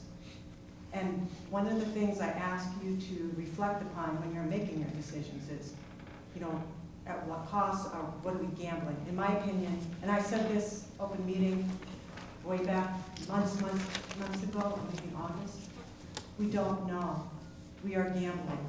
We are setting a precedence. So there aren't case studies. We are going to be in the book of what to do or what not to do. There's already an article in the Globe, by the way, just Googled it for tonight's meeting. It's still going on. So just realize, not to put too much pressure, but my hat's off to you. But please consider the future. And there's not a lot to compare it to. Don't be afraid to be bold and stand up and do what you consider right. You got to weigh the facts. I get that. You have to take everything into consideration. I get that. And I know it's not going to be easy, but just do the right thing. And thank you.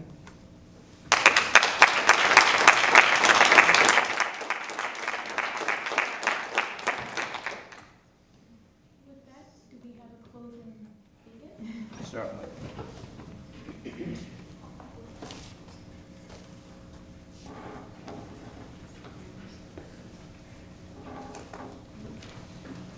evening, Madam Chair, members of the board, members of your panel. Obviously, by now, you all know me. I'm Michael Rosen. I'm the attorney for Valley Green Grove. My job is to come and advocate for my client. It's to convince you why I believe you should give them a favorable opinion on this project. For the same reasons that the member of the Board of Selectmen just stated. You need to be bold. You need to think about everything. You need to apply everything that you've heard over the past 7, 8 meetings, and you need to apply them. The only caveat I would put on that is that you have to apply them based on the law, not your own personal beliefs or your own personal opinions. Massachusetts has a statutory structure. They have that structure so that property owners, developers, and abutters know what they can and cannot reasonably rely upon within a community, and when they plan a project, a development, purchase of a piece of property within that community. This particular property is a by right use. It's governed by your zoning bylaws. It's governed by the agricultural definitions in your zoning bylaws. And it's covered under crops. It's also covered under indoor commercial agriculture. At the beginning of this project, we asked the building inspector for an advisory opinion, and he gave us one. And he indicated that, in fact, this was a by right use. We then began negotiations with the Board of Selectmen. And despite the fact that it was a by right use, we agreed that we would come before this board for a site plan review and approval. Not a special permit, not anything else, just a site plan review and approval. The town then adopted zoning, cannabis zoning, under a bylaw to cover cannabis.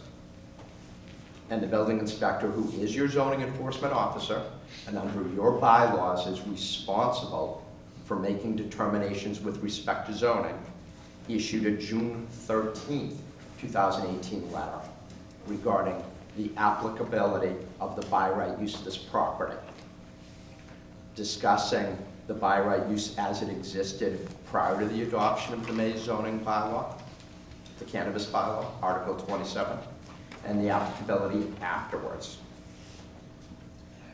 We're here tonight as a by right use, voluntarily seeking site plan approval.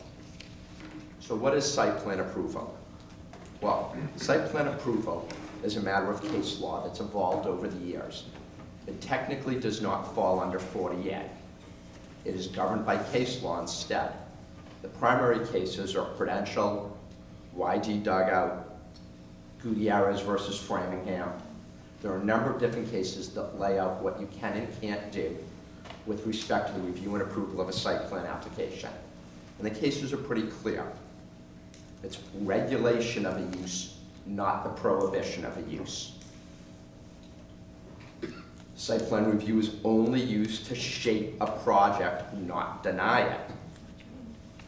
It is intended to be functionally less restrictive than a special permit, and it is not discretionary. The standard, when you think about whether or not you should or shouldn't approve a site plan, is that there is no problem that is so intractable, so difficult, that a reasonable condition cannot be used to resolve it. So as a lawyer for an applicant, what I do is I start and I look at your criteria. And I review all of your site plan criteria. In this particular instance, I also reviewed all your special permit criteria, and I reviewed Article 27, Warrant Article 27, all of your cannabis criteria that fell under the new bylaw. And even though we're exempt from it, we've been in front of you 7 or 8 times now, and we haven't argued about that exemption. We've told you we want to use best management practices. We want to design a site that is appropriate for this particular property. And we want to adopt best management practices, and we want to be held to a higher standard. It's why we agreed to site plan review and approval to begin with. Odor is a factor covered by your special permit criteria.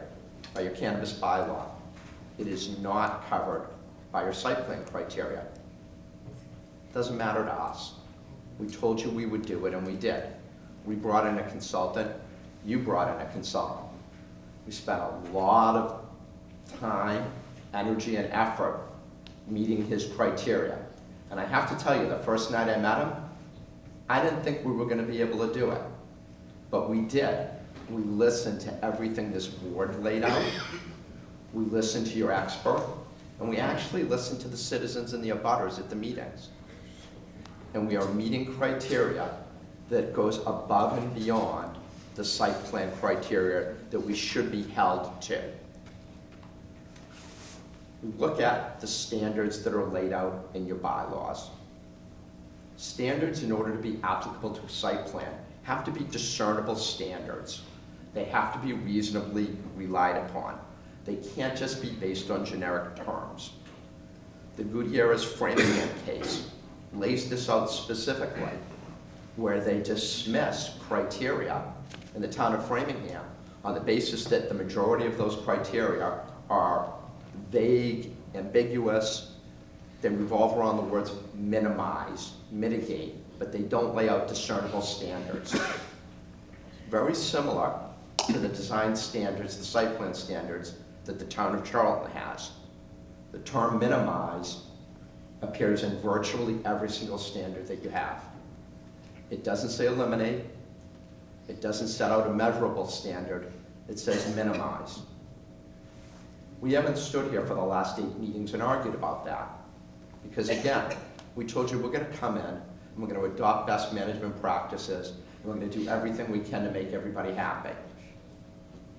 The odor intrusion, light, traffic mitigation, noise. We've met every standard. We've bettered those standards. Instead of the state's 10 dB, with noise, we're going with a 5 dB standard. We're looking to do everything we can to make this a plan that, while not everybody is going to be happy with, we want it to be a plan and decision that is the result of a cooperative effort of our team and the town's team together. We'd rather have that decision, and a bold one it might be, decided in this venue, in this forum, where the town and the town's board has an opportunity to lay out those conditions. If you listen truly to your experts, if you listen to our experts, and you put the two of them together, each and every criteria, if you go through your criteria, your site plan, even if you go through your special permit criteria, even if you go through your cannabis criteria, criteria that doesn't even apply to us, we've met each and every one of those, and in most cases, we've exceeded them. There isn't one condition that's outstanding.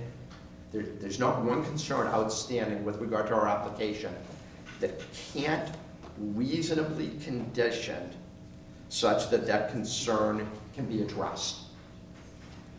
If you can reasonably condition it, you have to approve it. That's the standard for meeting the criteria for site plan review and approval. So again, as a matter of law, as a matter of what state law requires, as I'm sure your attorney will counsel you,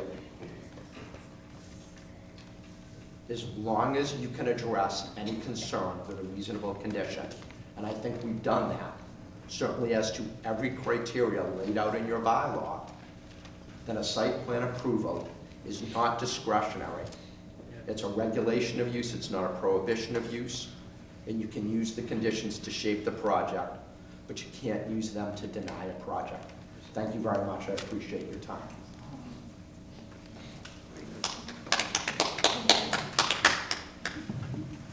Did I make a motion to close the public hearing?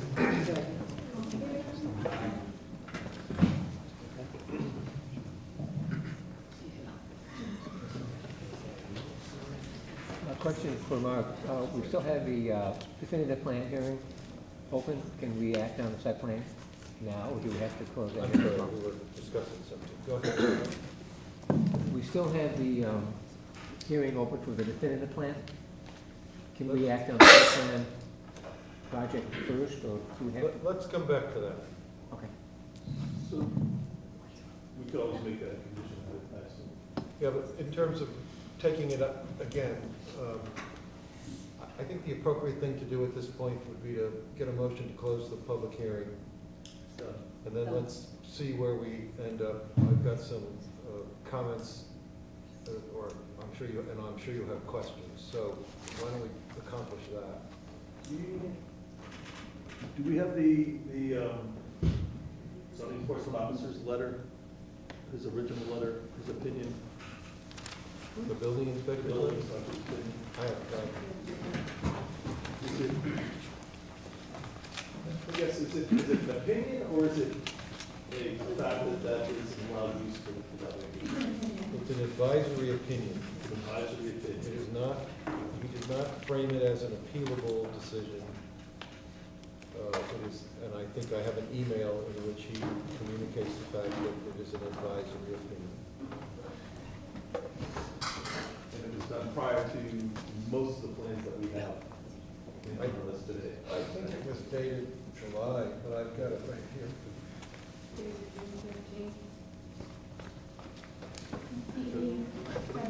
June 13th. That copy somewhere.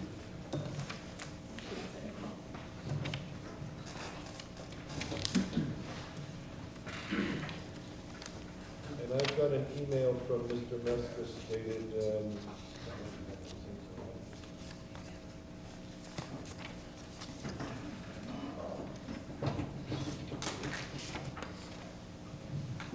I don't know how these two things jive, but I've got his email is dated March 20th.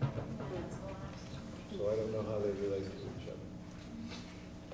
Please be advised that this opinion is advisory only, it does not constitute a decision or order for purpose of laws 48, may not be relied upon for any purpose. What you got?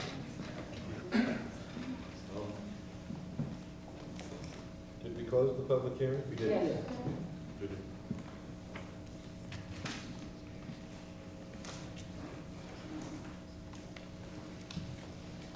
Well, I think perhaps the best way to go forward would be to ask a member to make a motion to approve the plan with conditions simply in order to have a discussion, for discussion purposes only, and then a second for discussion purposes only, and that will open the floor to a wide-ranging discussion, I'm sure.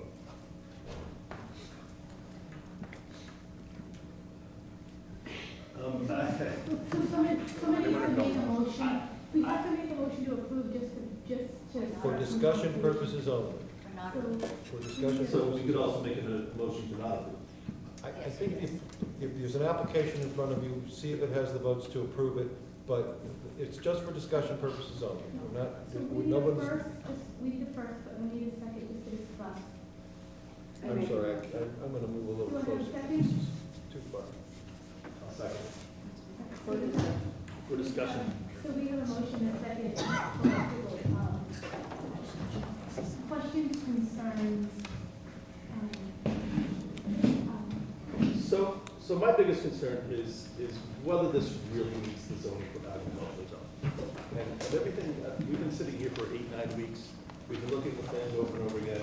We've heard from the experts, and I've heard the experts say several times, industrial facility like this, or, and over and over again. And I think you probably would agree with me that a facility like this it's an industrial process, or it's an industrial sized facility. It is reasonable to say so, but again, we have to understand that just about all of my experience is with industrial background in mind. So a situation like this where you have a crossover from agriculture to industrial is not very common. So I think that when you look at the definition at the state level of cannabis, doesn't the state refer to it as light manufacturing? They do. So that's also been a big question over the last couple of meetings. So we define light manufacturing in our bylaws. And manufacturing. So warehousing, assembly, fabrication, processing, and reprocessing of materials, and food products. processing, reprocessing of materials and food products is considered light manufacturing. I think we could agree with that. And even from, Mr. Leary says, they're producing, they're processing, and manufacturing. They're creating the oils, they're extracting the oils, they're processing the raw materials. If you change food to marijuana, which these processes, these products can be, it is defined as light manufacturing. I don't think there's any question to that at all. And if we look at our zoning, light manufacturing is not allowed in an agricultural zone. We as a board are relied upon by the town to uphold the zoning that we have in place. If the town wanted to go forward and say, we should allow light manufacturing in agricultural zone and bring that to a town meeting, I would support it. I would oppose it. But right now, in our regulations, we do not allow light manufacturing in agricultural zones. I think it's very black and white. And that's, the question of this being an allowed use in there, I don't think all the facts were up front when that opinion was formed.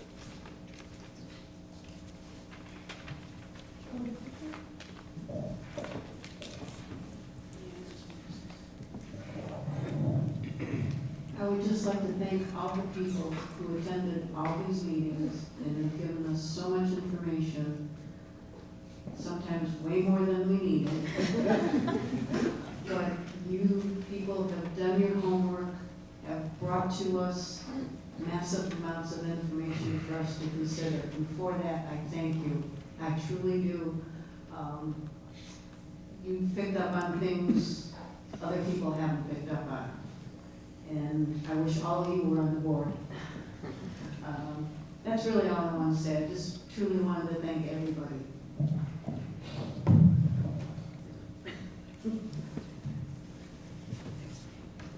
I will say a lot of engineering has gone into this project. It's kind of fascinating how much effort and engineering has gone into it. We try to make this fit. But then again, if you've got to put that much effort into something to try to make it fit, it probably means it doesn't fit to begin with.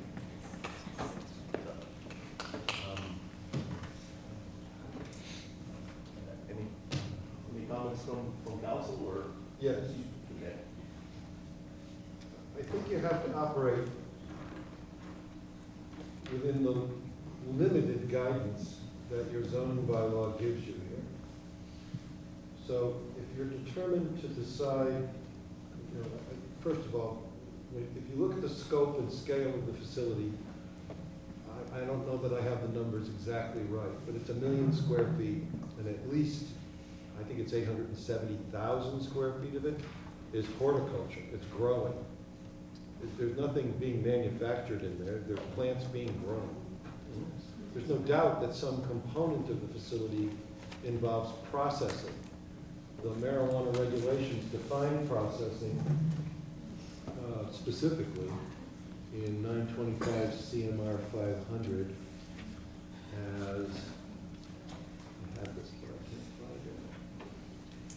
The harvest, dry, cure, trim, and separate parts of the cannabis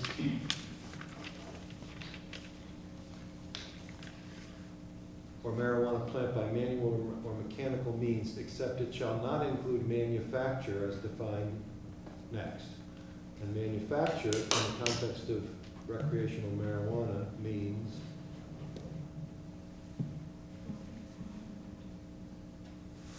compound, blend, extract, infuse, or otherwise make or prepare a cannabis or marijuana product. So there are two things beyond the grow component of a facility like this. One's processing, and that's just,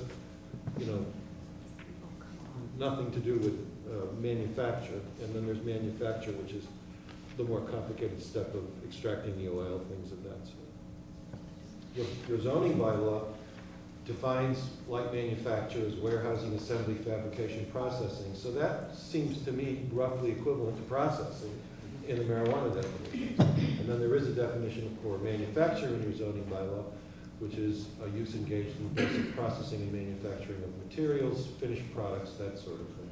There's no definition of horticulture, but a solid dictionary definition of horticulture is the science and art of growing fruits, vegetables, flowers, or ornamental plants, which I looked up on the web while you were talking.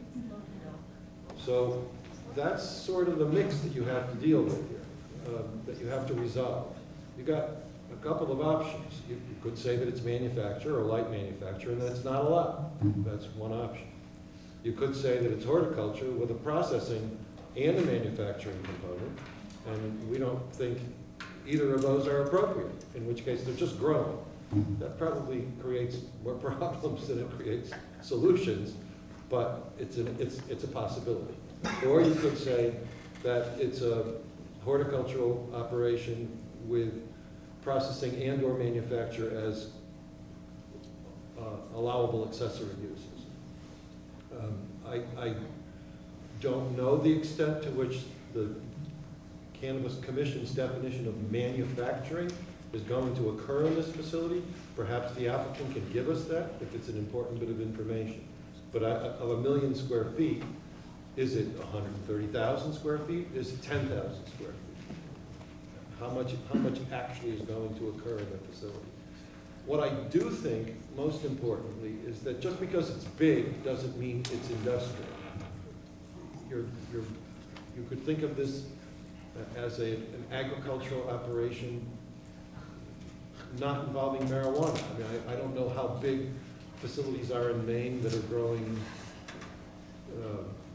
hydroponic tomatoes, but I'm sure that they're not small. So size isn't necessarily equal to industrial. Industrial means what your bylaw says it means. Manufacturing means what your bylaw says it means. So you have to decide whether those are the three balls up in the air. That's what you have to decide. It's a threshold question. If it's your decision that it constitutes principally, that's the key, manufacturing or light manufacturing, then I agree that it would be a violation of the agricultural zoning. If you agree that it's principally horticultural and indoors, which is the line item in your use table, then you have to face the question of whether you should allow these other uses as accessory uses.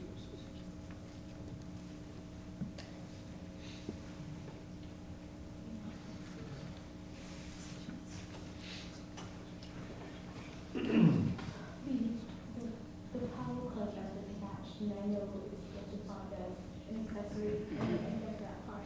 But when you throw in the power plant, that's what really makes it look like a manufacturing facility.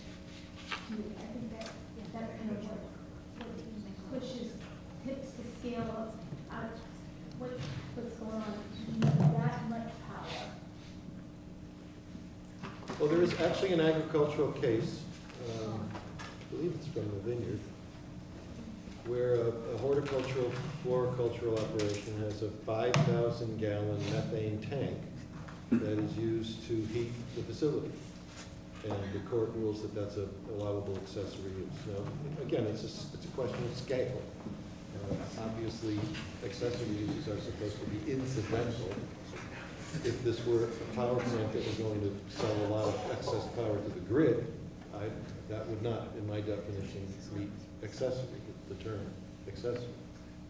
That's another factor for you to weigh.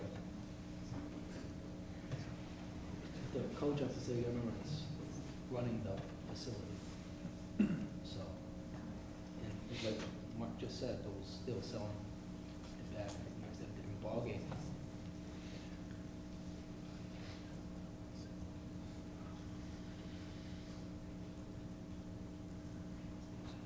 So sheer size doesn't make it industrial?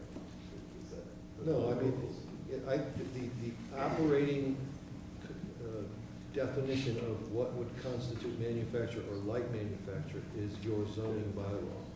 Okay? And it doesn't say anything, if it's bigger than 150,000 square feet, it's manufacturing. It doesn't have that as a threshold. It's our interpretation of what the actual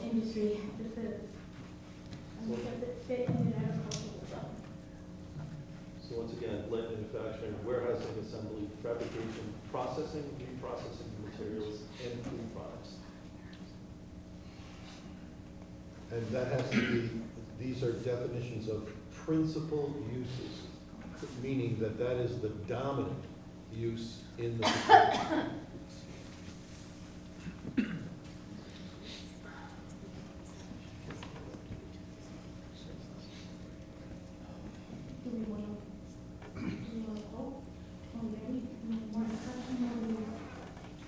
Any question?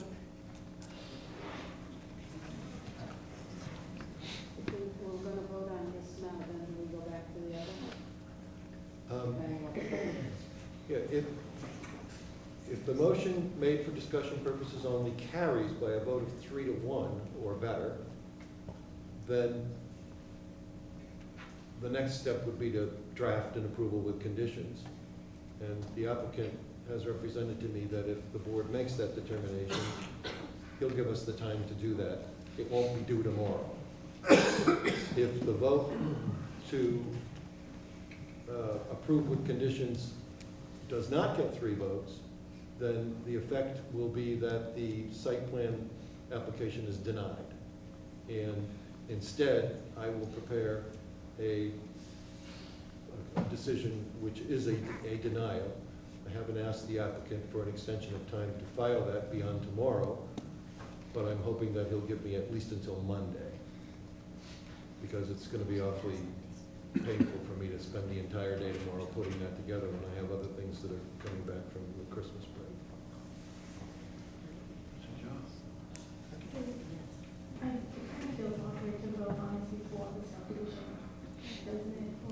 I think we can make that, the subdivision, a condition of. Yes. Yes, we can. And I can easily come back before the deadline of the 20th so that we can get that done. But we should all remember that we need to close or continue that public hearing to another day before we leave tonight.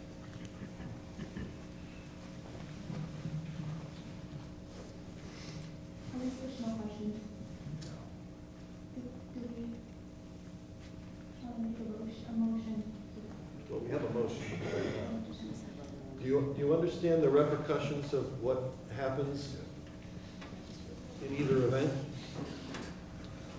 And I don't know that I'm an accurate prognosticator here of repercussions, but if you were to vote to approve it with conditions, there may be an appeal from the audience. The likely defender of your decision would be them. If I were your lawyer for that appeal, I would let them carry the water. It's their approval. As your counsel, if I were your counsel, I would go if necessary, but I would not drum up a bill. If you deny, then that's it. You can't deny it with conditions. You can't have it both ways.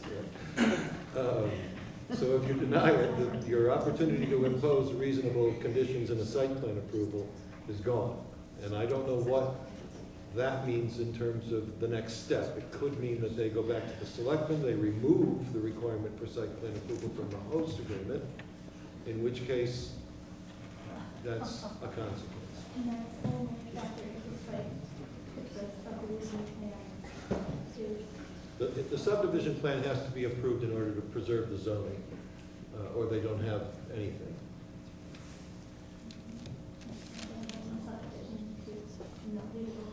I can't hear you, Betsy. That's why I feel uncomfortable with not putting subdivision plan.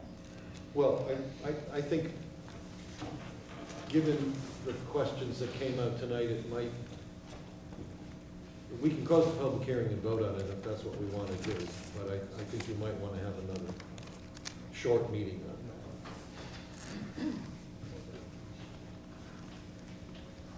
that. In further talking with Mike, it seemed like we could craft conditions, but Mike didn't know anything about the pipe, so that is one area. The drainage. Yeah.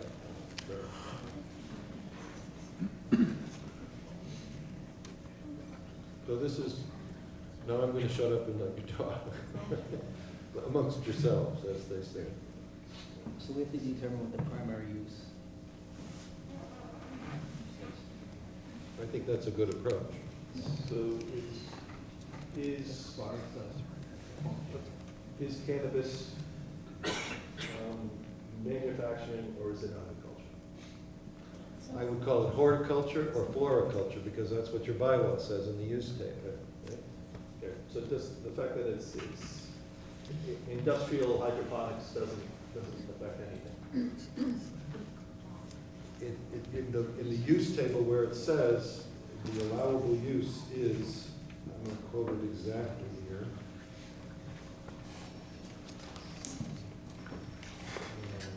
It says, indoor commercial horticulture / floriculture establishments, e.g. greenhouses. It doesn't say under a certain size or over a certain size. It just has to be indoor, it has to be commercial, and it has to be horticulture or floriculture. And horticulture is science and art of growing fruits, vegetables, flowers, and ornamental plants, according to whatever online dictionary I found, but I can't remember. But that's consistent, as I saw them in a number of definitions. Every time we start talking about, when we start hearing discussions, it's always referred to as manufacturing and industrial, and the guidelines, the traffic guidelines, everything is based on industrial, and it's new in the state, so it's not that well defined. But when we talk about so many moving parts, to me, it still inches its way back to manufacturing, even on that balancing scale when you're looking at all your options, I still get pushed in the direction of manufacturing. Like manufacturing, and I'm open for debate around that. I agree. I mean, it's a 24-acre pad, an 18.5 megawatt generator, 24/7 production, security, multiple tenants. 300 employees. 300 employees. Make it But fun. it's that alone doesn't matter, but just the sheer, if it was a single grow facility, just a greenhouse and nothing else to it, and if they were just growing something, that's fine. But if you've got yes, and you're manufacturing tomatoes, if it was tomatoes, that's fine, unless you're canning tomatoes and you're processing the tomatoes, and then it becomes light industrial, and that's what we have here. And when I was in the tour of the facility, it was a manufacturing plant in there. It was. You just walk through it, and it's like being in a factory. And we say all the factories and being in them all the time, how product, and that's the look and the feel and the sound that's inside. Look at a company like Cable, like a bakery, a pie shop. So there's a bakery. Is Tabletop Pie a bakery? They pump out 1.2 million pies a day. Is that what the industrial facility is? It depends on how the bylaw defines bakery and how it defines manufacturing. But, you've got to work with what you can handle. You can't invent it when you've got four corners definitions that you have to work within. If there were no definitions, you could go a little further afield, but you've got definitions yourself.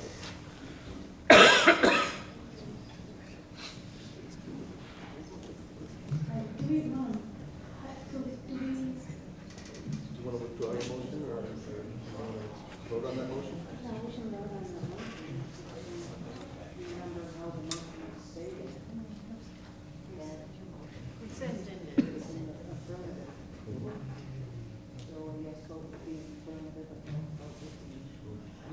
Correct.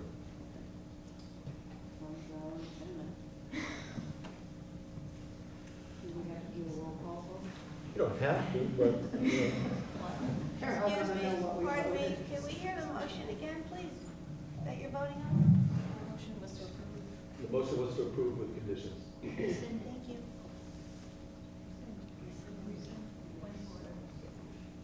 We can rescind the motion, or we can vote on the motion. With the motions on the floor, I think we should vote on it. My vote is no. No. No. No.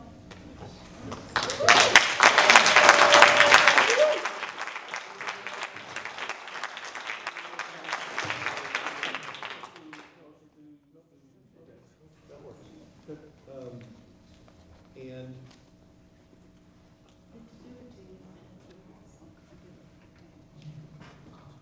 I think it would be appropriate for you to make a motion that the chair or the clerk, who's the clerk?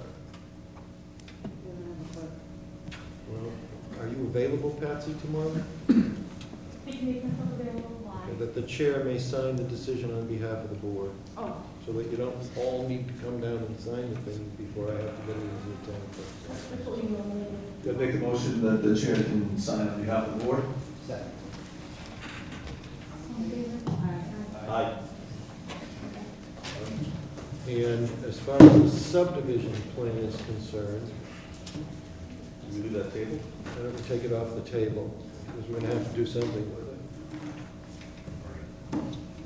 Your options here would be to just put it on another night and close it out on that night, or to make a decision tonight on it. Do you want to, well, we need to have Mike look at the pipe, so you could put it on another night, move to continue it to that night. Susie, what is the board going to do? The board want to hear more, or the board want to hear?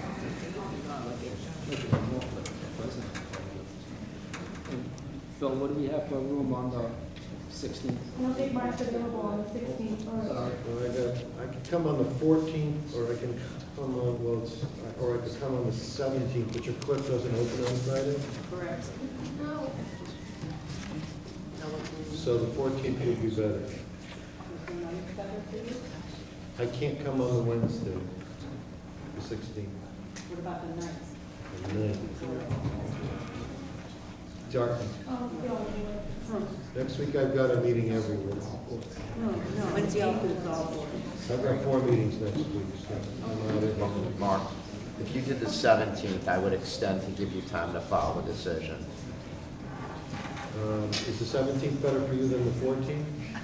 Let me, give me 1 second. Board members? Yeah, 17th would be better if you can. Okay, as long as we can get an extension that the decision is due Friday, the 25th. And while I've got you in a congenial mood, Michael, if you could give me until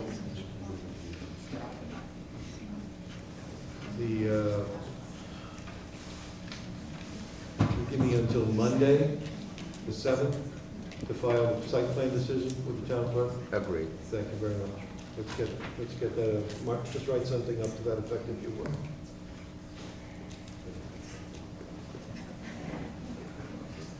And I'll draft the decision, you'll have the comfort of a weekend, all of you to look at it. And Patsy will file it with the town clerk. Pick a date then? So, yeah, so do we have a date for the,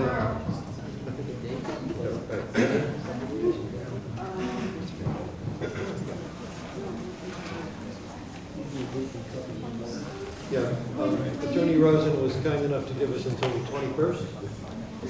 The hearing will be the 17th. 7th and the 21st. We can't do the 7th. For the 2 decisions.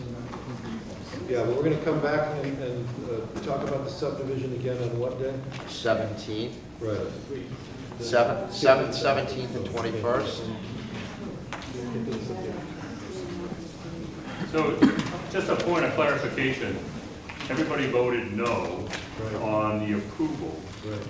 Do you now have to have a vote to deny? No, they're mirror images, it doesn't matter.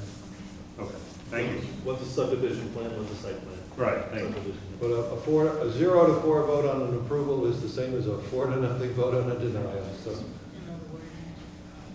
So when are we meeting again on this subdivision? I'm confused. The 17th, I thought. Well, I thought now I'm hearing we can't do it. You can't make the 16th, but No. but you are available on the That's the only night I'm available. 14th? Next 2 weeks. You do the 14th? 14th?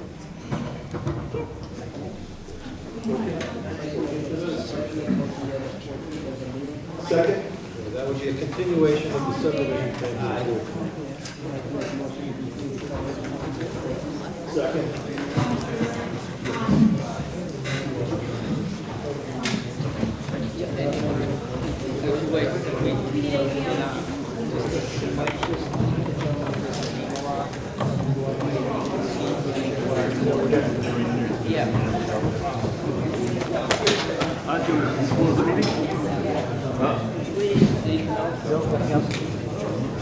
Kelly, you make a motion to close the meeting?